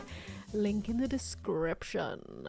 The relaxed conversational tone of podcasts gives academics a lot of leeway to be very loosey-goosey with the scientific literature they're communicating. And what makes them even more frustrating to watch is the evolutionary psychology just so stories being used as a chaser. We can start with a podcast from Diary of a CEO, hosted by Stephen Bartlett. My favourite, Stephen Bartlett! He's the young whippersnapper on the UK's Dragon's Den, the tech guy, the social media mogul, the guy the camera cuts to whenever someone utters the word TikTok. He spent some time wanting to be the British Gary Vee. At no point in my adult life have I had to find X on a triangle.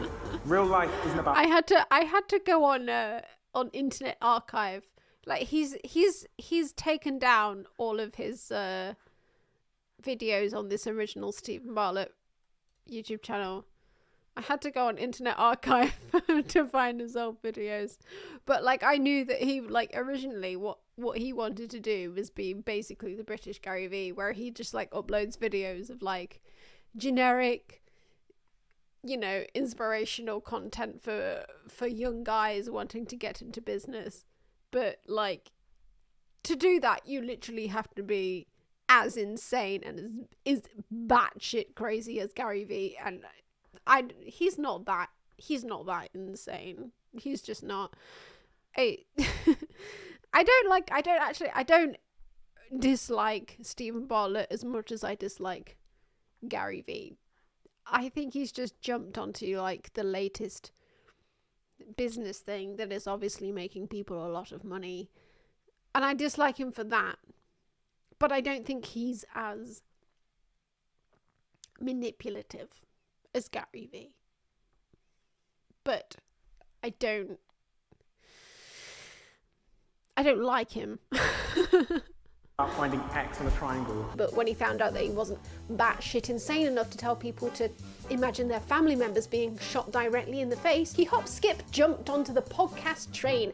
Chew fucking chew. So this episode with #1 neuroscientist Dr. Tara Swart, I'll give it to her, has got to be some of the most entertaining bullshit I've ever listened to. When a baby is born, one of the ways that it learns what emotion my the mum's favourite experiencing, lady! how it understands its own emotions, starts off mostly with eye contact with the mum. So most people are right-handed, so they'll be holding their baby in their left arm so they can still use their dominant hand.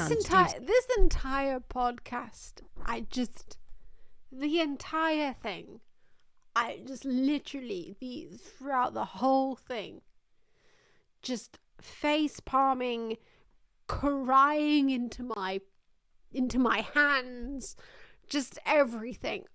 I don't know how people just don't realize how much bullshit this is. Is it because it sounds plausible? Because it doesn't sound plausible.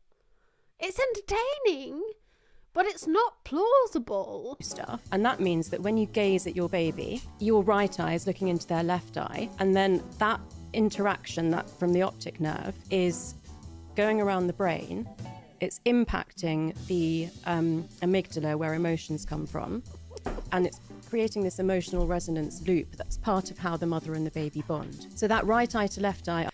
Emotional resonance loop, guys.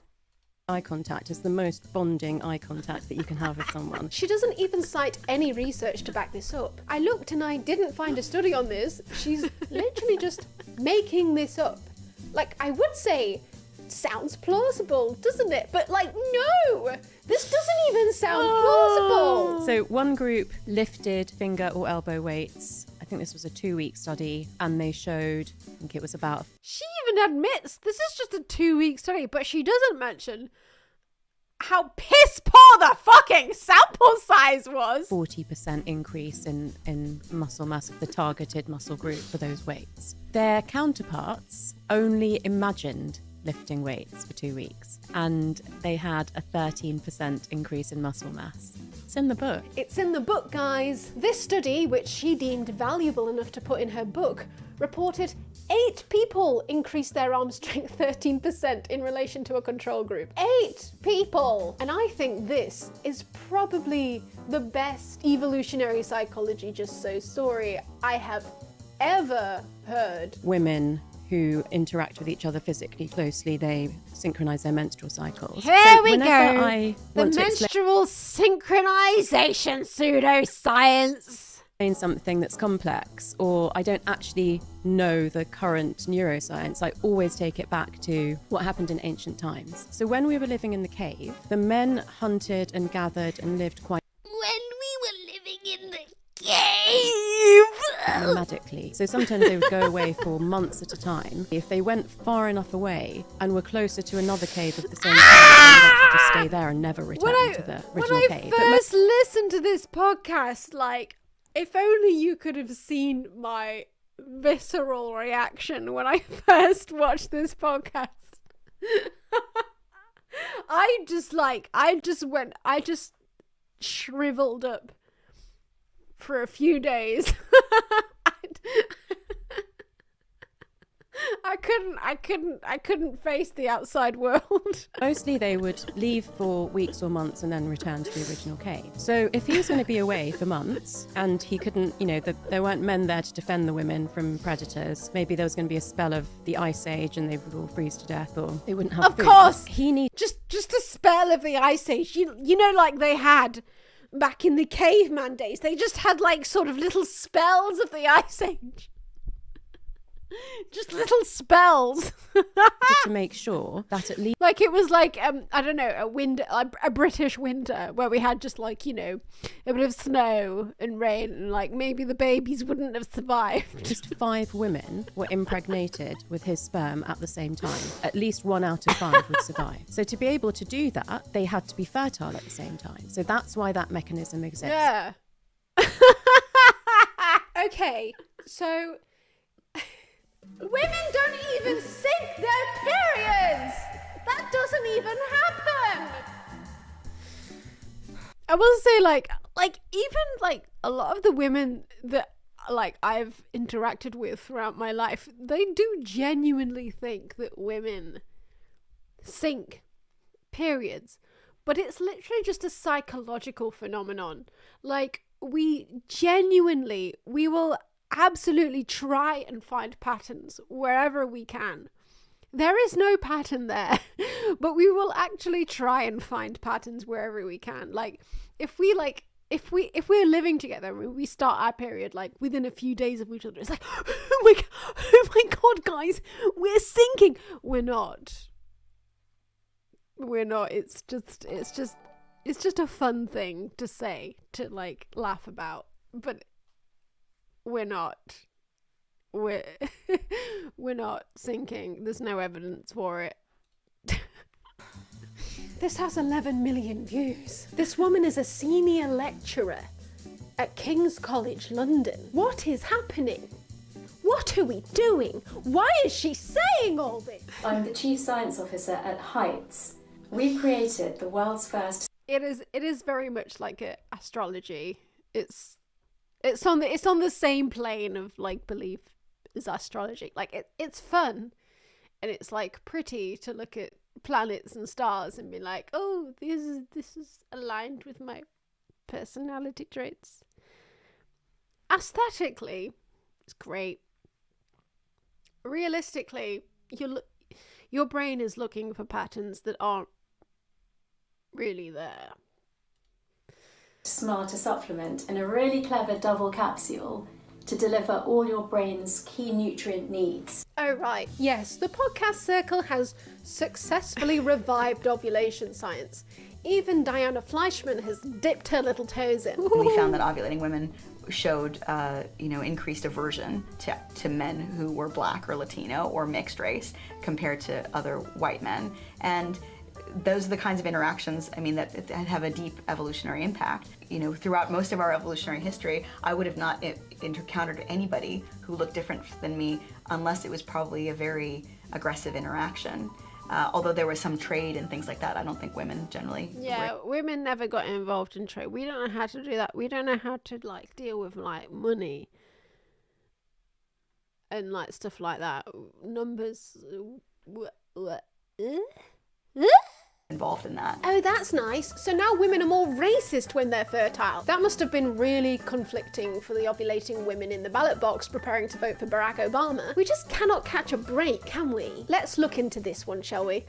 Okay, so it's a study that she carried out in 2009 on a total of 77 college students. And oh no, they did a replication in 2015 with 2,226 people and found no effect.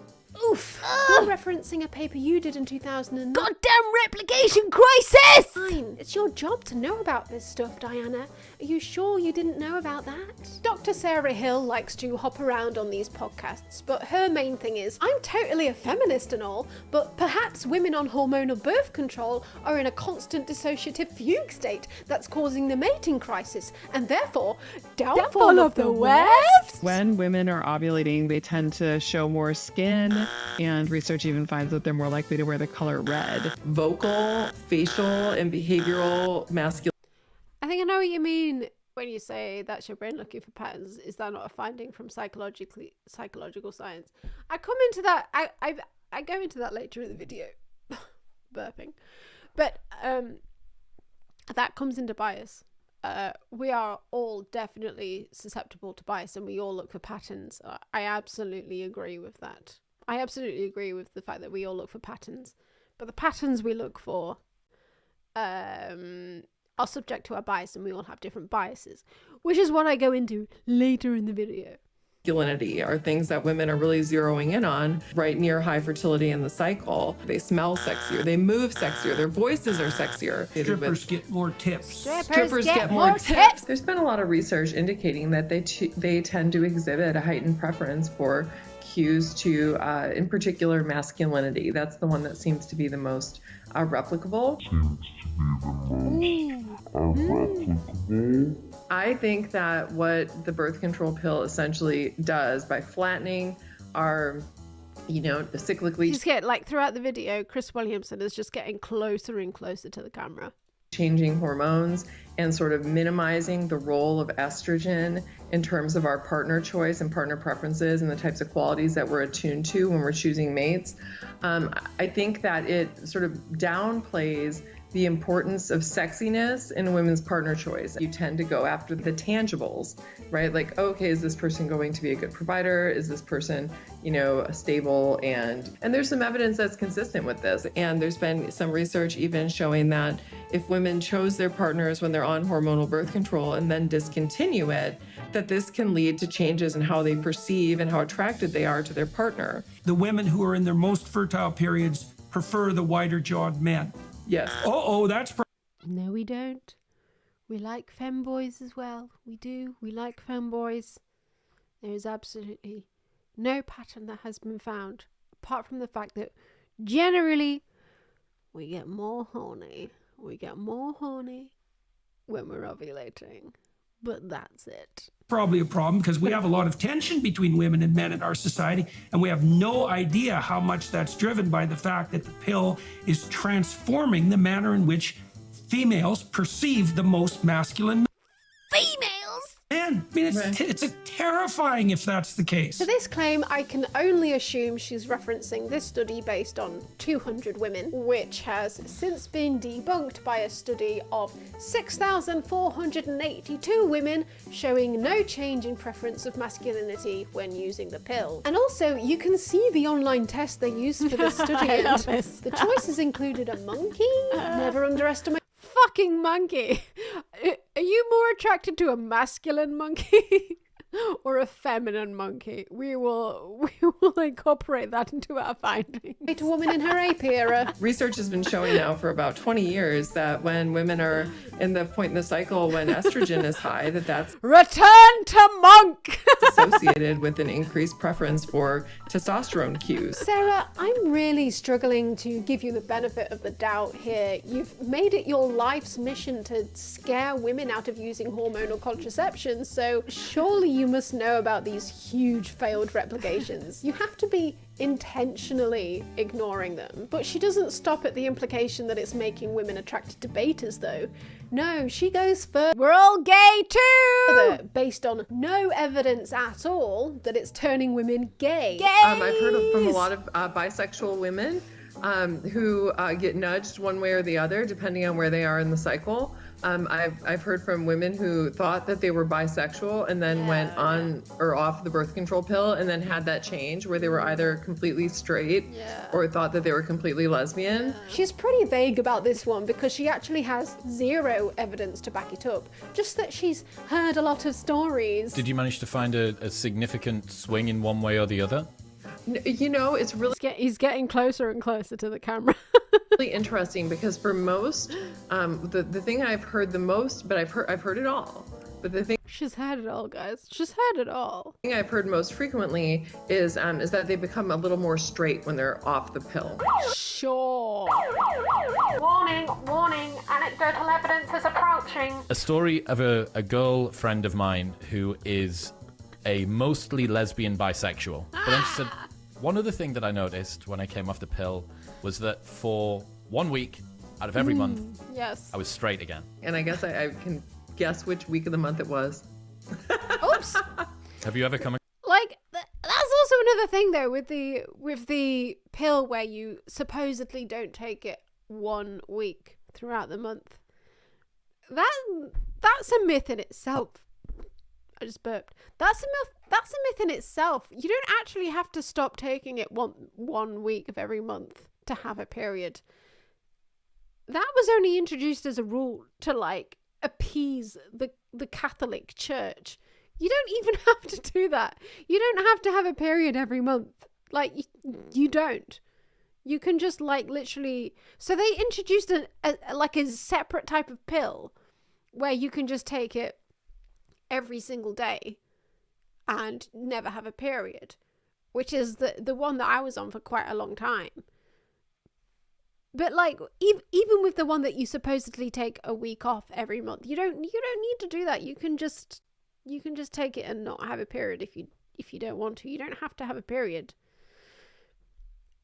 It was like they only said that like you were supposed to have a period every month to, I don't know. I don't even know why. It was for some reason the Catholic Church thought it was more acceptable if you had a period every month while taking the pill. I don't know. Yeah, it's just like the whole politics around contraception it's fucking wild. It's wild. Come across that before? Yeah, that's right, guys. Chris is buying. Like, yeah, the pill that I was on for like most of my adult woman life, has been the kind of pill that I take consistently, and like I know personally, well, some women still have periods on the pill, but I didn't generally have periods on it. But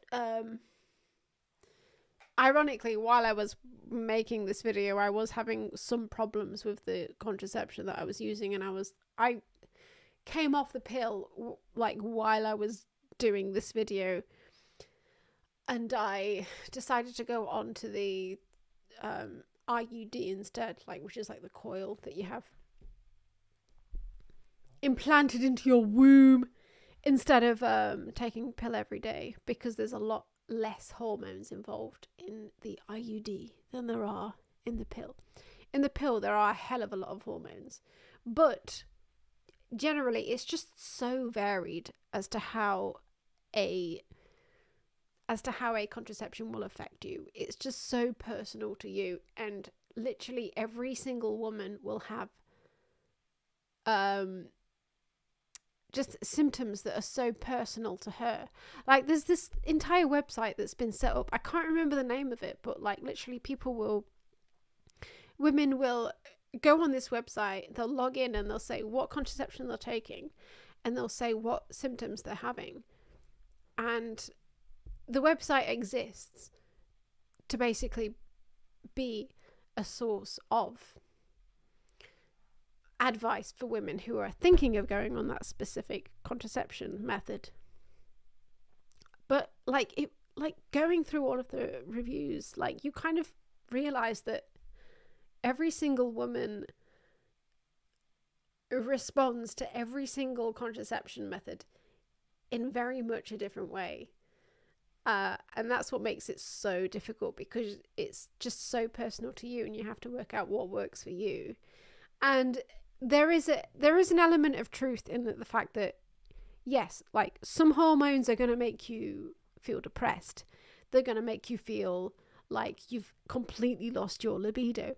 They're going to make you feel this or that. Like, personally, like, I have problems with my skin on most contraception, and I've been battling with that personally. Like, I want to find a method of contraception that won't give me like fucking awful acne. Like, complete honesty, that's what I'd fucking love. I've not found that yet. But I'm on the IUD now, but I'm still getting acne on it, but like, I've got rid of some of the other fucking awful side effects that I've got from the pill through going from that to the IUD. But like, I still have awful skin on the IUD, and I don't know whether, like, my doctor's telling me, oh well, the IUD, it's only putting hormones like very locally in your womb, like, I don't think that it would be affecting your skin. So like, my doctor's like, yeah, well, it's not going to be the IUD that's making your skin bad, so we'll just prescribe you some like skin cream instead. But I'm like, but I didn't have bad skin before I had this put in, so like, I don't know. I don't fucking know. It's shit. It really is. It's fucking shit. It's shit to have to deal with this. And like, and on top of that, it's like the moods that it can give you as well. Like, the way that it affects you in your brain is just another level on top of all of that shit. It's absolute bullshit.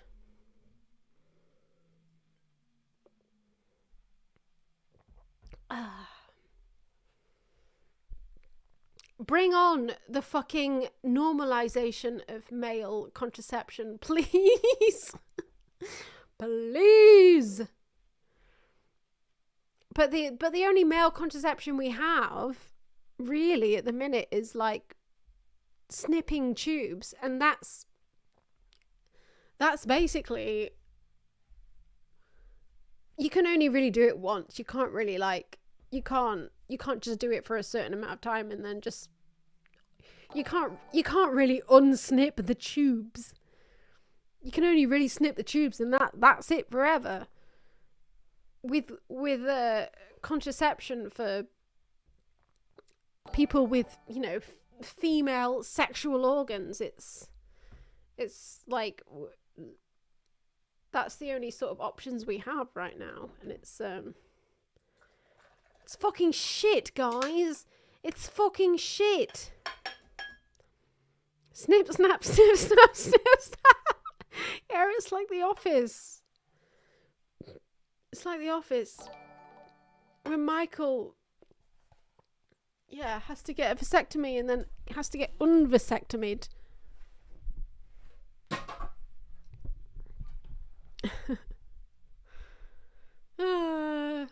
But yeah, it's fucking shit. I've, like, ironically, during the process of this video, I've been going through my own bullshit with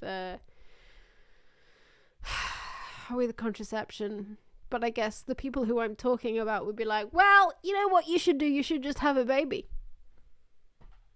Why are you trying to have a career, woman? You should just have a baby and give up.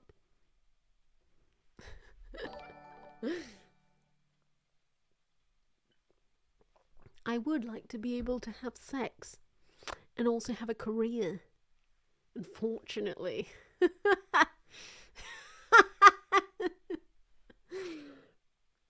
Like, half of this is about how women supposedly don't want to have sex. But, like, if women didn't want to have sex, they wouldn't go through all of this fucking bullshit in order to be able to have sex. The amount of shit I'm going through to be able to have sex.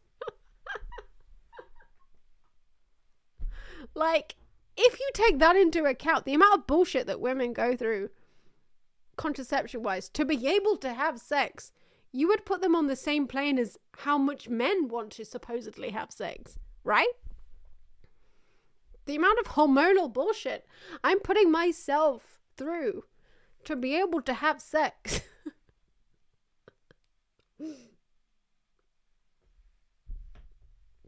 Yeah.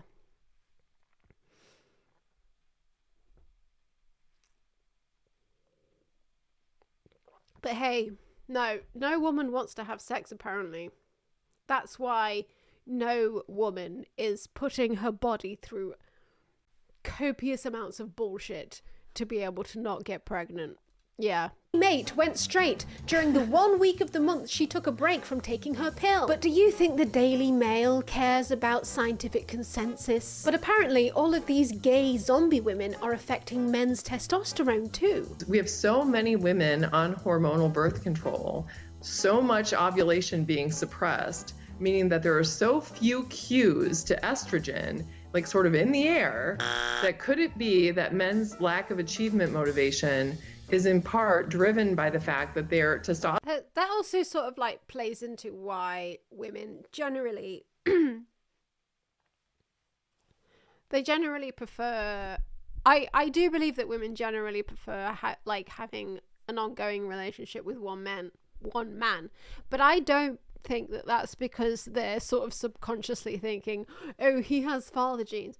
What women are consciously thinking is, if I have an ongoing relationship with one man, it's because I can teach him what I like in the bedroom, and he can repeat. If he successfully repeats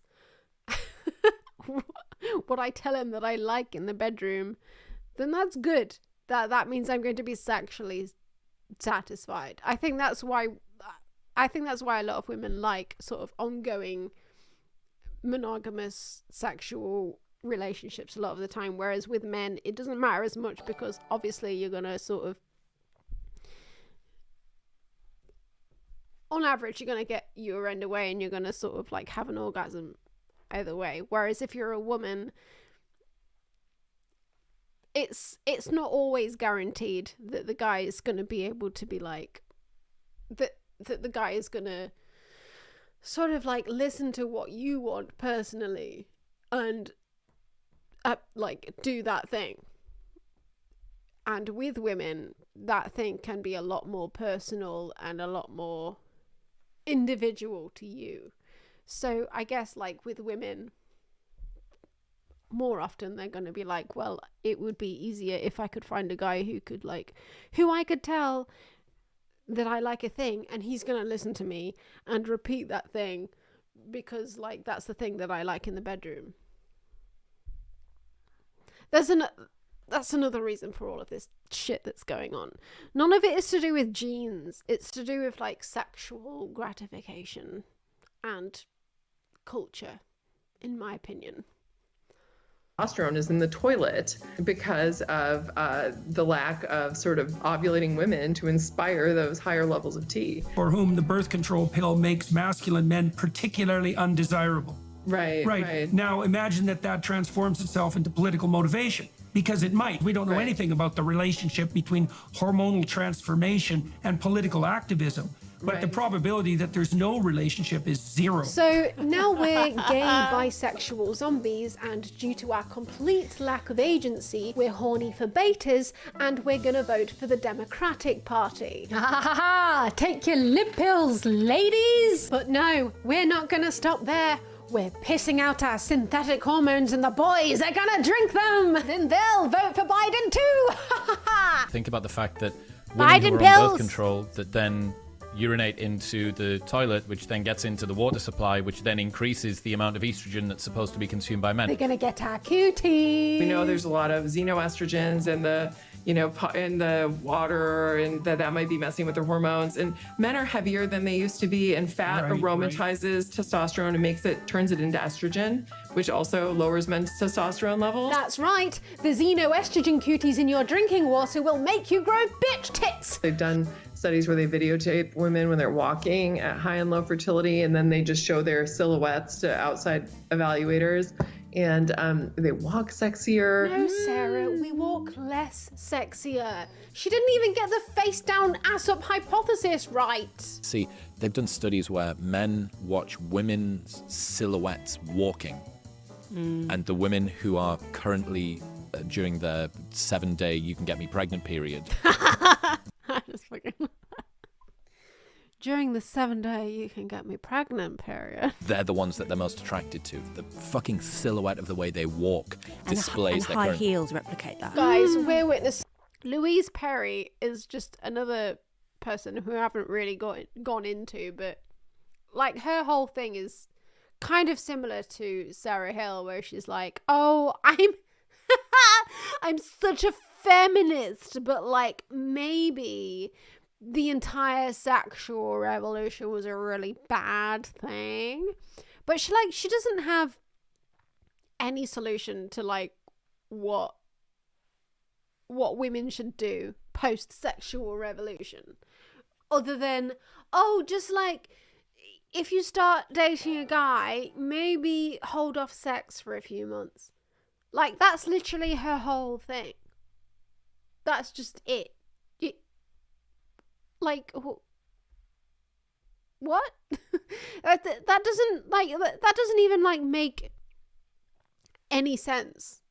It's like if I start dating a guy and I decide to sleep with him straight away, cool, it's because I wanted to. Or if I decided to not sleep with him straight away, cool, it's because I didn't want to. But either way, like if I slept with a guy straight away and then immediately he fucking ran off, either way he wasn't worth it anyway. Like I don't know how it's I don't know what the point she is that I don't know what the point is that she's trying to make. Like if the guy slept with me and then ran off, then he wasn't worth it anyway. Either way.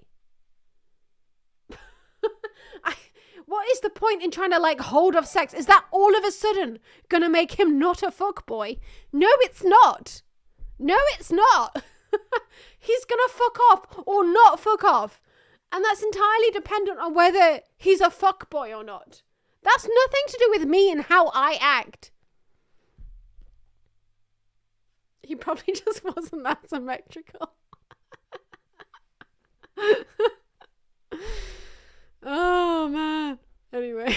Seeing the spread of bullshit science in real time. They then either come off or don't come off birth control, but find that they come out of this fucking hormonal fugue state.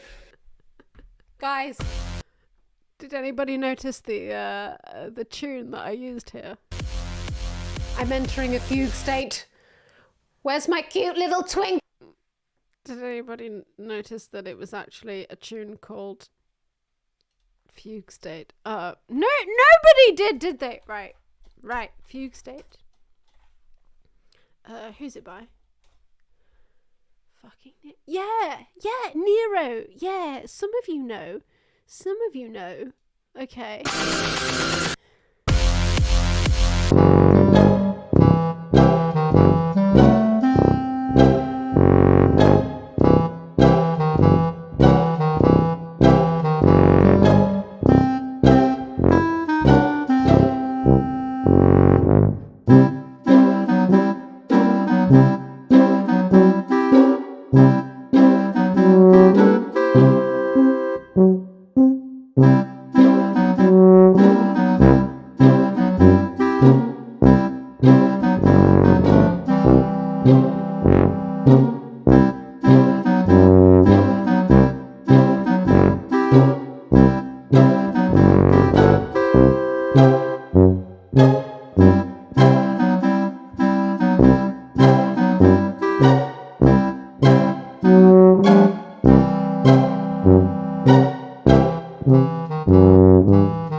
Okay, Karen.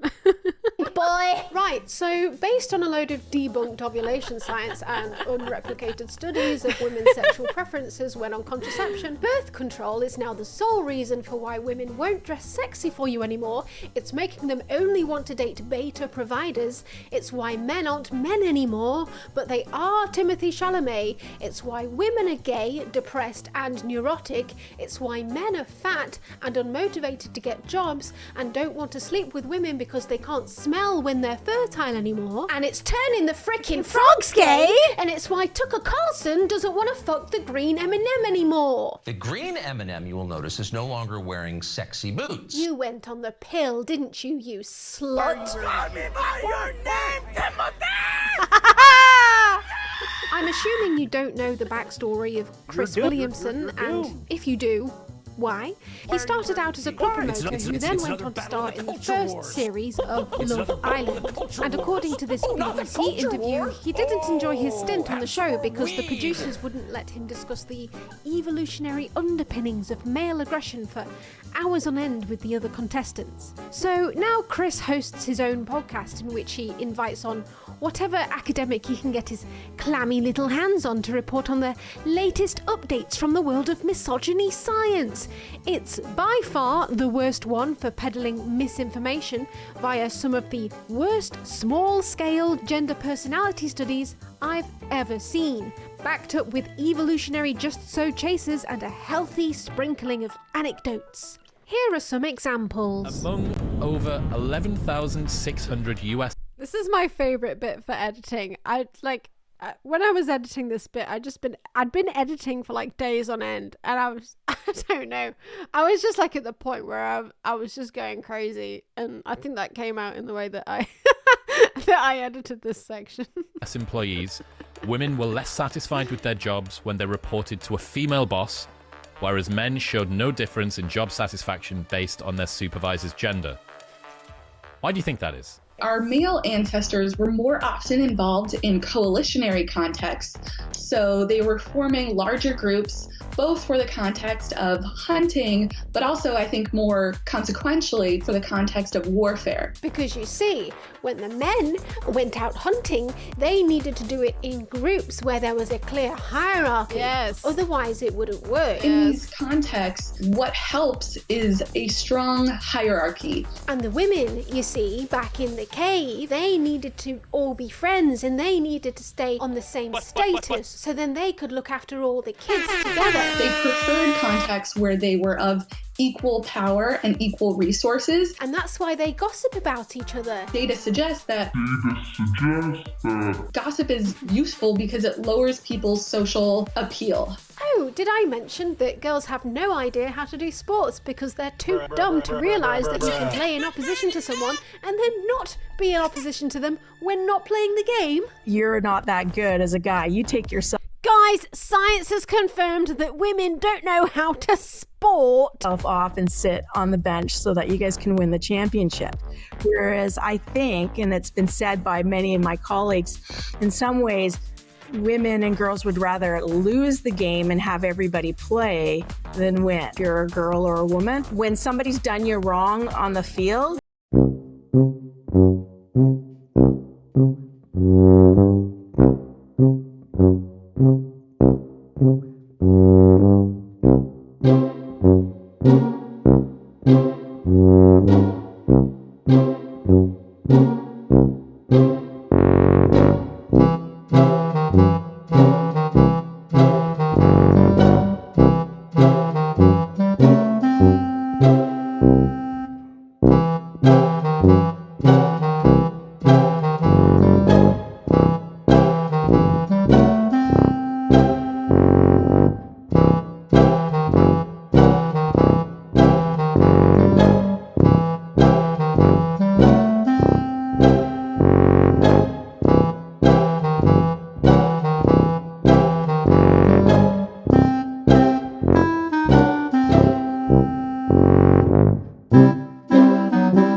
theory to female intersexual slut shaming. I've never needed to touch grass more in my goddamn life. Wait, does that mean I can sell stocks in my sexiness? Guys, I'm projected to get sexier very soon. Buy socks in this literally about to ovulate. Buy now, before it's too late. Women who are high in intrasexual competitiveness are more likely to advise women who they perceive as potential mating threats to cut off more hair in an attempt to sabotage their attractiveness. This is probably one of the most stupid studies I've got. Yeah, this is a fucking insane study. I can't believe they got the funding to do this. It actually has a surprisingly large sample size. It's like 400 odd, but because they had a really large sample size, the effect size was laughably small. Come across throughout this entire thing, the effect is literally about 2. Like this, like if you look at the actual graphs, it's so it's so fucking ridiculously small that it's like, I can't believe they even decided to publish this. But when you've been given so much funding by an institution to like try and find a statistically significant result, you're gonna do everything you can to try and publish something that looks good. But like, if you actually look at the study, it doesn't look good. If you actually like consider in real life, like how much hair 2 millimeters is, it's fucking nothing. Like the amount of like hacking of blood that they try to get out of a stone to get something significant out of this study is insane. 2 millimeters of extra hair being cut off? Yes. That study finds itself in the book. Okay, so underlying it all, I would say, is this sense that we are all equals. So if my friend does much better than me on an exam and I find out about it, I feel bad. It's like, who is she? And I've done quite a bit of research. That's another very British reference that I use. R.I.P. to Nikki Graham. The Brits in the chat, you will know Nikki Graham. She was an absolute star of British Big Brother. Who is she?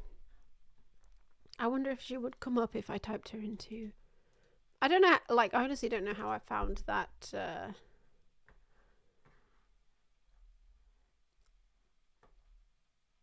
She had the best, like, she was one of the original Big Brother contestants, and she had the best tantrums ever. Nikki, take your sunglasses off, and why do you keep trying to get through to the other house? I belong in there! I belong in there! I belong in there! She was amazing. She was amazing. What have I fucking done?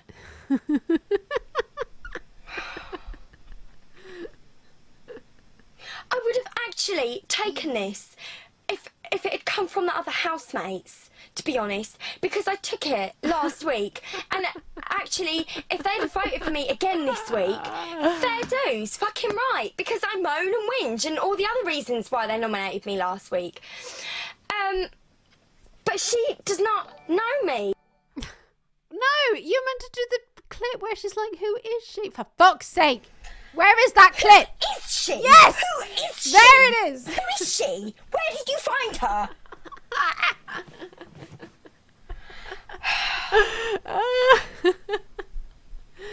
She was the best Big Brother contestant. Okay, I mean that's another reference that you're only ever gonna get if you know about that. Research on that. And I've done quite a bit of research on that.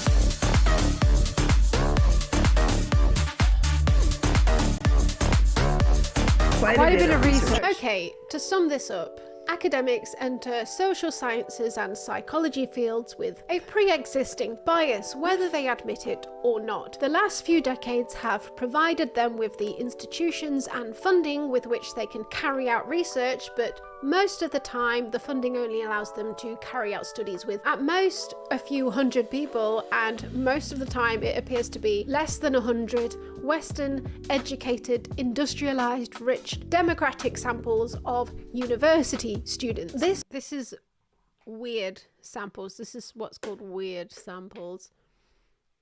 Does it come up if I type in weird samples?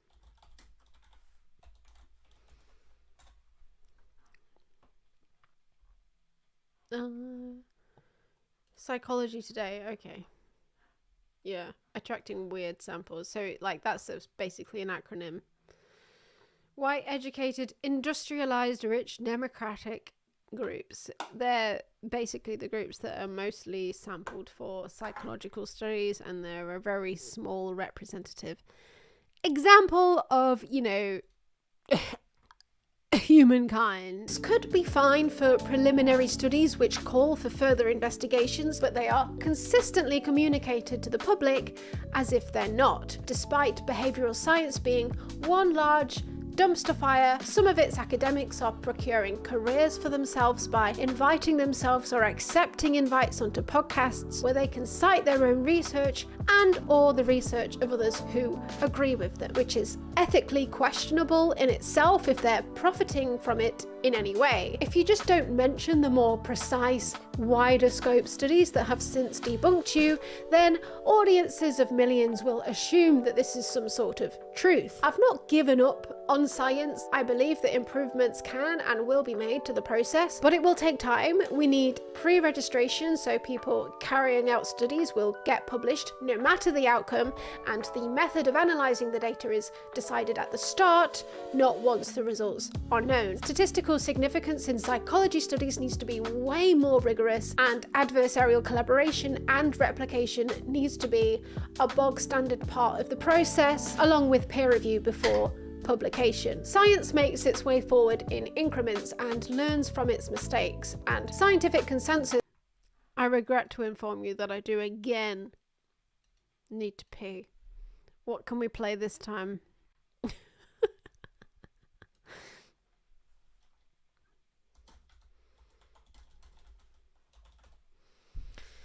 I can't talk right now. I'm making peace. Fucking What, you want the entire rant of fucking pronouns? You want that playing while I'm pissing?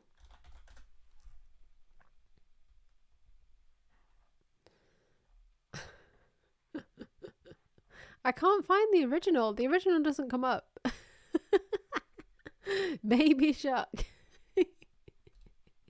There is nothing I love more than to fire up a brand new RPG, lose myself. Sorry, did you want to get immersed in our world? Yeah, well, guess what? Fucking pronouns! I love nothing more than to be dragged out at every fucking conceivable opportunity so you can fucking current day us. Current fucking day! Fuck off! We can't see past our own fucking reflection. That's the level of our narcissism here at Bethesda. Twat waffle! That's all you fucking are! Twat waffle! Fuck off! Fucking gender ambiguity! Fucking current day Californian shit! Cause that's all we fucking know! Cause we're boring! We're so fucking boring! You're boring! You're fucking dull! You have nothing to say! Fuck your immersion! Guess what? Fucking pronouns! You take everything we love and you just can't help! Shovel your dog shit! Fucking crap! Ideology into everything! Every single solitary fucking thing!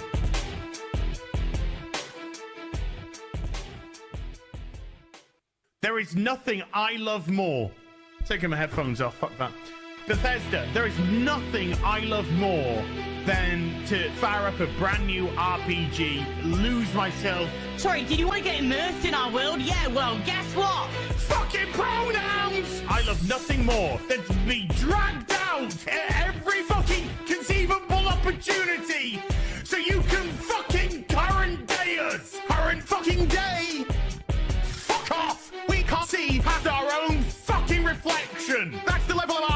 narcissism here at Bethesda. Twat waffle. That's all you fucking are. Twat waffle. Fuck off. Fucking gender ambiguity. Fucking current day Californian shit.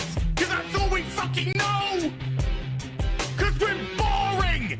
We're so fucking boring. You're boring. You're fucking dull.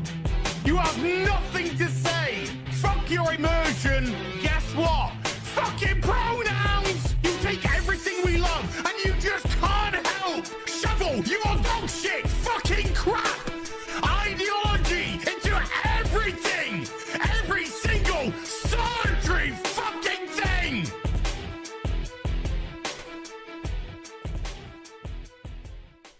There is nothing I love more. Taking my headphones off, fuck that. Bethesda, there is nothing I love more than to fire up a brand new RPG, lose myself. Sorry, did you want to get immersed in our world? Yeah, well, guess what? Fucking pronouns! I love nothing more than to be dragged out at every fucking conceivable opportunity so you can fucking current day us. Current fucking day! Yeah! Fuck off! We can't see past our own fucking reflection. That's the level of our narcissism here at Bethesda. Twat waffle! That's all you fucking are! Twat waffle! Fuck off! Well done, Jess Beholder. Well done. Well done. Very good remix. Alright. This, I believe, is ambling slowly towards pastures of truth and enlightenment, every now and again having to scrape the dog shit of scientific misogyny and racism off its foot. But in the midst of this process, academics from what they call the intellectual dark web emerge from the academic swamp, appearing on podcasts wielding a singular paper teeming with the aforementioned scientific failings, and if it's just controversial enough, you can fool people into thinking it's going against the mainstream scientific grain, so therefore it must be the truth. Just make it look like everyone else is too pussy to admit it, and you can wrap it up in a tidy little bow by providing an evolutionary just so story and sprinkle a little anecdote on top and send it to Podcast Town or journalists. And then perhaps a coder at Google will read it and James write a Damore memo time. based on his meticulous research about why perhaps he has fewer female colleagues because men are more competitive and like things more than people, and women like people more than things, and when he gets fired by Google he becomes a hero pariah for the intellectual dark web. You're not diverting from the central tenets of evolutionary psychology and biology. You're not conjuring this out of thin air. There's a nice... I will say that James Damore, I think, had, because of the narrative that he had, that he said this thing, he wrote this memo and then he got fired from Google. What he had was the narrative to make him a sort of prodigy in the way that Jordan Peterson was, because Jordan Peterson, he sort of got catapulted into fame because of his whole backlash against the it was a Canadian bill that he was speaking out against, wasn't it, that was supposedly going to throw Canadians in jail if they didn't call people by their correct pronouns, which isn't what that actual bill was saying. And that's what sort of catapulted Jordan Peterson into fame, because Jordan Peterson, what he had was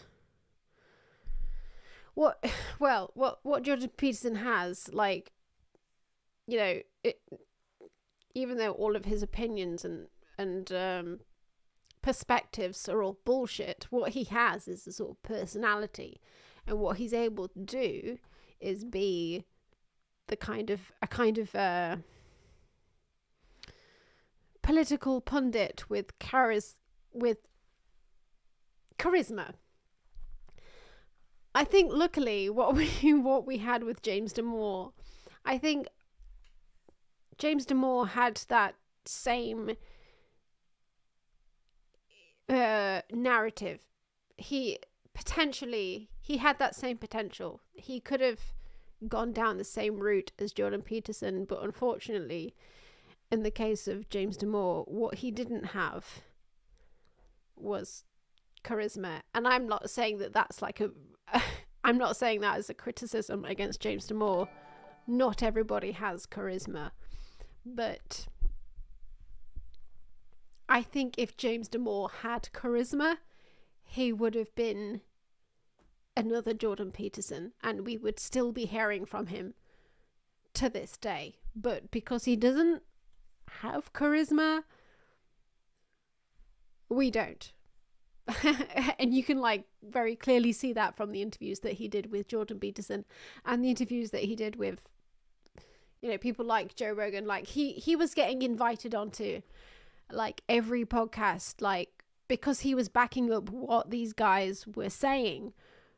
But he kind of like, he faded away quite quickly because he clearly didn't know how to be a media person and how to sort of like get his point across in a charismatic way and in a verbose way. So yeah, that's my thoughts on James Damore anyway. But yeah, solid scientific literature behind you. When I first heard about it, you know, I thought, well, this mean, angry man must have written some things saying that women suck at tech or they suck at this, and, you know, and people were reacting to this. He fumbled the bag. Yeah, I mean, absolutely. Like, James Damore, he was like, absolutely. When this all came out, like, in what? Was it 2016 that all of this shit came out? He was absolutely given the bag on, like, just like on a, you know, a kibosh. He was like, here's all of this money, but he didn't have the riz, he didn't have the charisma to make it last. He didn't. Blatant misogynistic bribe that I was hearing about. When I read it, I was so confused because I was like, where's the mean stuff? Then Jeffrey Miller himself, like, because I would have used like a clip of James Damore saying a thing in my video if I could have found a single clip of James Damore saying a thing. But I couldn't. Like, the clips I found were of like Jordan Peterson saying things to him or Joe Rogan saying things to him. I couldn't find a single clip of James Damore saying a thing. And to be honest, I think that's why he kind of faded away. He just didn't know how to be in the spotlight. Like, he was just a misogynistic coder who wrote a memo, and he got invited onto podcasts, and when it was sort of like realized that he didn't know how to be on podcasts, he kind of faded away. Now, you know, in my opinion, for better, in other people's opinions, for worse. But, you know, Elf comes and defends him. Rated fairly, his memo would get at least an A- in any master's level psychology course. Well, I'd fucking love to be one of your students, Jeffrey, because Damore wrote this over the course of one flight. His citations for sex differences included the Wikipedia page for sex differences in psychology. Absolutely, an absolutely unclippable man, Damore. Unclippable. The Wikipedia page for empathizing and systemizing theory, and 2 other studies in which the sex differences could easily be attributable to cultural differences, and a handful of opinion pieces that backed him up. Damore references another theory prevalent in psychology, one which he probably picked up from Jordan Peterson, the theory that there's more cognitive variance among men than women. This has been a very contentious area of evolutionary psychology, with some people under the belief that the mental traits for IQ are carried on the X chromosome, which gives them more variance. Supposedly, men therefore show more outlier geniuses, but are also more likely to have some sort of learning disability. But a recent 2021 meta-analysis of 3 decades of cognitive sex difference science has shown this to not be true. But this doesn't stop them from implying that women don't belong in STEM. Perhaps they're not less capable, perhaps they just don't want to be in STEM. So there was a great paper released. The Atlantic Monthly just wrote an article on it this week showing that as societies become more egalitarian, the gap between enrollment the enrollment gap between men and women in STEM fields increases. Yeah. So, and what do the feminists say about that? Pseudoscience. The authors of Jordan's What do the feminists say? Pseudoscience! favourite STEM gender paradox study, Stowett and Geary, found a correlation That's all I'm doing. I'm just screaming pseudoscience. That's all I'm doing. showing that countries with more gender equality actually showed a regression of women graduating in STEM, implying that their innate propensity to care for babies instead of things was making them choose different careers. But when others tried to replicate the study, they just couldn't get the same correlation. Stowett and Geary didn't disclose the indexes or equations they'd used to come to their correlation, so the people attempting to replicate the correlation had to try and laboriously figure this out for themselves. Turns out, Geary and Stowett had used an index for a country's gender equality, which was not intended to be used for the... So I was talking about Geary earlier. He's the same guy who did that mental 3D rotation study that basically concluded that women are no better at 3D rotation and men are better at everything, and the only reason that women ended up doing the gathering tasks in the Pleistocene is because the men were all round better at doing everything. The same guy that concluded that is the same guy who did this study.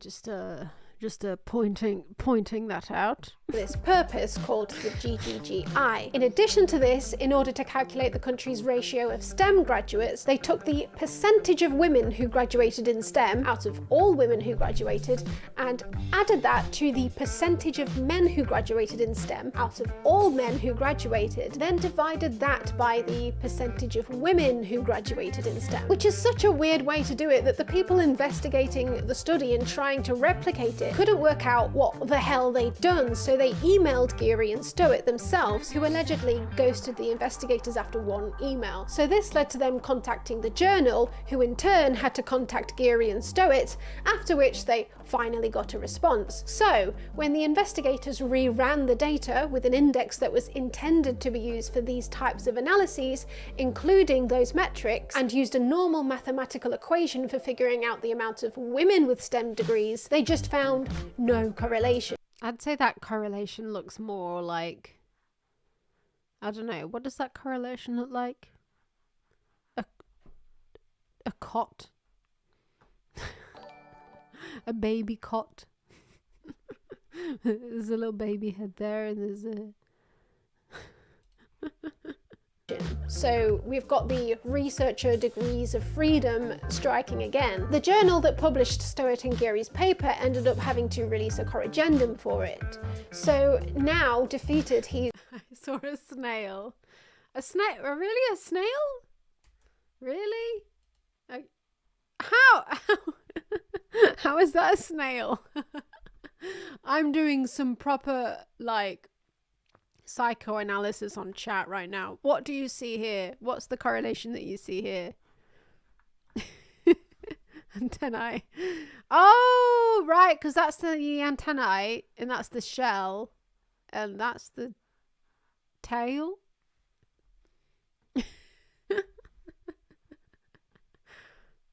It's a slug?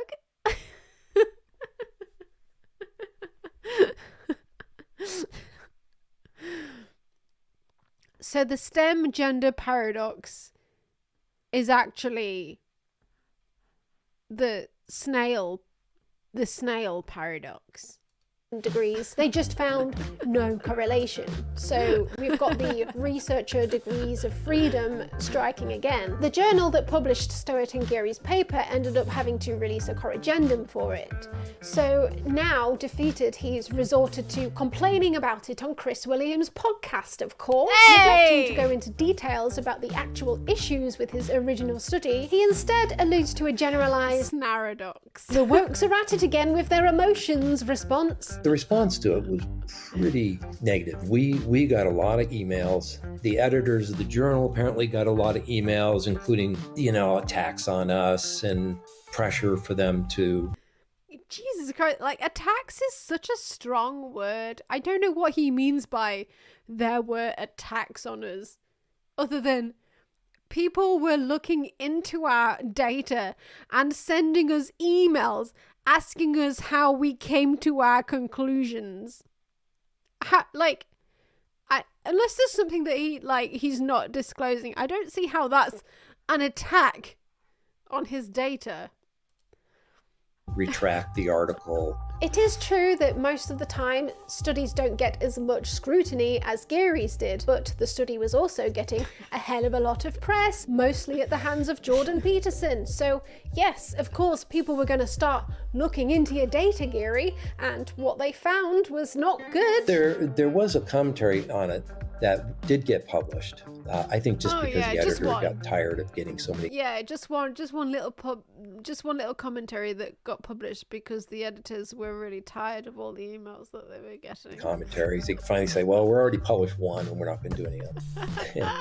They complained about how we define proportion of males. This guy. And females in STEM fields, which was just kind of just kind of a stupid thing. Kind of a stupid thing?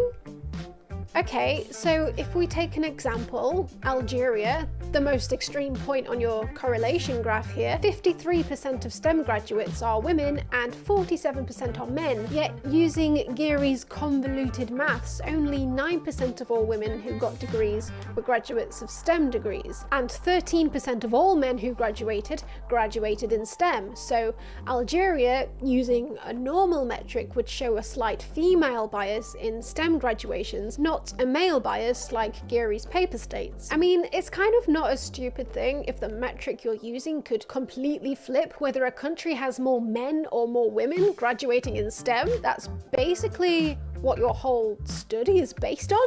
In fact, if you look back on Geary's career, you'll find that he used to carry out studies which supposedly proved men were more talented than women at STEM subjects in school, discussing potentially evolutionary underpinnings. When women started outperforming men at these subjects in school, Geary quietly moved on to why women can't do STEM to why they won't. It's not only women that suffer from bad gender science, it also further entrenches attitudes that leave men feeling as if they're not wired to be good fathers or that they're innately aggressive, and if not, there must be something wrong with them, making them wish to change themselves, following people like Andrew Tate or signing up for alpha male courses where they pay $18,000 to get their backpack thrown in a tub.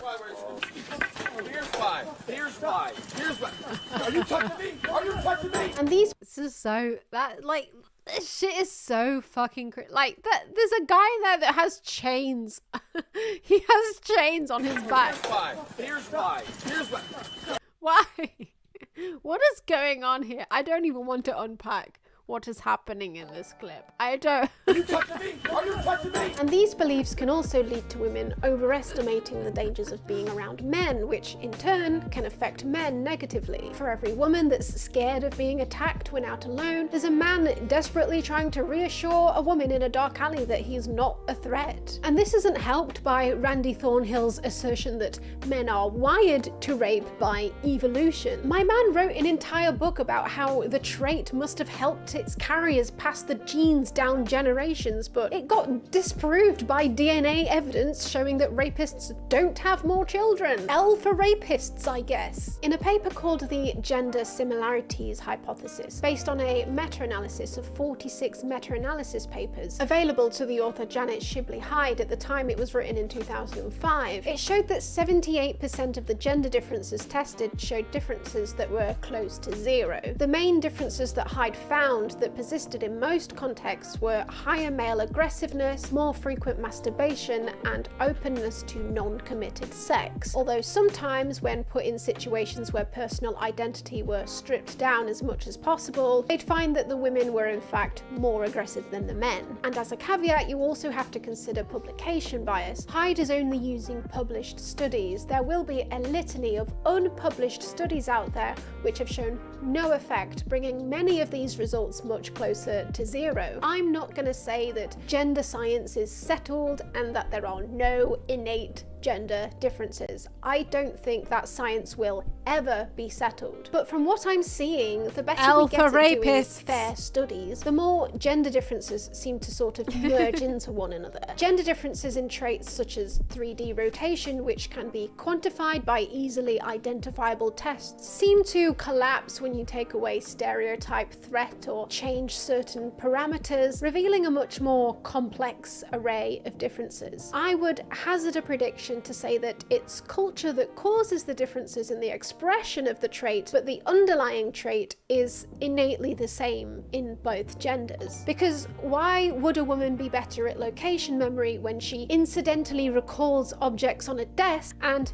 worse than a man when she intentionally recalls fake objects in a computer game? There seems to be either a cultural reason for this, or there was simply a quirk. I mean, if any of you have seen me try to do a video game where I've tried to recall objects in that video game, in the way the studies were carried out, we'll never know. But it's also interesting that when researchers ask women to show a trait that they're not in any way aware that they're supposed to be doing, their results fall apart in replications with larger sample sizes. The ovulation studies, based on a shaky just so evolutionary theory to start with, suffered from a caveat that doomed them. Women were being studied to see if they carried out actions that they were themselves not aware that they were supposed to be doing. Like, thankfully it's not the done thing to advertise the condition of your cervical mucus to surrounding men to indicate your ovulation status, so no women will have... I don't know about other girls in the chat, but I swab my cervix every time I ovulate,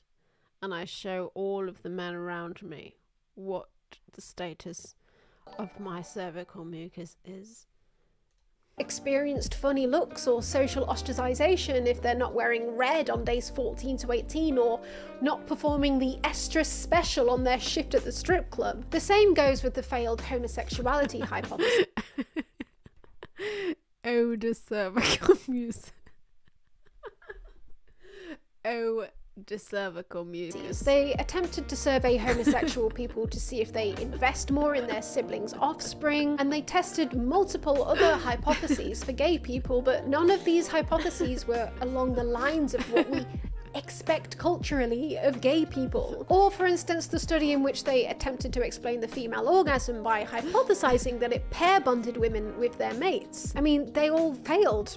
It's funny that, isn't it? All traits that remain with proven differences are slippery socio-cultural ones that require survey-based self-assessments to quantify, which often fall victim to stereotype bias. The respondents are asking questions through the myopic lens of their self-image within the context of a culture, and are likely to answer questions and act in accordance with what's expected of them. We're increasingly building a pretty substantial consensus that there's actually next to no median difference in any personality trait. And what is there? It's not necessarily genetic. Could it possibly be that the evolutionary psychologists and public intellectuals who have dedicated their careers to a narrative are the ones who don't want to admit an uncomfortable truth? Ooh. And look, I had to witness this absolute abomination of a mob which appeared at the start of a Jordan Peterson podcast for some reason, so you have to too. Sending this one out. Oh yeah, sending this one out to my evolutionary psychologist. Yeah. David Buss. Yeah. Cosmides and Tubi. Cosmides and Tubi. Jeffrey Miller. Yeah, we live in this till the day that we die. Survival of the fit, only the strong survive. That's right, we live in this till the day that we die. Survival of the fit, only the strong survive. Since I took this shit, you ain't looking so natural. That's a hard pill to swallow, can't tell your IQ by spitting in the juice, so spit on this instead. You need nincompoop. When the idea was first proposed, I'm so glad that I got the word nincompoop into a song at some point somewhere. I just nincompoop. An amazing word. For the Human Genome Project, scientists were pretty excited about the prospect of being able to pinpoint specific genes for specific genetic health conditions, and perhaps, eventually, psychological traits. With this profound new knowledge, humankind is on the verge of gaining immense new power to heal. It will revolutionize the diagnosis, prevention, and treatment of most, if not all, human diseases. In coming years, doctors increasingly will be able to cure diseases like Alzheimer's, Parkinson's, diabetes. Oh, the hope that we in had. cancer by attacking their genetic roots. Yeah. In fact, it is now conceivable that our children's children will know the term cancer only as a constellation of stars. Beautiful, 24 years had beautiful. passed. Scientists were expecting to find a multitude of single gene disorders that they could easily pinpoint, like cystic fibrosis or diabetes, sickle cell anemia. But once the sequence was completed, scientists began to realize that it was impossible to point to certain genes or even clusters of genes for specific diseases. There was just no congruence there for most traits. For a start, they were expecting to find around 100,000 genes, but there were only about 20,000 genes there. Nowhere near enough to pinpoint every human ailment, physical trait, and complex behavior. And 90% of those genes are the same as a mouse's. The other 10% appears to be the massive AI penis. What scientists discovered was that these 20 to 25,000 estimated genes were being affected by our DNA in a I missed it. I wanted to sync up my voice with it, but I'm multitude of different ways. So instead of figuring out the direct cause and effect model of gene to trait, we had to figure out how small variances in DNA molecules were affecting multiple genes and map that information to traits. And this made everything a hell of a lot more difficult than we thought. I don't know about you, but I was told at school that my eye colour was the This is where Bay Rutherford comes in. result of a single gene from my Adam Rutherford, my mother, and a single gene from my father, and if one was dominant and one was recessive, I'd end up with the dominant trait. If both parents had a recessive gene, I'd end up with the recessive trait. Before embarking on the Human Genome Project, that was how we assumed most traits would work when evolutionary psychology was being established. But no, this simple inheritance model isn't even true for eye colour, and we still don't even know what's happening there for the most part, and that's a trait that's A, easy to measure, unlike any mental trait, and B, unaffected by environment, unlike any mental trait. You could think of it like one person's genome being all of the stars in the universe. It's bloody... Basically, like, what we were taught at school was Mendelian genetic inheritance, basically, which is how some traits are inherited, but most of our traits are not inherited via Mendelian inheritance. And Mendelian inheritance basically is like what Mendel essentially discovered was he did this all with pea plants. He had discovered that some peas came out wrinkly and some peas came out smooth, and he wanted to work out like how many of the pea children would turn out wrinkly when he bred together, you know, like a wrinkly pea and a smooth pea together. He would breed them together, and then he'd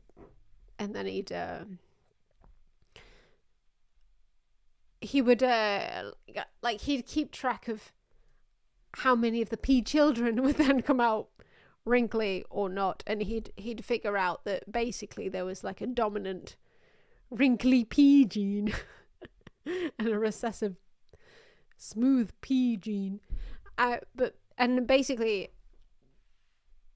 the story of Mendel is actually quite sad because he discovered that, but most people like at his time didn't believe him. They were like, the fuck, Mendel, you're talking shit.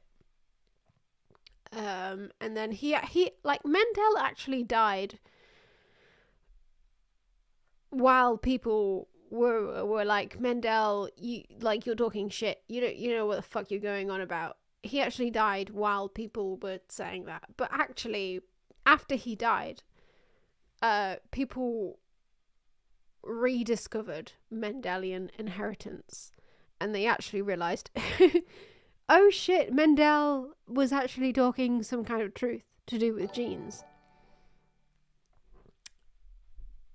But Mendelian inheritance became this sort of very this hardline sort of this hardline rule for for many scholars who were trying to investigate, I guess, natural selection and how natural selection works. But it's actually not how most natural selection works. You don't just have like a dominant gene and a recessive gene and and you happen to either inherit 2 recessive genes or 1 dominant or 1 recessive gene or 2 dominant genes, and whatever trait you have is dependent on the 2 genes that you inherit. That's actually not how most genes work, but that's how we assumed most genes worked for a long time, and that's how we assumed most genes worked when evolutionary psychology as a field of research was being established. And as genetic inheritance, the science around genetic inheritance since then has very much, especially since the Human Genome Project, has it's given us a lot more knowledge, and it's shown us that actually for most traits that's not how inheritance works. We don't just have like 1 gene from dad and 1 gene from mum, and it just so happens that we might have inherited the dominant or the recessive one from mummy and daddy. That's actually not how most genes work. It is how some genes work for a lot of very sort of like easily diagnosable, obvious traits, such as cystic fibrosis or Down syndrome. Very obvious. We know what's going on there. So obvious. But in the case of evolutionary psychologists, they think that every psychological trait was also inherited into all of us in a very similar way. We now know that that's not the case. Absolutely not the case. There's so many genes involved, and it's to do with gene variants, and there's so many ways that your genes could be varied by your very specific DNA. But evolutionary psychologists are finding it very difficult to get their head around that new knowledge that's coming about.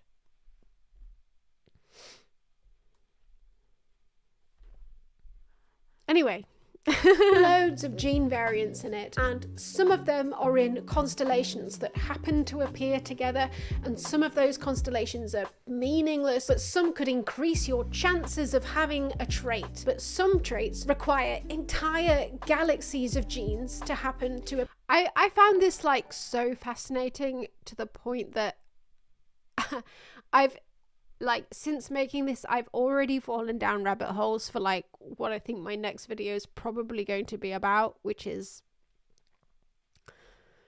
a sort of like a mix between pronatalism and effective altruism, because it very much crosses over into all of this stuff. It's like these people believe that they can predict the entire future of humanity based on quite simple mathematical algorithms, when in reality what science is actually telling us is it's actually a lot more complicated than we ever thought it was. But effective altruists and pronatalists and all of these companies that are saying that you can select for certain genes and you can screen embryos for certain psychological traits, they're telling an entirely different story, which actually sort of comes from the ideology of Nazi eugenics, which is entirely separate from the science of genetics as we as the way we are seeing it as scientific consensus now. Like, scientific consensus is telling us that an entirely different story is happening, as to what we thought was happening when Nazi eugenics was going on. There's two entirely different sort of storylines going on here, scientific storylines. And if you believe that the sort of Nazi eugenics storyline is true, then you're allowed as a scientist to just be like, yeah, well, I can just sort of cite all of these other people that are saying that this is how genetics works. You don't have to comply to what scientific consensus is currently saying as a geneticist or as an evolutionary psychologist. You can cite whoever the fuck you want. You can cite scientists who are saying a completely different narrative. It doesn't fucking matter. And that's what that's what effective altruism is born from as well. Like, they think that they can predict the entire future of mankind. The entire future of mankind from their computer algorithms that they're just building. Like, you can't do that. No fucking computer can do that. No future computer could possibly do that. But they think that they can do that. Effective altruists, what they think that they're doing is selfless, because they're like, oh, well, whatever I do now, well, that's for the purposes of the future of mankind. No, it's not. It's for the purposes of the current tech bros who think that they've written algorithms that can predict the future of mankind, but they can't do that. There's no way you can do that.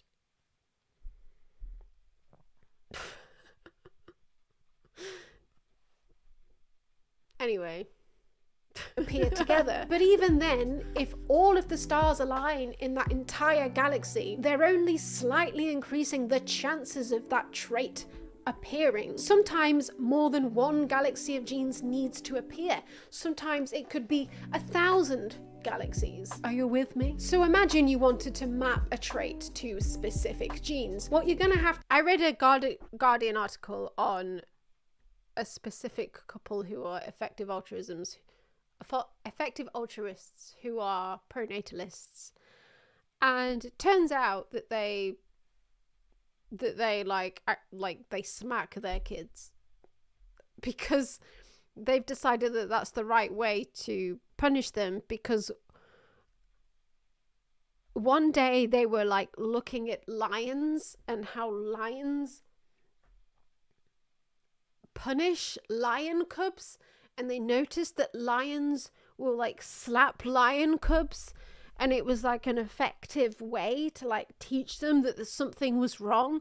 So therefore it's okay if we slap our kids, because lions, like, these people don't like kids. They don't like it. Like, everything they purport that everything they do is for like humanity and the future of humanity.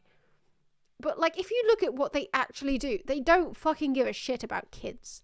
Actual kids. Their own kids. Now, they don't give a shit about them. If they have to actively punish their current kids, if they convolutedly believe, because of their stupid algorithms, that what they believe is what they're doing now will positively affect future kids, like hundreds of years from now, which they will never know, because no computer algorithm could tell them whatever they're doing would positively affect future kids hundreds of years from now. They will tell themselves that hitting the kids that they have right now is actually positively affecting kids hundreds of years from now, because of fucking stupid algorithms that because their fucking tech bro mates have worked out that apparently it will affect the future kids positively. So they'll be like, oh, well, it's okay that I hit these kids that I have now, because the future kids are positively affected by me hitting this kid. It's fucking insane. It's so fucking insane.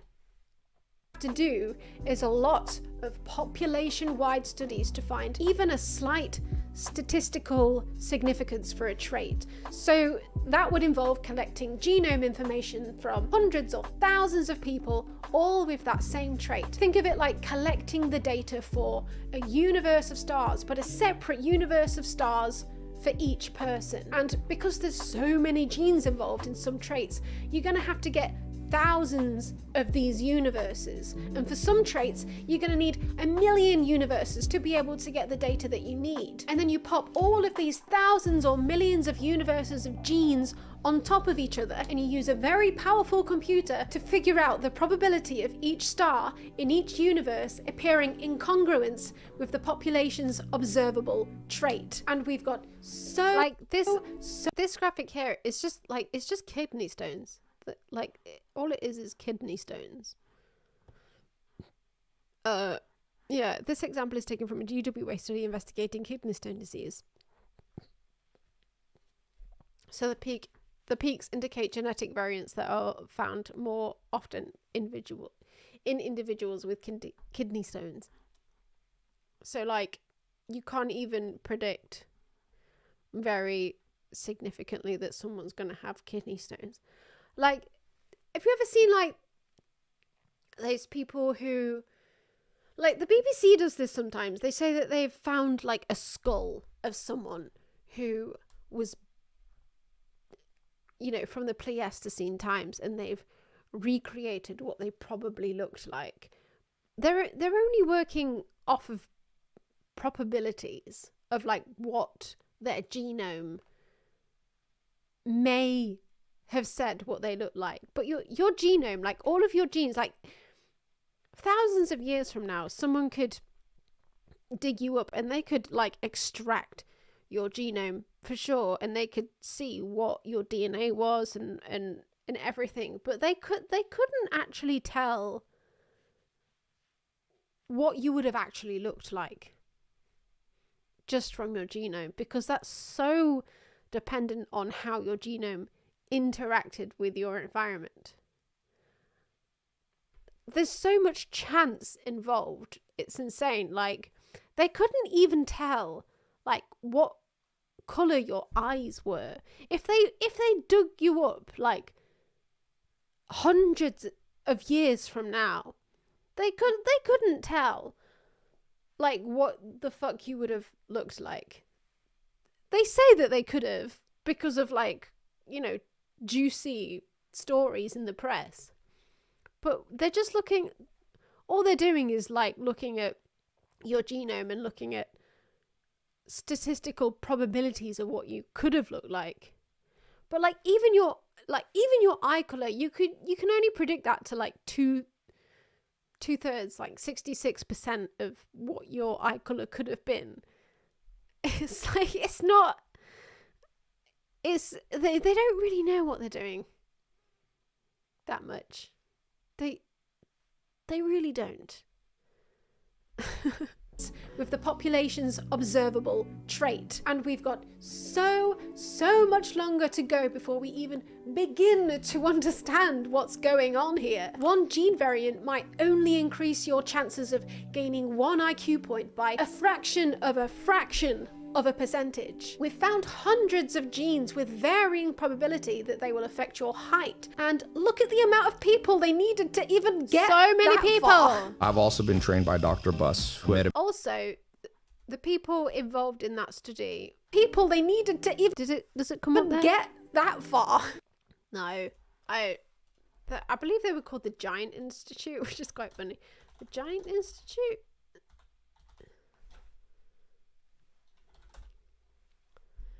I'm pretty sure it was called something like the Giant Institute. Basically, they, like, their whole purpose is to try and find out how genes influence height, and they're called something like the Giant Institute. Giant Consortium, that's the one. The Giant Consortium. But, like, they need so many people to, like, try and figure out what's even affecting height. it's so much more complicated than what we thought. Actual height. And look at the amount of people they needed to even get that far. I've also been trained by Dr. Buss, who met him in 2014. And Ty Lopez, we've baby! been very close. He's been an advisor. I sometimes talk to him 3-4 times a week. Oh yeah, did you know David Buss is now Ty Lopez's evolutionary psychology mentor? There's a crossover no one was expecting and literally no one needs. IQ is extremely heritable. It's called heritability. It's like 0.78. Height is about the same. But other things like narcissism is almost the same heritability. He's talking such bullshit here. It's fucking hilarious. Um, Also, this guy, what a dick. What's his name again? Graham something? Anxiety, quick to anger, determination, persistence. It's called conscientiousness. To even begin to assert that we found a certain percentage of a trait, especially Graham Stefan. A psychological trait like IQ is caused by our genes to a certain specific percent is wild. We're nowhere near knowing that. Graham Stefan, ultimate landlord energy. Knowledge. But don't let that get in the way of your juicy headline about the discovery of a couch potato gene or slut gene, which in that context makes Steven Pinker's list of all of the supposed evolved mind modules that he reckons remain in humans from the Pleistocene look kind of silly to me. Like, funny, I can't see a mind like this is insane. Like he didn't write all of these mind modules himself, but Steven Pinker wrote all of these based on the writings from the Pleistocene of another guy called look kind of playing with Donald Brown.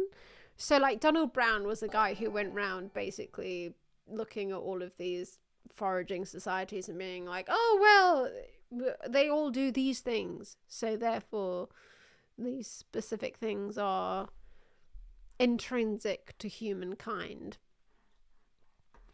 And some of the things in this list are just they just look ridiculous to me. Modules that he reckons remain in humans from the Pleistocene look kind of silly. Actions under self, aesthetics, age grades, age statuses, age terms, these are supposedly all universal to humans. Baby talk, beliefs about death, what? To me, fun. It's just so impossible to even write a list like this when you're so baked into your own specific culture. Like this guy Donald Brown obviously came to all of these foraging societies with, ideas about his own culture when he went into them, and then wrote all of this stuff from the perspective of that. So you can't say that this is all intrinsic to human psychology from the perspective of one guy. You just can't. Marriage, materialism, meal times, what, melody, memory, metaphor, myths. I can't see a mind module on. It's insane. What? They're named Boarding Plane with Jeffrey Epstein. Also, I'm just really not buying into all of this mind module stuff. Modern humans are constantly doing things that directly goes against what these supposed mind modules would be telling us to do. It was only a few years ago that some woman got her face eaten by a chimp. The don't let chimp rip off my face genes, if they ever did exist, were clearly lost to the entropic sea of genetic shuffling thousands of generations ago. And for that reason alone, I think the way brains work is far more abstract than we even begin to realize. Thanks, chimp lady. And this is just partly why it's actually very, very worrying, more worrying than it would be when you see people. It's eugenics time! People talk about reviving the eugenics movement, but In a non-Hitlery way. Going back to our mate Chris Williamson and his interview with Dr. Jonathan Anomaly. I don't know why he has given himself that stupid name. It's not his real name. Now, of course, Dr. Anomaly would concede that Nazi eugenics or negative eugenics are bad, but the progression of countries adopting more vigorous social safety nets has resulted in women being more relaxed in their sexual selection practices. After all, they don't have to rely so much on a big, tough macho man to ward off the bears anymore. The government is essentially the father, and they can Where are my big macho men? Where have they all gone? basically just get pregnant by whoever, some, muscly dude with no brain. How likely is this guy to stick around, help me raise my family, help actually defend my tribe and my family as a whole and defend me? John Tooby, the evolutionary psychologist, wrote a really cool essay some years ago. It's called The Race Between Germline Gene Editing and Genetic Meltdown. Women don't have incentives to select for the best man in the sense of the most virtuous, the smartest. We don't have the incentives to select for the best men anymore, ladies. The government is doing that for us. Okay, so that means that we're doing eugenics. The most creative, because the government is essentially solving the problems that a male would have been tasked with solving. So of course, this is leading to less desirable traits being increasingly selected for in men. Shit! So how can we stop this? Well, science! Allow people to select embryos based on genetic traits and breed macho genes back into the population that way. But the net effect of that has to be that we're accumulating deleterious mutations such that essentially, since we don't have purifying selection anymore, we're going to build these up, and that will lead to a kind. Did you guys have that instrument at primary school? The one that like vibrates. What's it called? Vibrate. I'm typing into Google. Vibrator ball.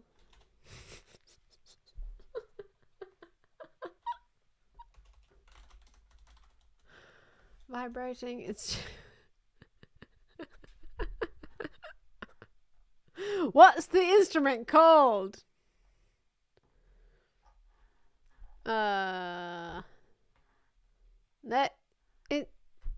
Vibrate. You know, the one that had the ball on it that was like ding. It was such good fun.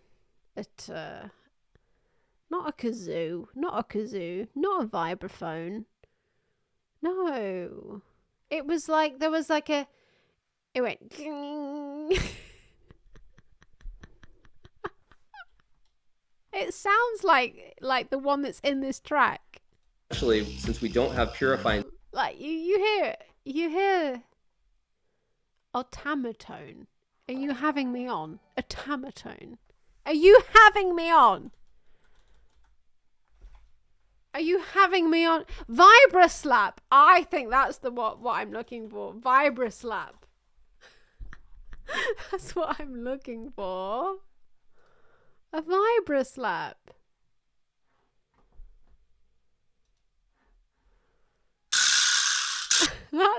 That's what's in the track. That is it.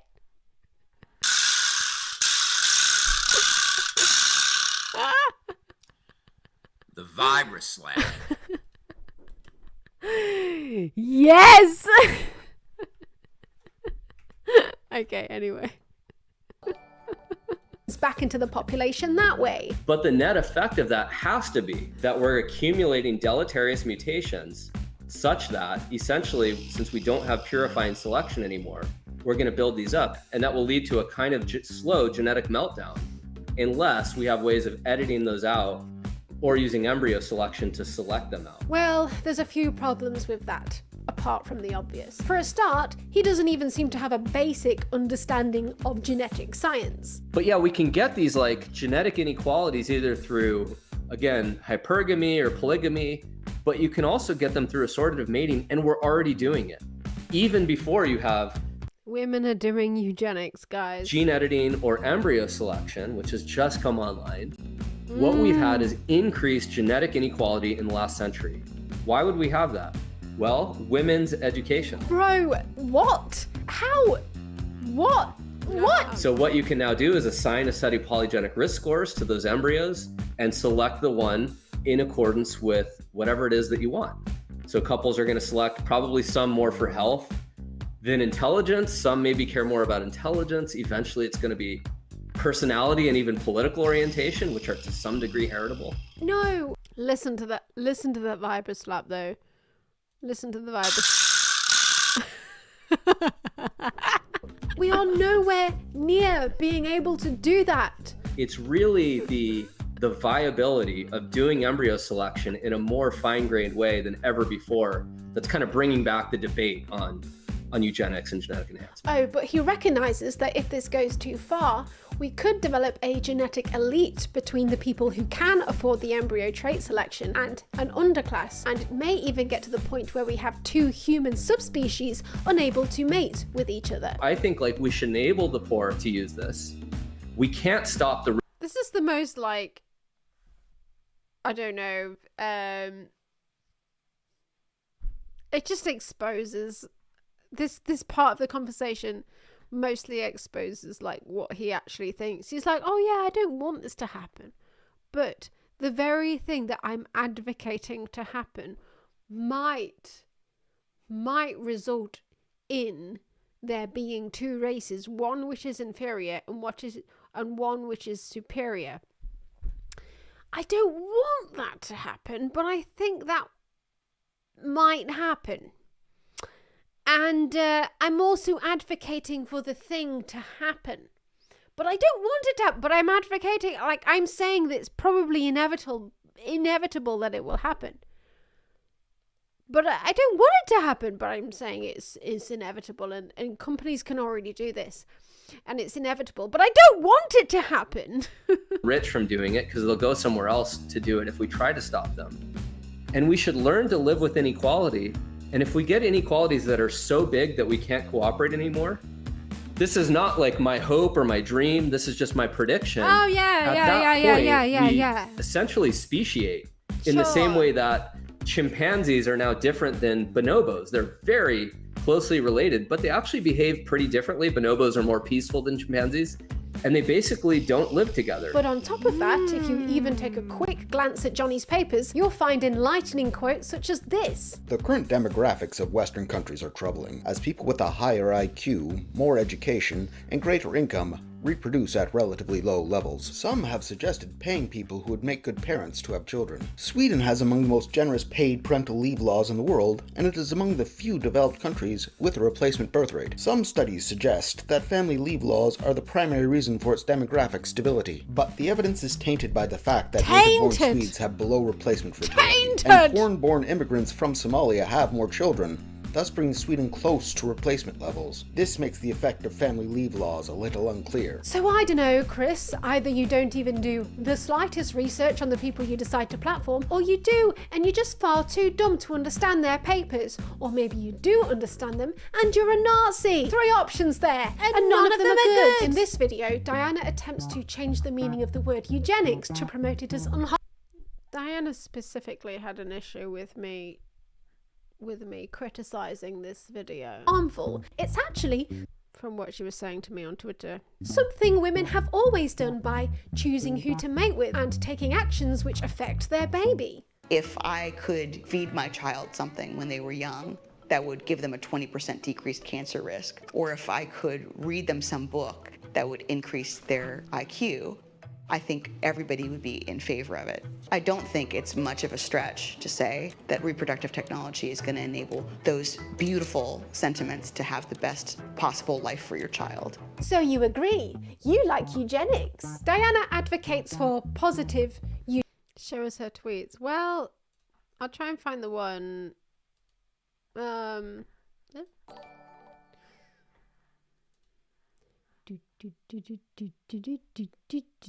Thank you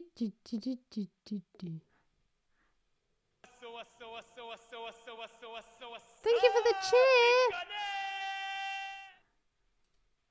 I'm trying. Well, I have to find it. Hang on 1 second. I don't know how X works these days. What? Oh, fucking X.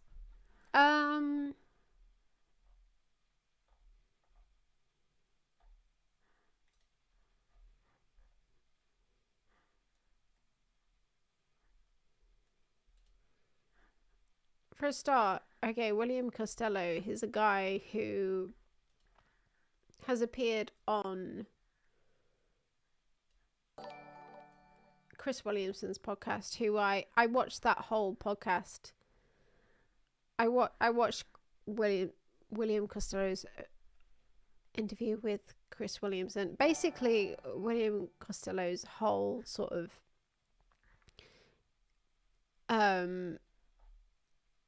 his whole academic career is basically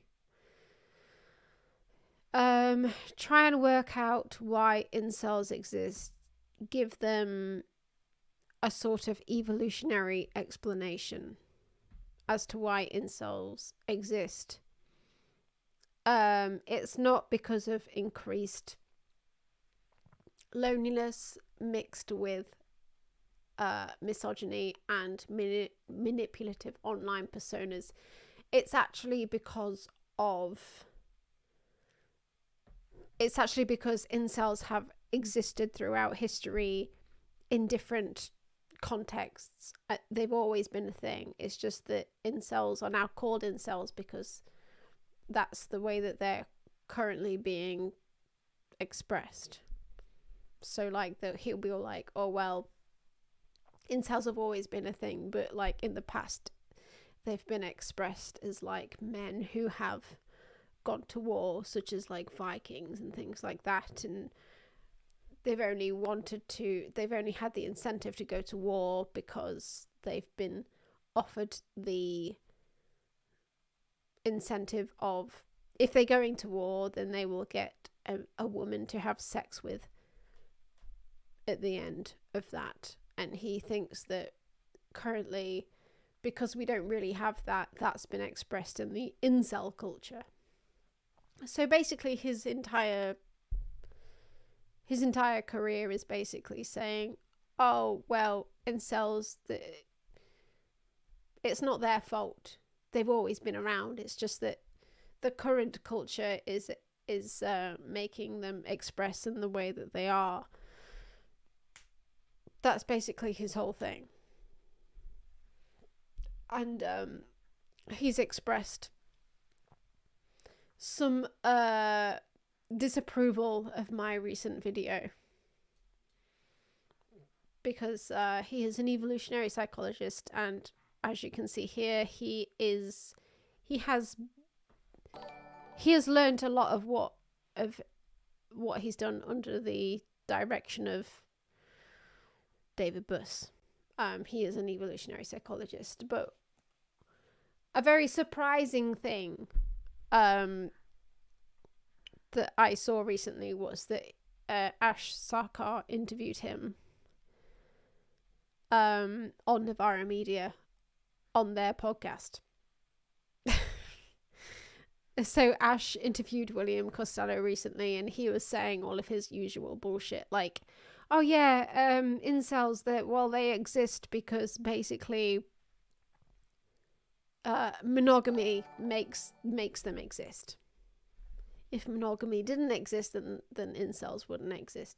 It's nothing to do with like the current culture of loneliness mixed with the online personas making misogyny a lot more sort of visceral, and them making it like easier to blame women or anything like that. No, it's because in the past, actually, incels always existed. It's just that we don't know how to deal with them now. It's not the incels' fault. It's actually you know, like, maybe it's the women's fault. Like that's his whole thing. And he has expressed some problems with my recent video, which I haven't yet actually got into very much. But he's mates with like people like evolutionary psychologists that I have that I have criticized in my video.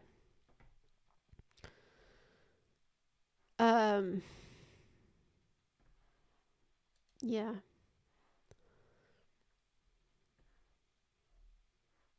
This is where he's talking about my video in specifically. I actually like he says in his tweet that he's not even watched my video. But he says that, like, well, she talks about just so stories in her video, but this is why that's not this is why that's a red herring. I specifically respond to this very article in my video.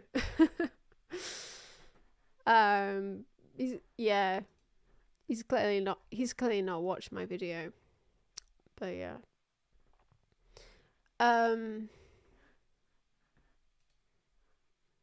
But yeah, I got into this because I was going to talk about Diana, wasn't I? I've forgotten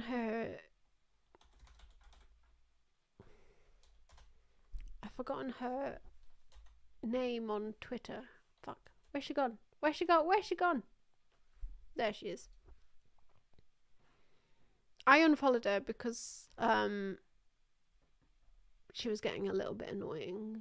But she did tweet quite a lot in response to me. But she generally tweets quite a lot, so it would be difficult for me to find.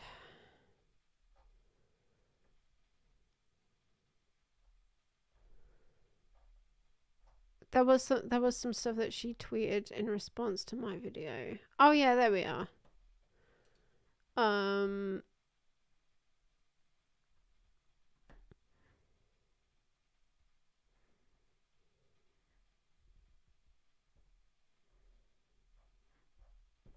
Yeah, that's like that's a piece that somebody wrote, which I actually haven't read yet. But there was like something that she tweeted before that, and I tweeted in response. Like I did this whole thing about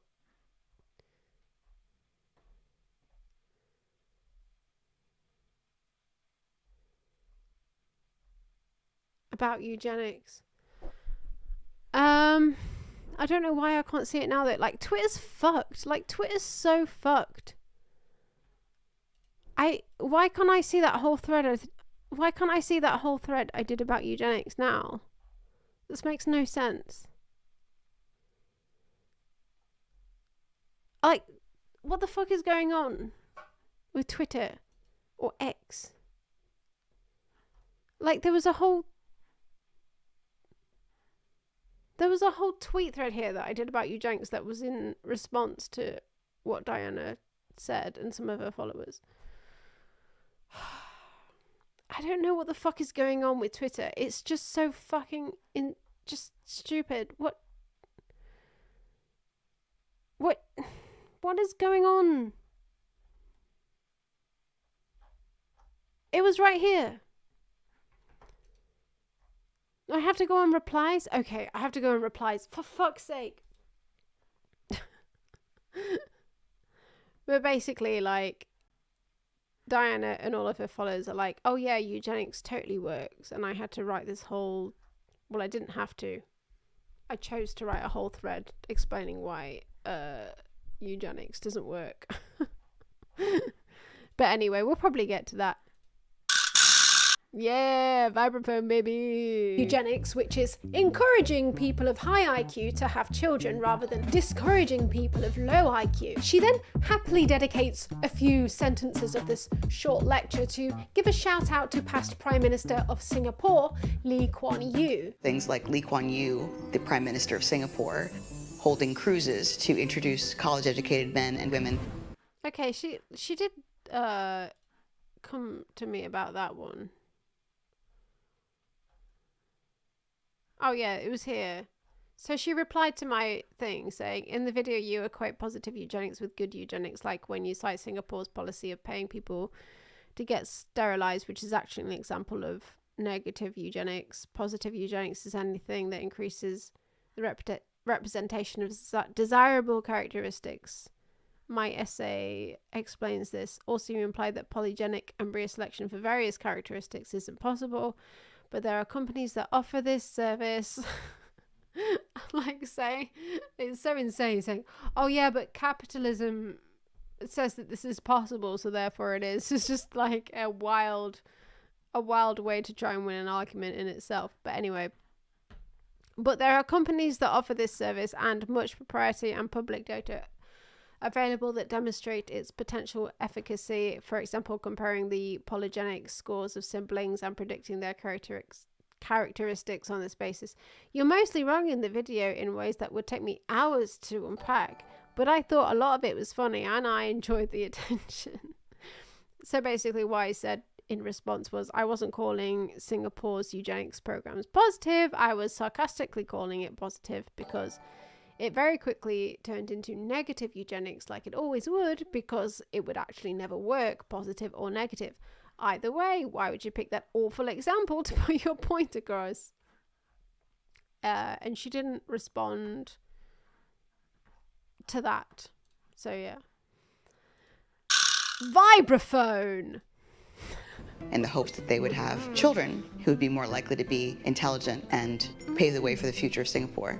Sounds great, right? I don't know if the happy-go-lucky music in the background of this video is affecting the way I perceive the information within. I mean, everything went fine in Singapore when they implemented positive eugenics. They implemented tax rebates and school placements for the people they wanted to procreate, but they quickly realized that this didn't create as much of an effect as they predicted.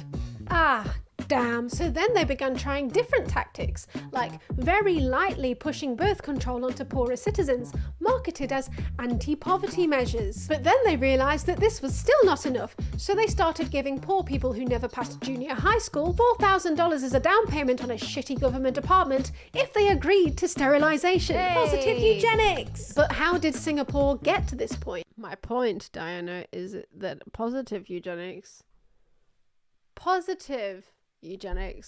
always turns into negative eugenics because they realize soon enough that your positive eugenics didn't work. Well, in an attempt to convince the public that it was a good idea, the Prime Minister cited twin study research by a certain Cyril Burt, which had proven psychological traits were 80% heritable. Anyone subjected to such a media barrage could hardly avoid the impression that a high degree of consensus existed within scientific circles, and that the predominant role of genes in IQ determination was a demonstrated scientific truth. This was an impression so much at variance with the current state of the debate that the conspicuous silence of local academics and professionals was most unfortunate in reinforcing this erroneous picture. This was all the more so in light of the devastating critiques in the 70s of practically the entire body of empirical data, as well as the theoretical edifice which had been offered in support of the hereditarian position. All of this sounds scarily premonitory now, doesn't it? But also, you don't even need to ponder the potential future of positive eugenics to realise, moral and ethical quandaries aside, that it wouldn't work. The video is the perfect rejoinder to the bell curve by Sean. Oh! Brooklyn has arisen from his bed. I don't know if you can hear his bell and his cries. His cries for attention. It's one thing to deplore eugenics on Here's ideological, Dawkins, political, baby! moral grounds. It is quite another to conclude that it wouldn't work in practice. Of course it would. It works for cows, horses, pigs, dogs, and roses. Why on earth wouldn't it work for humans? Facts ignore ideology. Sure, we could technically breed people that we've currently culturally deemed as having desirable traits. Perhaps we could breed out the being edgy on Twitter trait, but you have to consider the consequences. Evolutionary psychologists hold the outdated belief that traits, especially psychological traits, can be bred in or out of humans in much the same way that we breed behaviours into dogs, disregarding the fact that humans have much more complex brains than dogs. We tend to anthropomorphize animals, giving them human traits, such as desperately trying to get cats to learn English by pressing buttons and associating them with human meaning. Your cat is... I'm so glad I got to shoehorn in a little rant about these cats and their buttons into this video. I found a way to do a little rant about this.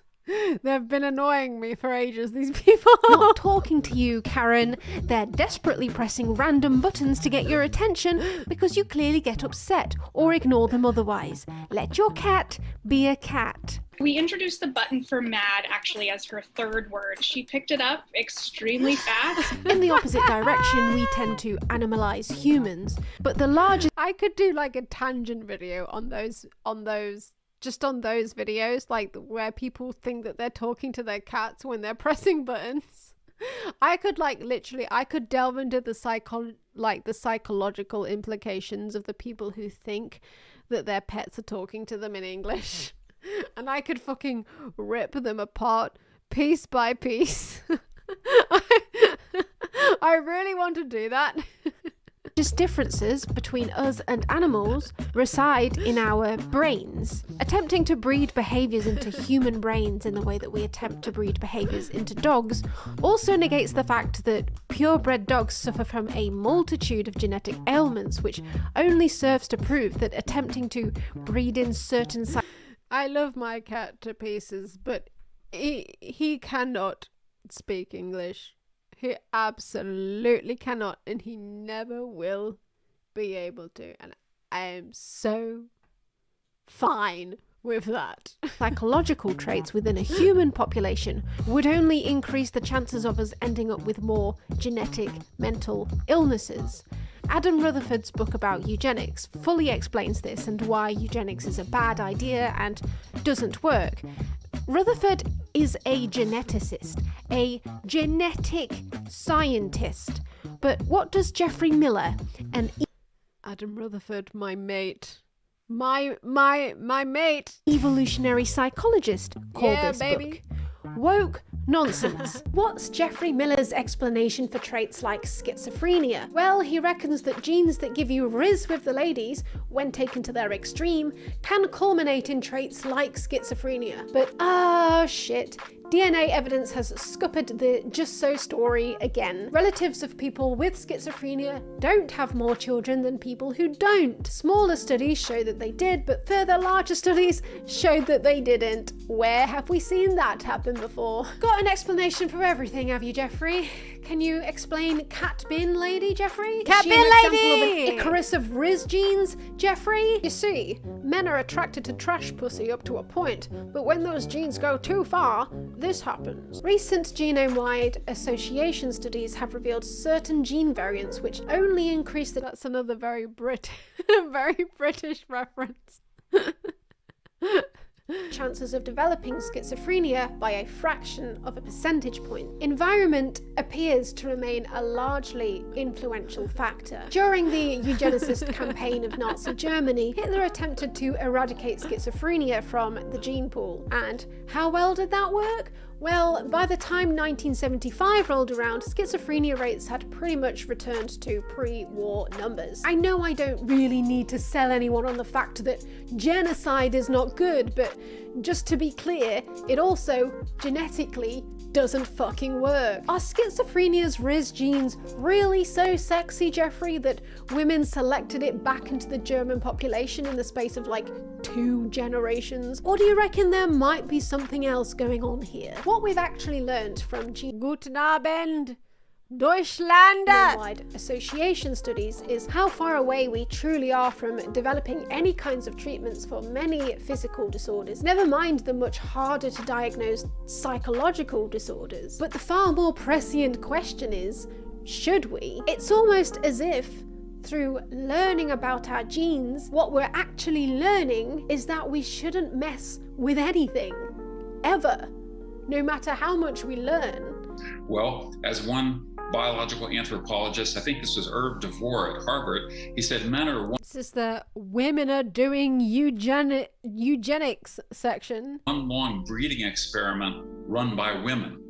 And, you know, basically one of the things that one of my first studies, the 37 culture study, documented is that women have a universal preference for men with resources. From what we know, women aren't the allegorical eugenicists choosing the traits they like, and now they're all on the pill. They don't like masculine men, so now they're breeding a dystopia of Timothy Chalamet's and the West is gonna fall or whatever the fuck. The fact that the rate of schizophrenia seems to resolutely remain in the population at 1% suggests that it's there for a function of survival and group fitness. We may culturally see it as a defect from the norm, but what if it's not? What if it's the environment that we're giving these genes that causes them to express? It's also just like so contradictory, like David Buss's whole thing. It's like, oh, well, maybe women are looking for Chad genes to like procreate with, but like when they're not ovulating, they're looking for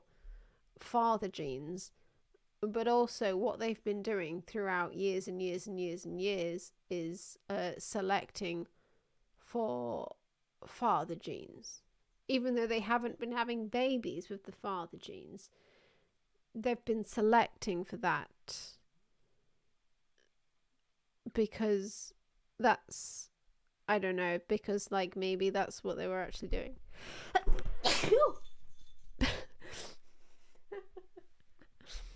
And also women have been selectively scaring their cats when sneezing in a negative way. Why should the genes that predispose us to these conditions, either directly or when combined with environmental factors, remain in the population at the same rate throughout generations? If there weren't some kind of benefit, perhaps they're functioning as a kind of trade-off for a more socially beneficial trait. Diagnosis rates for schizophrenia remain at about 1% of the population, suggesting that in an entirely different environment, perhaps one where people are properly cared for, these exact genes could in fact express themselves completely differently. They could produce geniuses that cure cancer in first period and then execute a radical kickflip at lunch. It seems that if women are predominantly selecting for anything, they're selecting for variation. They're doing anti-eugenics. Men aren't cleverer than women and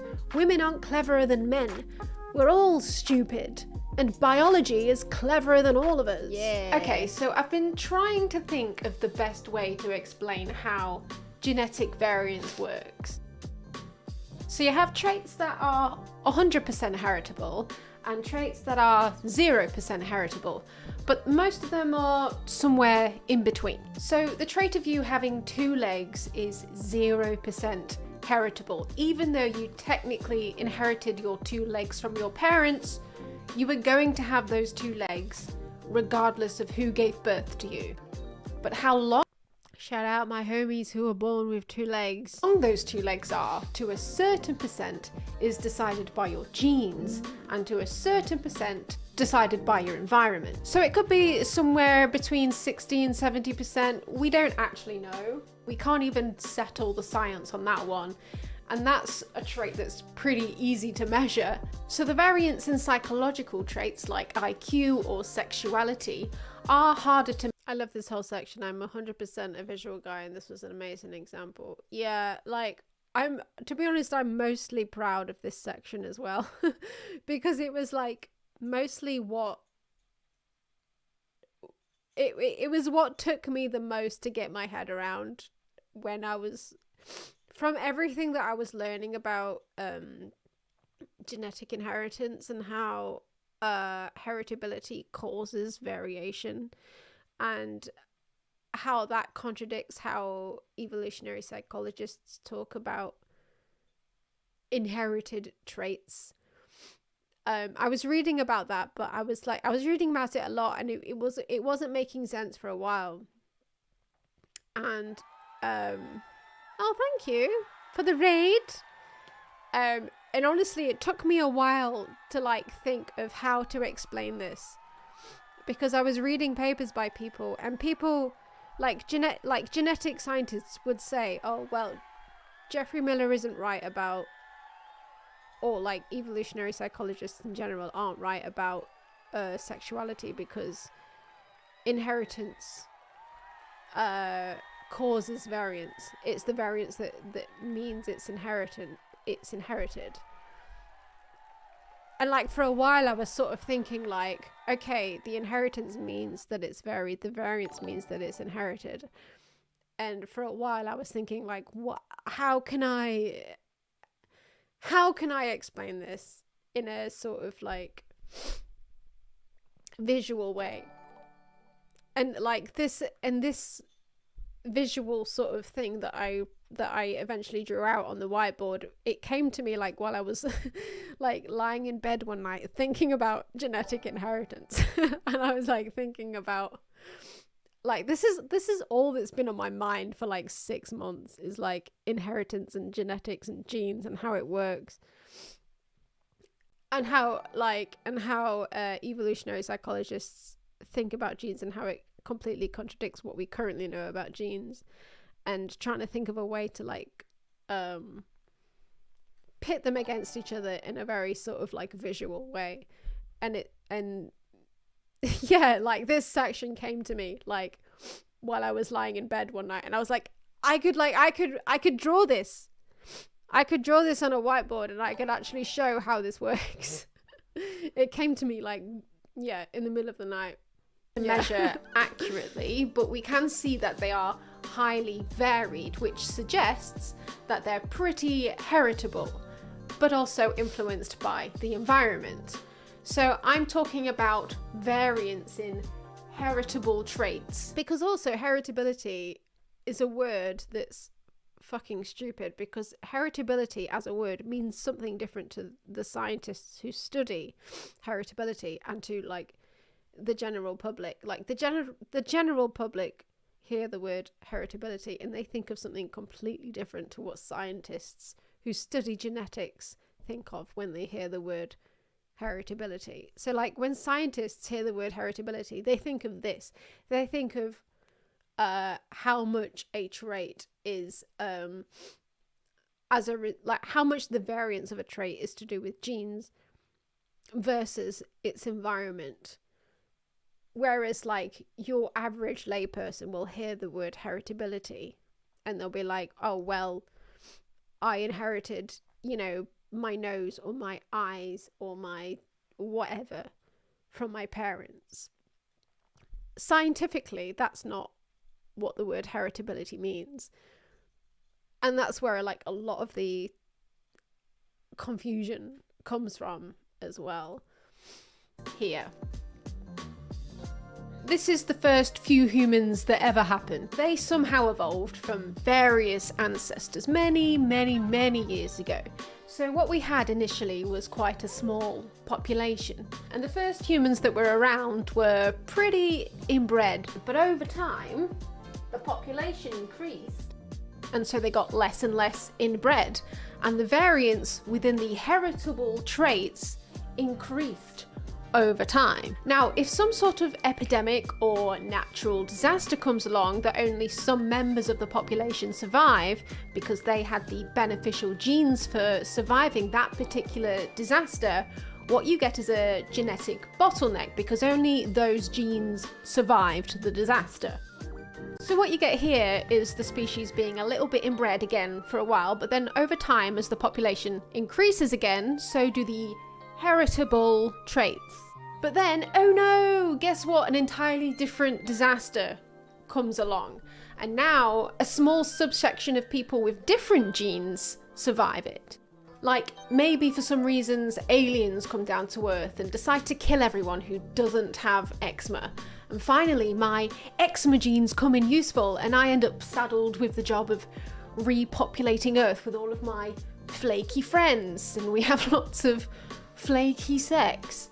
And then, yay, eczema sex, the variance in heritable traits increases again. So humans have done a really great job of surviving for a long time. We haven't experienced any genetic bottlenecks for a long, long time. And what's our number one trait? Our brains. So you would expect to see the most variance of all coming from the traits in our brains, the ones we can't see. So this is why when you measure genetic variance of any trait within a human population, you'll see there's more variance within the population than between any groups of it. I mean, most of the time it's going to be a lot closer than that, but this is just to illustrate. You're going to see a lot more variance within that population than you will see of any difference between the two populations. Because that's just how statistics works when you have millions and millions of people and they're all creating as much variance as possible within that population. Any small differences that you do see between the means could be some kind of environmental factor, or it could just be chance, which is called genetic drift. But you'll generally see as much variance as possible within a population for heritable trait. So we may see within heritable traits some expressions of that trait being expressed more than others, such as the differences that we observe between generally the way that men. It does take you like multiple times of like watching and trying to absorb this information to understand it. I absolutely get that. It took me many times to get this. And women act. But this, I believe, is just the variance being influenced by culture. So this variance interacts with our human necessity to be social, because we need to interact to reason with each other. But as cultures change over time, so does the way that our varied genetic traits interact with that culture. For example, a man who's quite happy being gay in today's society only 50 years ago might have been happily married to a woman and had kids and never really questioned his sexuality. Of course, some people 50 years ago were very unhappily closeted as well. The same goes with trans people. The same goes for any trait that we would have deemed out of the norm for its time. It's all about how your genetics interact with your environment. So biology creates variance in preparation for any shit that might come its way. Variance is the robustness of a species. It also helps us organize. Different people are good at doing different things, and this allows us to help each other to create an economy and do all of the amazing things that humans do. Okay, so that's the way it works. This is how evolutionary psychologists think this works. The species starts out with a small amount of variance in heritable traits, and over time, in a heritable trait like sexuality, it got it's not high level stuff. You got it. Less and less varied until we reached a point of perfection during some time in the Ice Age called the EEA, the era of evolutionary adaptedness. And when we reached this point of perfection in these traits, since then, it's just been the same. All variants that we see outside of this, i.e. gay people or any traits deemed not sexually attractive to the other gender, are a paradox to be explained away in ways that make them beneficial to this time here. So, are you gay? Then perhaps these Riz genes just went too many Riz genes, guys. Too many Riz genes. Far. Or perhaps you were helping out with the children of your very straight siblings, or perhaps you're just desperate because you can't get anyone of the opposite gender. There's no evidence for any of this. They haven't found evidence for any of it. They've just decided that that's the case, and they're working backwards from it and doing mental gymnastics. I like this meme that I made. That was one of the last additions to the video that I made. Biology creates variance as an adaptation. I feel like this just, I don't know, encompasses a lot of what I'm trying to say. There's just one meme here. Gay people must help kin with the same genes, or if not, it's because their straight Riz genes turn them gay. Women want Chad genes, and if they don't, it's because they're looking for father genes. Mentally ill people have too many Riz genes. Trans people choose an identity based on ideology. That is literally it. That's literally it. To get there, it's been estimated that only 8.2% of our genome is a result of natural selection. The rest is variation, which is genes you have completely by random chance. There was a famous episode of Who Do You Think You Are, where British actor Danny Dyer discovered he was directly descended from King Edward III. Geneticist Adam Rutherford, in his book How to Argue with a Racist, explains rather cynically, backed up with mathematical calculations, that all British people are related to King Edward III in some way or another. Saying you have someone's blood or genes doesn't really mean anything once you've gone even a few generations back. This runs contrary to our widely held beliefs about ancestry and family trees, the assumption that we hold many of the same genes as our direct ancestors. We're all royalty, all British people are royalty, guys, but this is not the case. Genes are engineered by biology to create as much variance as possible to prepare for new cultures or bottlenecking events, meaning the genetic profile of your ancestors doesn't really have much bearing on how you turned out. Environments and cultures can change much quicker than natural selection has the time to adapt to. We only recently discovered epigenetics, which works on top of our genome, making immediate changes to our genes so that they respond to the environment around us. And we're even building evidence that some epigenetic changes to our genome are passed on to our children directly, such as trauma. But the evidence behind this one is not yet concrete enough for me to say this bit's pretty crazy. Like, the sort of epigenetic changes that are made to our genomes in response directly to our environment, and then how that's possibly being passed directly to our children.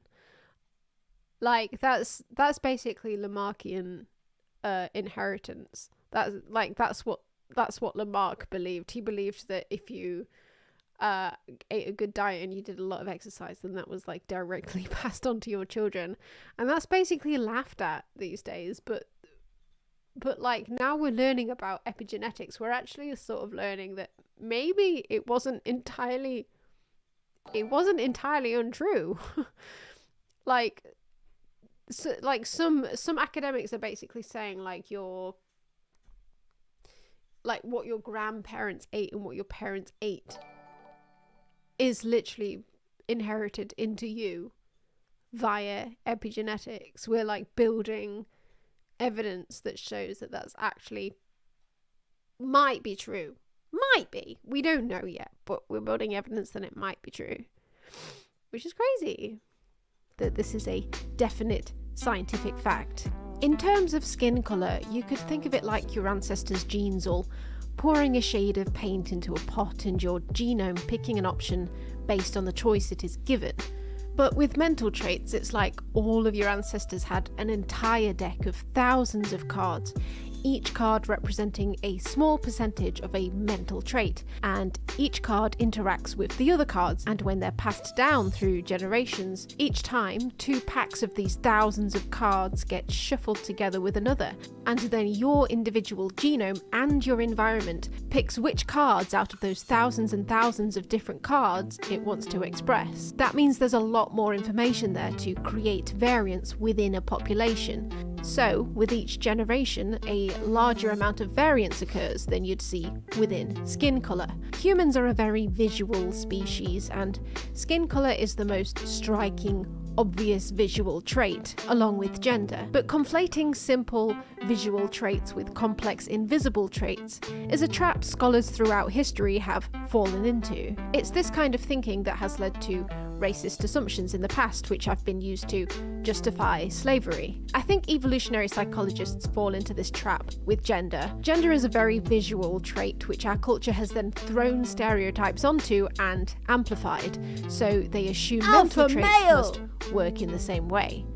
It actually makes no evolutionary sense for mental traits to be wired in any way. It makes no sense for all evolution to happen from the perspective of the survival of a gene. For biology to work around the goal of creating a genetic bottleneck by itself would be idiotically counterproductive. It would be self-sabotaging. It makes evolutionary sense for biology to create as much variance as possible in preparation for whatever environment or culture might come next. Consider the most recent cycles of culture that we've been through. Unironically, I often think about the Roman Empire. Male gay sex was essentially an extremely masculine thing to do.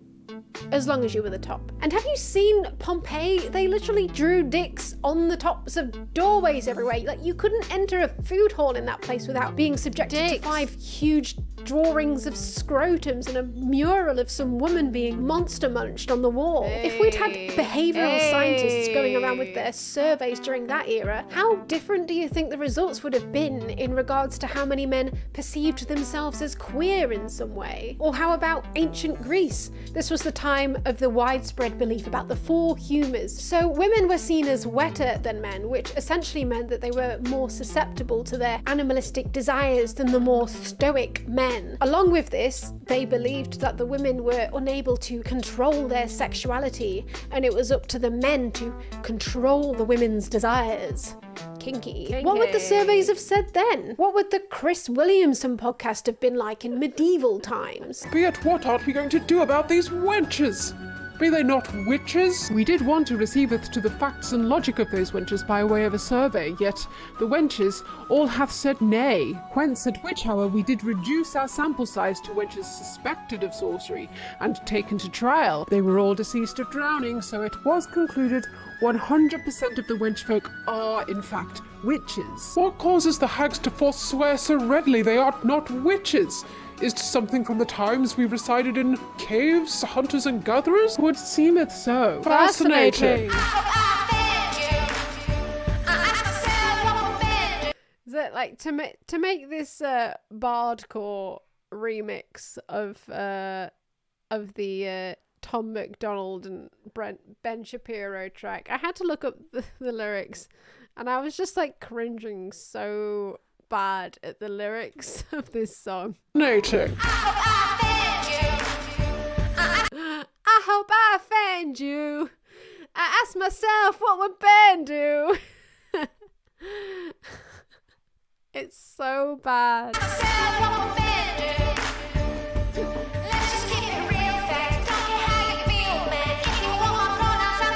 If you want my pronouns, I'm the man. I'm the man who don't respect you. How fucking cringe are those lyrics? Like,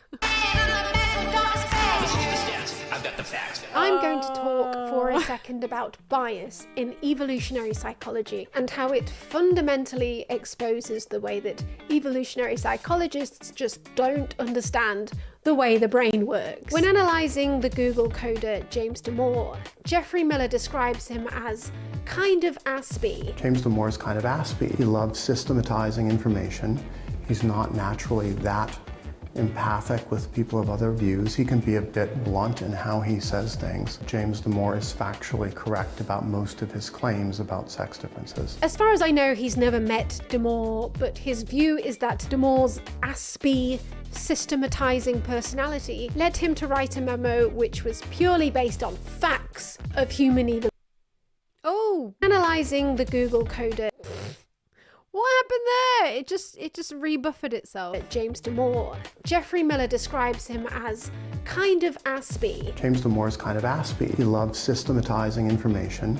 He's not naturally that empathic with people of other views. He can be a bit blunt in how he says things. James Damore is factually correct about most of his claims about sex differences. As far as I know, he's never met Damore, but his view is that Damore's aspy, systematizing personality led him to write a memo which was purely based on facts of human evolution. He just didn't know how to present it in a way that took other people's feelings into account. He was too focused on the facts that he got from 2 Wikipedia pages. He applies this personality trait to himself too. And I'm just aspy. So it's all easy. I mean, I'm very rational, I'm very systematizing. I seek out principled solutions to issues, things that make sense. I hate inconsistency, I hate hypocrisy. He believes his neurodivergence has logically raised him above others by removing the emotional haze through which everybody else sees the world. So completely unemotional, systematizing Jeffrey wrote an essay called Political Peacocks, in which he starts out by observing some other students. I would say, like, even peacocks themselves present a paradox for evolutionary psychologists. They call it the Leck paradox.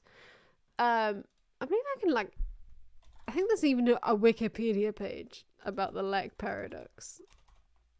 But basically, through genetic evolution, they don't know why basically there's so much variance within peacock tails. Like, some peacock tails are like really dull, and some of them are really bombastic and out there, and they don't understand why through the like sort of framework of genetic evolution why you'd still have some peacock tails that are quite dull, because they believe that genetically through sexual selection that you should end up with all peacock tails being very bombastic and brilliant and amazing. So the leg paradox is basically like, why do some peacock tails continue to be dull? So basically they can't, like, that's another paradox that they can't sort of deal with. The leg paradox is the conundrum of how additive and beneficial genetic variation is maintained in leg mating species in the face of consistent sexual selection based on female preferences. While many studies have attempted to explain how the leg paradox fits into Darwinian theory, the paradox remains. Persistent female choice for particular male trait values should erode genetic diversity in male traits and thereby remove the benefits of choice, yet choice persists. This paradox can be somewhat alleviated by the occurrence of mutations, introducing potential differences as well as the possibility that traits of interest have more or less favourable recessive alleles. Basically, they can't understand why variance would exist in its own right when everything exists because of the choice of females. That is university, taking part in a sit-in to protest for the university's divestment from stocks that do business in South Africa, which at the time was enacting apartheid. I was puzzled by the spontaneity, ardor, and near unanimity of the student demands for divestment. Why would mostly white, mostly middle-class North Americans miss classes, risk jail, and occupy a drab office building for 2 weeks in support of political freedom for poor blacks living in a country 6,000 miles away? The students, according to Jeffrey, were more interested in meeting people with a similar ideology as themselves to mate, essentially using the sit-in as a speed dating event. Political peacocking. He offers evidence that everyone he knew was dating someone from the sit-in. Ah yes, Jeffrey, always laser focused on the facts. Are you systematizing here, Jeffrey, or did you just not care about black people 6,000 miles away? Jeffrey's so laser focused on the facts that he can immediately tell when someone's virtue signaling on Twitter. He even wrote a book on it. Of course, it's only happening when someone disagrees with Jeffrey's political views. Funny that. Well, I guess you're the expert. I say, people trying to ban guns who don't know anything at all about guns won't be persuasive to people who do know about guns. No constructive dialogue is possible when one side is proudly ignorant, arrogantly patronizing, and high on its own virtue signaling. Why are you supporting woke gender ideology? What does any of this have to do with car insurance? Have you really thought through the implications of letting your Gen Z interns dictate your company's virtue signaling? Anti-wokeness is opposition to pretentious hegemonic elites maintaining their deeply unequal power through pseudo-egalitarian virtue signaling. I don't have gender pronouns in my Twitter bio. You do. So who cares more about pronouns? The person who's simply not using them, or the person who's virtue signaling with them? You'd sacrifice relations with your own flesh and blood just because they don't share your passion for some trendy political virtue signaling. Sad. Short-sighted and sad. I don't know. seems quite emotional to me, Jeffrey. Trans people don't come under Diana Fleischman's constructed view of reality, so she creates just so stories to explain them away. She thinks that young people just can't accept the fact that people like her are able to explain them, and it just goes against their ideology, so they decide they're going to opt out completely. I think that some people choose an identity based on their ideology. So I think that there are many people who think that sex differences research is fascistic or oppressive or biologically determinist, and they choose to identify as gender nonconforming or non-binary in the service of that goal. People don't want to be put in a category. They don't want to actually... It's like, all of this shit is like just the epitome of cope, isn't it? They have problems with all the measures that you give them. They don't like to say that they do things one way or another, and that they feel one way consistently or another way. Because I think fundamentally, right now, as psychologists... The 6-hour stream wasn't a joke. But how long have I been going for?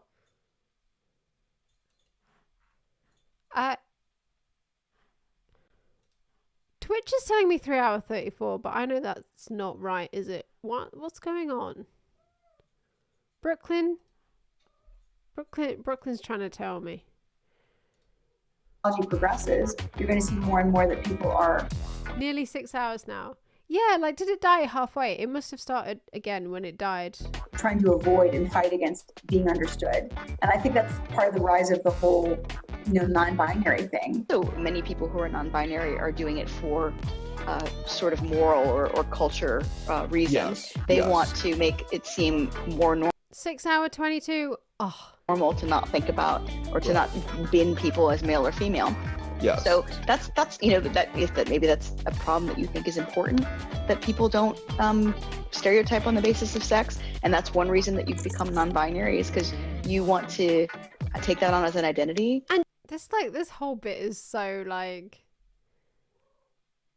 it's just so patronizing, isn't it? Or maybe that's why you've become non-binary. It's because you can't deal with the fact that people can tell that you're intrinsically a woman or a man. You couldn't cope with it, so you were like, okay, I'm gonna just say that I'm neither. It's so patronizing, isn't it? Jess, you could say, but you're utilizing bias when you come to your variance for group fitness theory. And yes, I do concede that you could be correct, but I also don't have to concoct 29 conflicting just so stories to come to my conclusion. There's no paradoxes I have to resolve. There's just one biological narrative, and I have growing scientific consensus on my side. But sure, my bias is involved, and you can decide on whether you fully or partially agree or totally disagree. I ain't your brain parasite. I'm not gonna implant myself inside you and make you crawl to the top of a piece of grass and get eaten. Maybe. But we struggle doing this. We all do. The brain doesn't tend to do a good job of analysing itself. And the reason for that is the very universal mechanism that makes our brains so adaptive. Bias. Emotions are logic, and science is not truth. Despite what Ben Shapiro may tell you about feelings and what Huberman might tell you about science between texting his 5 girlfriends, nobody is fully logical in the way that they think. That would be impossible. Consider a game of chess. With every move taken, the possible outcomes to that move could be, say, 10. It's whiteboard time again. Whiteboard time. What do pawns look like? So when you're playing chess, you're considering the outcomes of the move that you're about to make. Say there's 10 possible outcomes. So with every move taken, the possible outcomes to that move could be about 10. You can sort of imagine it like a dialogue tree with a branching factor of 10. So a whole new different set of things could happen every time you choose to do something. And your opponent, for each outcome of that, could do about 10 further things. So every single possible outcome of this move has another 10 possible outcomes coming out of the end of that outcome. Bang, bang, bang, bang, bang, bang, bang. So if you decided you didn't want to make your brain analyze the entire future of this chess game and you wanted a big computer to do it instead, then you'd have to get this supercomputer to do something like analyze 1 million chessboard outcomes every second. This is sort of the like rabbit holes that I went down like at the end of researching this video, which is like so fascinating to me and also crosses over a lot with effective altruism and crosses over a lot with how stupid effective altruism is and how narcissistic effective altruism is. You try and analyze the probability of the best move to take according to how the game would logically turn out. It would actually take the supercomputer 32,000 years. And that's only if you wanted to look 18 moves ahead in the chess game. Now imagine trying... I'm already falling down the rabbit holes of effective altruism. I was talking about it a bit earlier on in the stream, but like there's one specific couple who have basically got into every media outlet there is to talk about their I don't know, I guess their mission. And yeah, it's insane.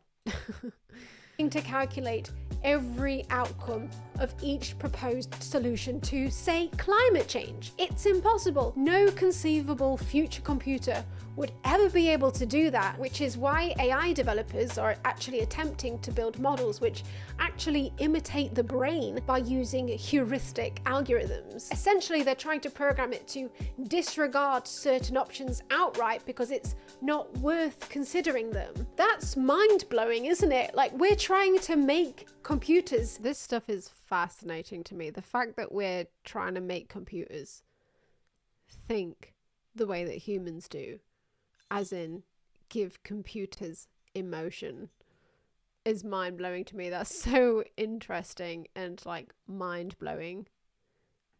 It's crazy. Emulate human emotion so that they can think better. And then that leads on to a question.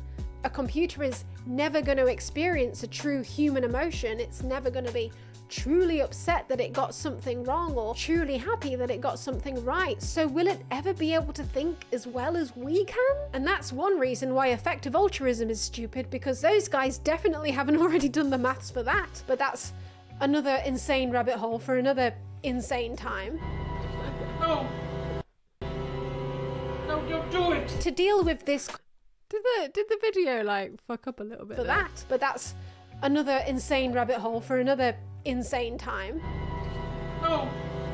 Oh, I think maybe I put too many effects on the video at that point. It got very pixelated there. No, don't do it! To deal with this combinatorial explosion problem, our brains use emotion to hugely cut down the amount of available options and employ some degree of rationality based on a trade-off between facts and vibes. You might be able to see the possible outcomes of your next chess move, but anything beyond that is vibes, based on your bias, your personal experience of playing chess. We don't all have the same experiences, but the amazing thing about human brains is it's evolved to be social, so we can reason with... It was an unintentional glitch, yeah, it was. ...each other. So this circle is a population of people. Love that. I love that sound as well. Each other. So this circle is a population of people. Oh, perfect. Does that bring you back to your college days? This population has to make a decision about how to organize society. You're just one little dot. There are many dots in here that are all wrong. Ben Shapiro is this dot. He's got a big dot. Big ass all dot. We're doing in this big circle is drawing from our own personal experiences and vibes, and we've all got different... Where is that from? You know that no, don't do it. Right, I was looking up a sound effect that I could use that would depict me trying not to go down the effective altruism Jeffrey Miller rabbit hole. And all I did was I typed into Google, no, don't do it. And that's the first sound effect that came up. And like the video was full of all of these people going, oh, is that where this is from? I still don't know where where that sound effects is from. Wait, is it called No Don't Do It? Where is this from? I think it's some kind of like... Don't do it. No, that's not good. No. What is it? No. What is it? No, what don't is do this? No. No. No. No. No. No, don't do it. No. No, don't do it. No. No. What No. is it?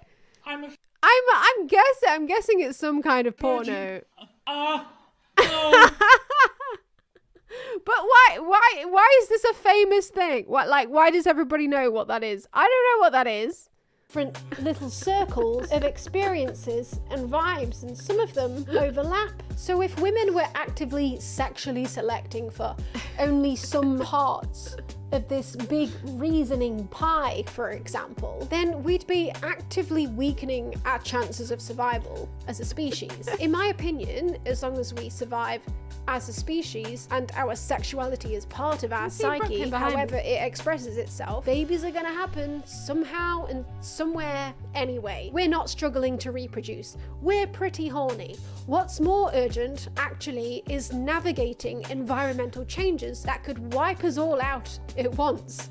Such as, for instance, climate change. Ironically, Francis Galton, the inventor of eugenics, noticed and demonstrated this phenomenon himself. He asked patrons of a farmer's market to guess the weight of an ox and took the median of all the guesses, and it was within 1% of the ox's weight. How he discovered this and then went on to advocating removing certain people from the gene pool who would have helped the population come to that correct estimation, I don't know, because if anything, Galton was one of the first to demonstrate the importance of representation and diversity, the amazing abilities of the full spectrum of human cognitive variance, and it's based on vibes.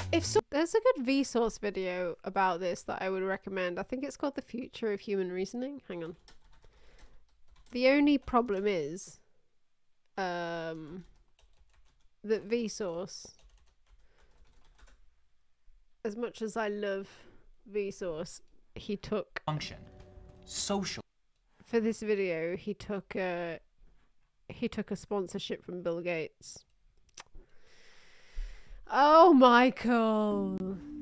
But overall, I think this is a really good video that explains sort of the sort of theory behind what I'm saying really well. But he took a sponsorship and he plugged Bill Gates's book. It's not the way to do it. Someone's arguing with you, telling you you're stuck in your feelings, they're actually giving you a compliment. If they're only looking at the facts, bro, it means their brain.x isn't functioning properly, and they've tried to perform too many actions at once, and they would have started having a fit on the floor some time ago. The more different types of people who make sure that they have their voice heard in this circle, the more likely we're... Basically, Bill Gates has his own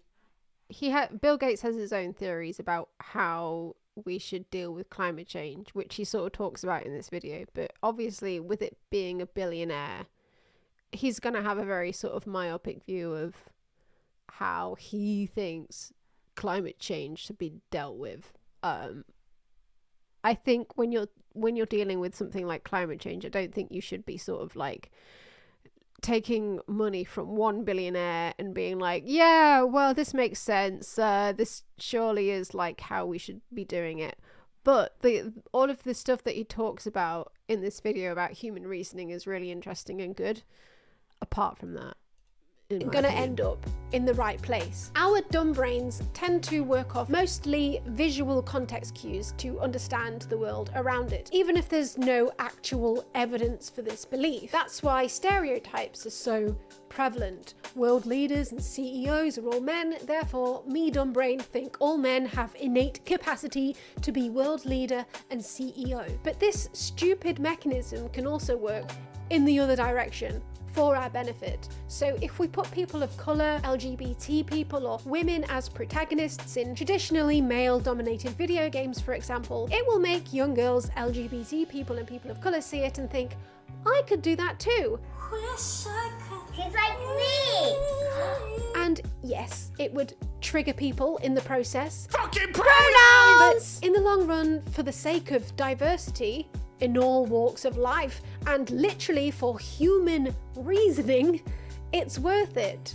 Especially in science. Science is full of old white men, most of the women are white as well, who, whether they would like to admit it or not, are biased, and it's sending science in one wrong The background music for this bit really reminded me of Erykah Badu. I like it very much. direction. And this video has made that abundantly clear. So you get these evolved gender differences between men and women, their personality, and then you change the gender composition of an institution, and it can fundamentally change the goal of what that institution's trying to accomplish among psychology professors. This whole podcast with Corey Clark and Chris Williamson is just a great big massive party of misogyny. It's fucking brilliant. Men are more supportive of pursuit of truth as like the purpose of science than women are. They're more supportive of academic freedom than women are. Whereas women think we need to be balancing these things with moral concerns and harm concerns. Having more women in academia will not send science away from logic and towards feelings. We confuse heavy scientific bias with some sort of tangible truth that we all yearn for. And this runs deep, especially in right-wing media. Essentialist reasoning is a trap that the right often falls into. If there are only two categories, male and female, Shapiro and you say time! that female now is in this category, there are no definitions. There are no definitions. I mean, to paraphrase my friend Matt Walsh, I'm gonna need you to explain what a woman is without reference to the word woman.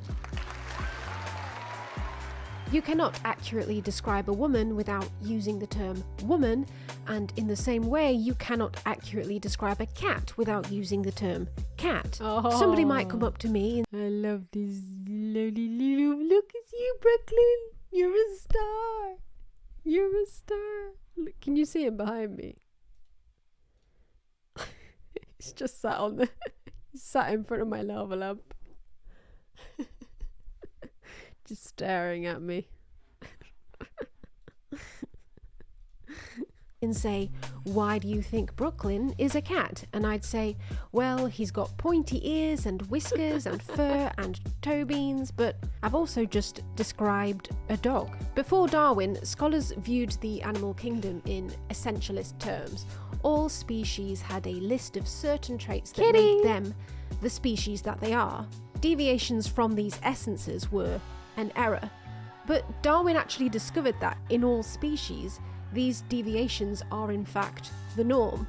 What we define as a species is at best a statistical average of all the traits we associate with that species. But this doesn't just apply to animals, it applies to most concepts we think of as logically definable. Like, how do I know that Brooklyn is a cat? How do I know I haven't been feeding a dog for the past 7 years? Well, my brain is doing thousands of calculations at once to come to a statistical summary of my life experiences of catness and making a decision based on that. Emotions are heavily involved in this process because my brain has to come to a conclusion of his catness. Otherwise, I'd go insane and I'd start throwing balls at him thinking he'll bring them back. Maybe he is just a shit dog, but my emotions are telling me that he's a cat, so I'm gonna go with it. The propensity for scholars to think in essentialist terms is exactly what's wrong with much of modern science. This is the error that Shapiro makes when he looks at a woman. His little synapses are firing through all of the cultural experiences of womanness he's had throughout his life, and he's using his emotions, his feelings, to come to his conclusion, and he's working back from this conclusion to tell himself he's using logic based on chromosomes or genitals. He's not. He's just dumb. We cannot escape emotion. Emotion and bias with a little bit of logic, a tiny little sprinkling of logic, is literally how reasoning works. But evolutionary psychologists and many people who know what a woman is don't realize this. Watch any podcast with Gad Saad and he will literally describe any opinion he doesn't agree with as an idea pathogen. Like, he literally believes there's a woke mind virus. So they will say things like, well, you know, bruh, evolutionary psychology, it's pseudoscience. Yeah, you're a moron. Probably the granddaddy of all of these idea pathogens would be postmodernism, because postmodernism, if you'd like, is the negation of the scientific method. It's the negation that there is a truth with capital T that is out there to be discovered. Humans suffer not only from actual brain worms in the same way that the mouse does, but we suffer from another class. Like, this part of the video really reminded me of the stuff that I came across when looking at, like, I don't, like, what am I trying, that guy who thought that he could look at, like the thought he could make a language that was that had specific definitions to every word, and that you couldn't argue against any of it. Like, it really reminded me of all of that. Like, the people really want to find, like, this sort of specific definitive truth in life, and yeah, it's just, it doesn't exist, because that's not how the brain works. The brain uses, like, context clues for everything, and that includes language. Like, whenever you hear a word, your brain is, like, looking for all of these, like, emotional connections to this specific word.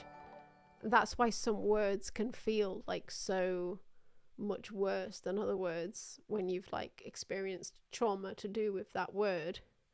And it's because there's, like, your brain is looking for emotional connections to every word that you ever see, because that's how it computes things so quickly. That's what it's evolved to do.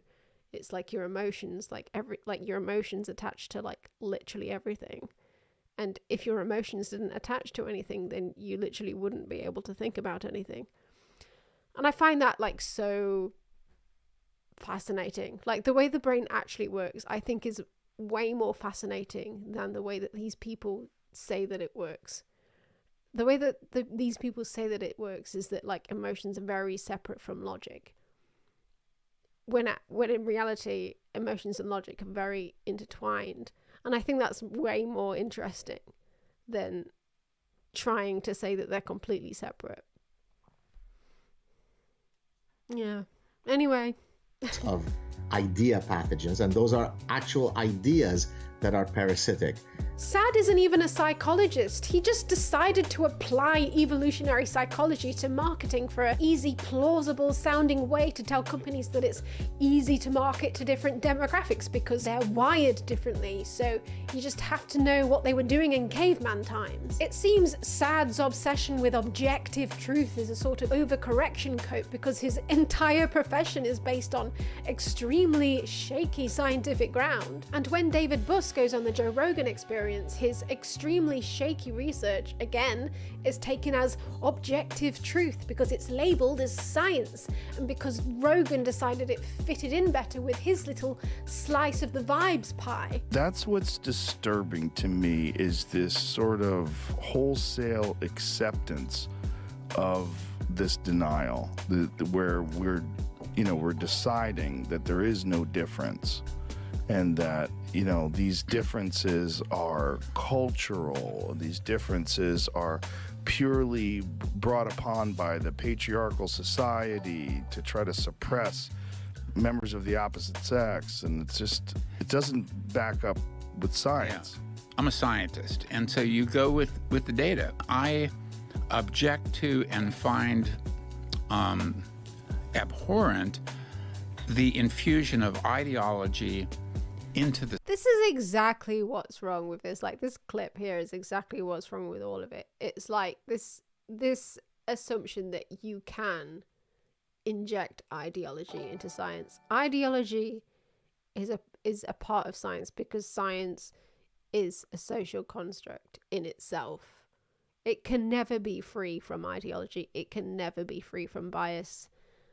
It can't. And David Buss's supposed science is like such an example of that, like a primary example of that. And the fact that he's going on Joe Rogan and being like, well, I'm only looking at data, it's nothing to do with ideology, is just the primary example of like everything that's wrong with how we look at science right now, and how like data is this sort of like bastion of truth that can't be swayed by bias. Obviously it can be, and he is the very example of that. But the fact that he doesn't think that his data is swayed by bias is just like such a perfect example of like the state of science. And it's not even like psychological science, even though that's the worst example of it. It's not even just psychological sciences or like soft sciences that are affected by this. Like even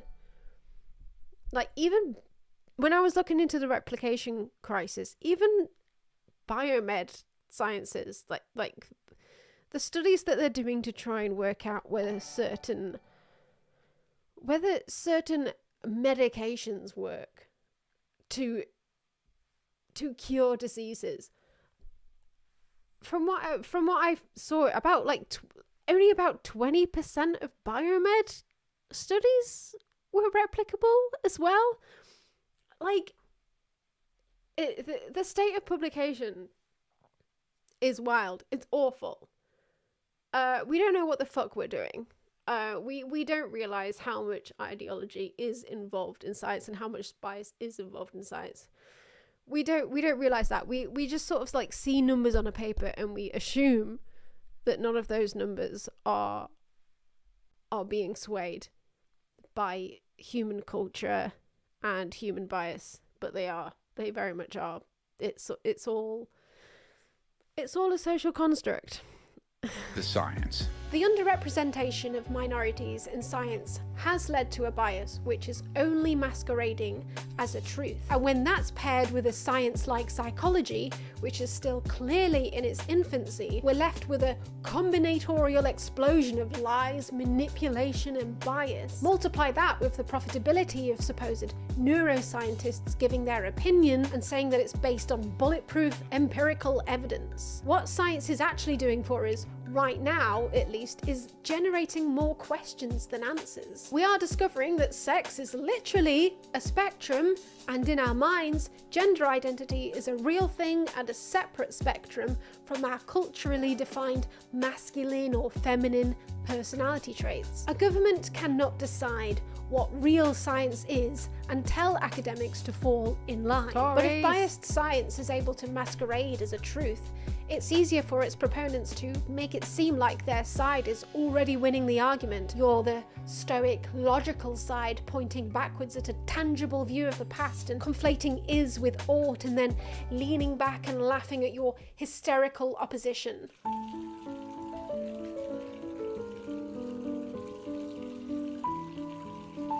Little bubbles. If these supposedly stoic dudes obsessed with facts and logic were really devoid of emotion, they would have no drive to argue with you in the first place. The pursuit of truth comes from an emotional response to being wrong or right. If you're not exhibiting humility, like even acknowledging that there's a chance that you could be incorrect, that, in a way, is the most emotional, hysterical response of all. Evolutionary psychology, for a field so up in arms about its supposed censorship, whilst getting interviewed constantly on the largest podcasts in the world, what they're doing is taking part in a more insidious, covert form of censorship. Women are too emotional to be scientists. They're taking hormones that are putting them in a fugue state. People with progressive viewpoints are infected by idea pathogens. They're only virtue signaling to each other. They don't really have that opinion. It's not worth listening to them.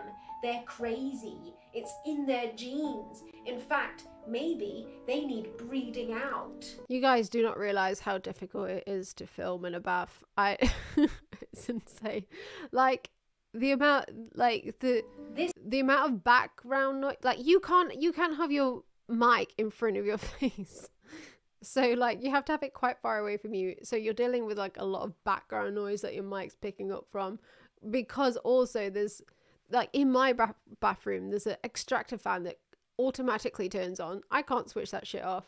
So I had to like get rid of the background noise from the fucking mic. And also to light myself, like I couldn't balance a light on the edge of the bath because I would have been putting my life at risk. So I had to like bring in a table, so just to make sure that it didn't fall into the bath. I was like, was this worth it? This isn't censorship. It's worse than that. It's dehumanization. You know, as I've said and you've said, there's no such thing as my truth, right? There's your opinion and then there's the truth. Well, call me a wokey woke, Benny boy, but I actually do believe there is no... I had to put like a noise fucking canceller on the track for the mic for this section. And because it was like a third party noise cancelling app, it like fucked up when I tried to export it every single time. Like it takes hours to export a video this long, and when you export the entire thing and then you watch it back and then you realize the mic is muted just for one section of it, well, you have to do it all again and just hope that it didn't do it the next time. The truth. I'm not bitter at all at Adobe Premiere. Societally, we create a constantly changing truth. Shapiro conflates observable truths, such as 2 + 2 = 4, with social truths. The right will imply that the left is attempting to change observable mathematical truths when we're only trying to change the consistently malleable social ones. Women's rights are being chipped away. First it's abortion, then it's the birth control pill. What's next? Are they going to take our vibrators away from us? You always have the people who look to the past and go, well, that worked. I have no idea how to disconnect the fan. It's connected to the light in the room, and I don't know. Fine, didn't it? They'll walk up to women on the street and say, gay son or thought daughter, because they want to hear that immediate gut reaction. Bath scenes are not dead, but I need to learn how to do them without such stress. This is only an expression of what's expected of them, though. And culture is so strong, it sometimes doesn't feel like a choice, but it is. Increasingly, these viewpoints do not reflect the ways people actually act. Talking about how you want society to change is just the first step. But shit, where did the subtitles? I can't believe nobody mentioned that the subtitles had gone. To be honest, call me an idiot, but I believe we'll get there. In fact, what we can see... Where did they go? Back into it must have been when I refreshed the page. I can't believe nobody mentioned it. Past far beyond the 1950s is that we are, as humans, masters of morphing into the cultures that we create. I'm not going to sit here and say that I've got the solution to all of this. I'm not that narcissistic. Everything starts with awareness. Just please, let's do something before the human race splits in two. One with the ability to afford CRISPR gene editing technology, and the other a sort of lowly goblin-like proletariat suited only for work cleaning the teat cups in Jordan Peterson's milking factory. Oh yeah. Before long, the elite species will have sequenced Elon Musk's entire genome and injected his DNA into... What did they... Steve on M's entire genome? Many consecutive generations, so much so that the genetic pool on the future Mars colony will have just been reduced to a population of deformed fishmen with transparent skin and barrel torsos, and after interbreeding with each other enough times, ending up creating a sort of genetic abomination somewhat resembling a blobfish that starts suffocating when not in the signal range of a Starlink satellite. Yet, the cursed creature will be considered the pinnacle of human evolution, Despite only being able to communicate by making wet fart noises, people will flock to it far and wide for advice. The promised trickle-down eugenics wealth distribution will never make it back to Earth.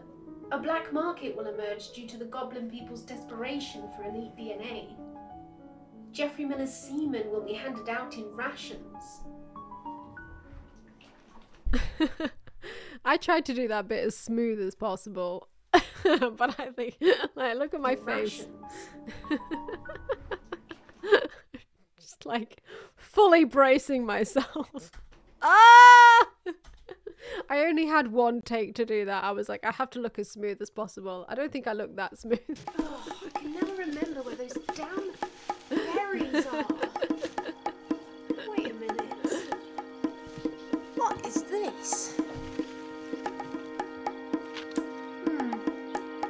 Well, better see if it's poisonous.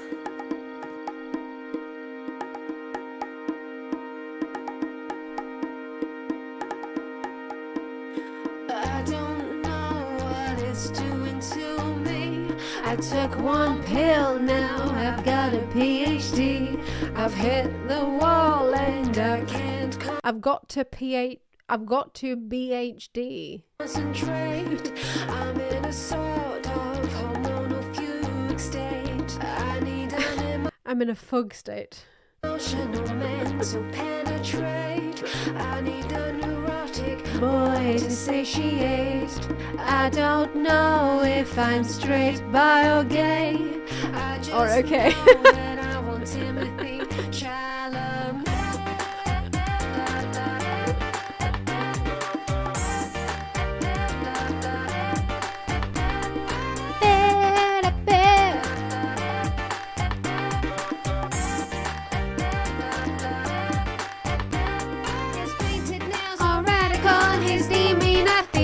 Now one hair on his mandible. My O with him is vaginal. Oh!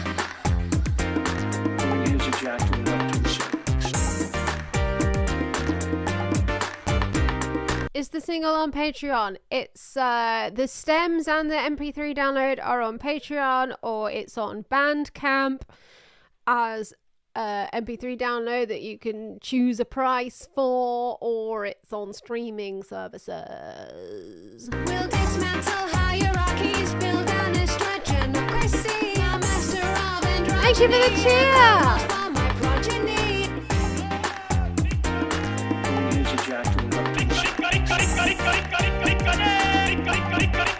My birth control pills passion, my baby-faced assassin, as dainty as a feather, would destabilize the West together.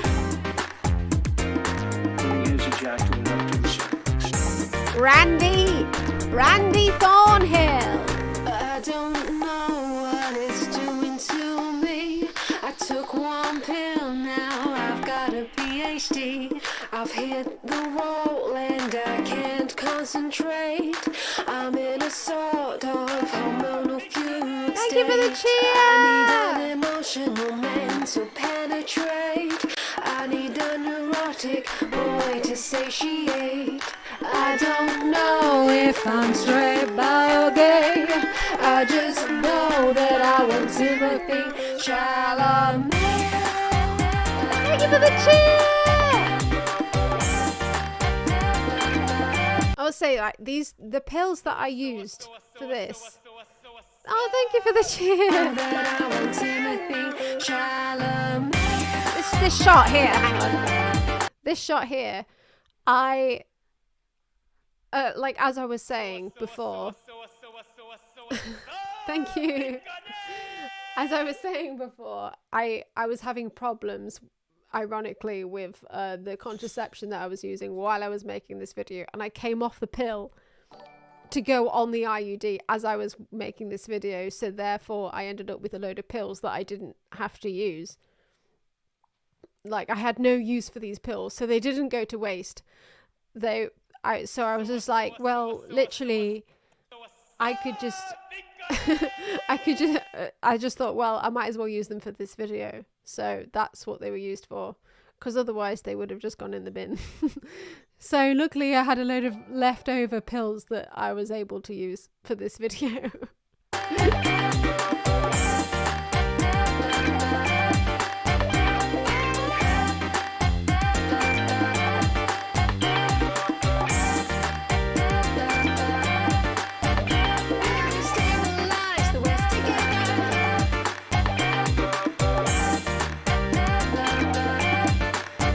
Yeah, I immediately thanks so much. Yeah, I immediately flushed them all down the toilet so that the boys could drink them. Yes.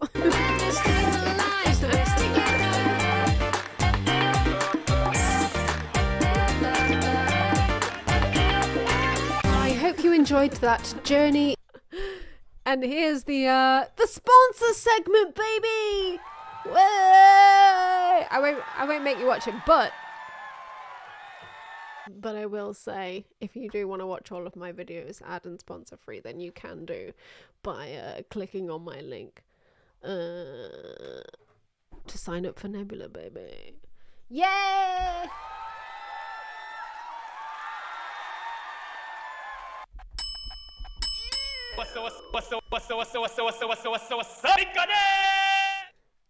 Into insanity. Nebula video essayist. Where's the last bit?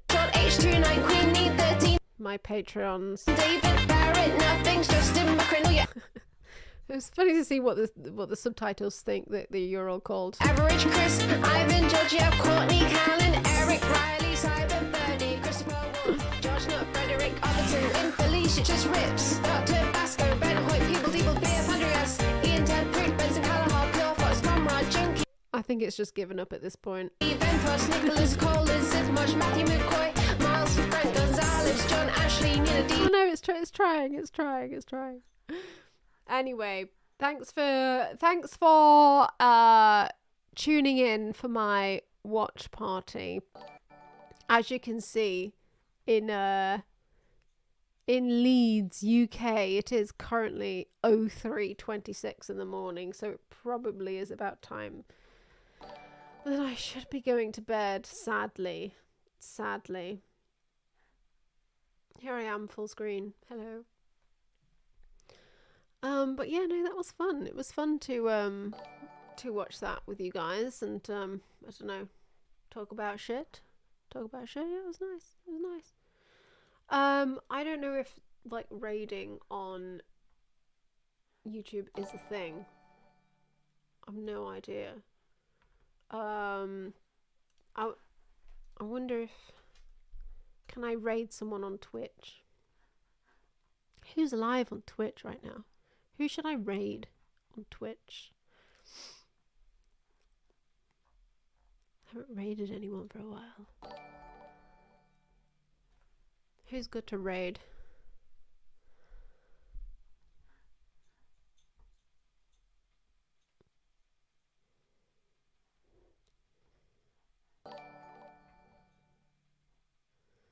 Somebody give me someone to raid on Twitch.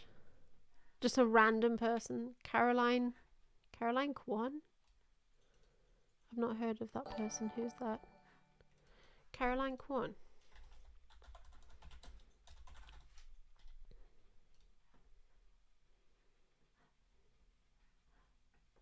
I did too, but deleted it right after. Yeah, I think there were. How do you raid again? Do you do? I think there were a number of us who did that. / Oh! One of my white friends that works in film in LA asked me if it was okay to put a yellow square profile picture for Stop Asian Hate. Brooklyn has just decided he was gonna. Oh. Brooklyn, you need to jump onto the soundboard. You haven't got the. Oh. You haven't realised. Look, you meant to jump onto the soundboard at a good comedic timing.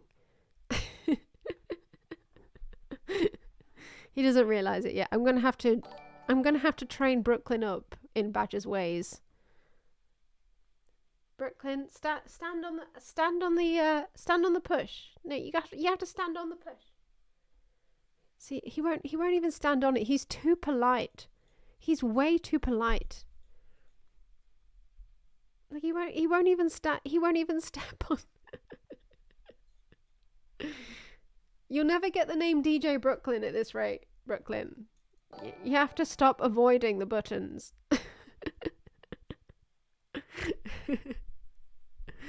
Oh dear. All right. Right. So how do you do it again? You do like /raid and then. Oh God, Brooklyn's like. Is it /raid and then and then the channel name? I've absolutely forgotten how to do this. /raid, then just the channel name with no @ Okay. All right, we're going for it now. We're raiding Caroline Kwan. Will yeah, I'll do this again soon. But yeah, thanks for joining me. It's been very fun. I'm very tired now though, and I need to go to bed. But thank you for joining me. I love you all. Bye. Is that raid working? Is it working?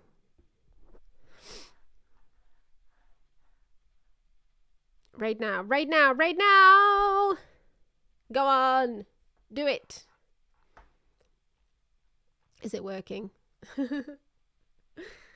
Go Brooklyn.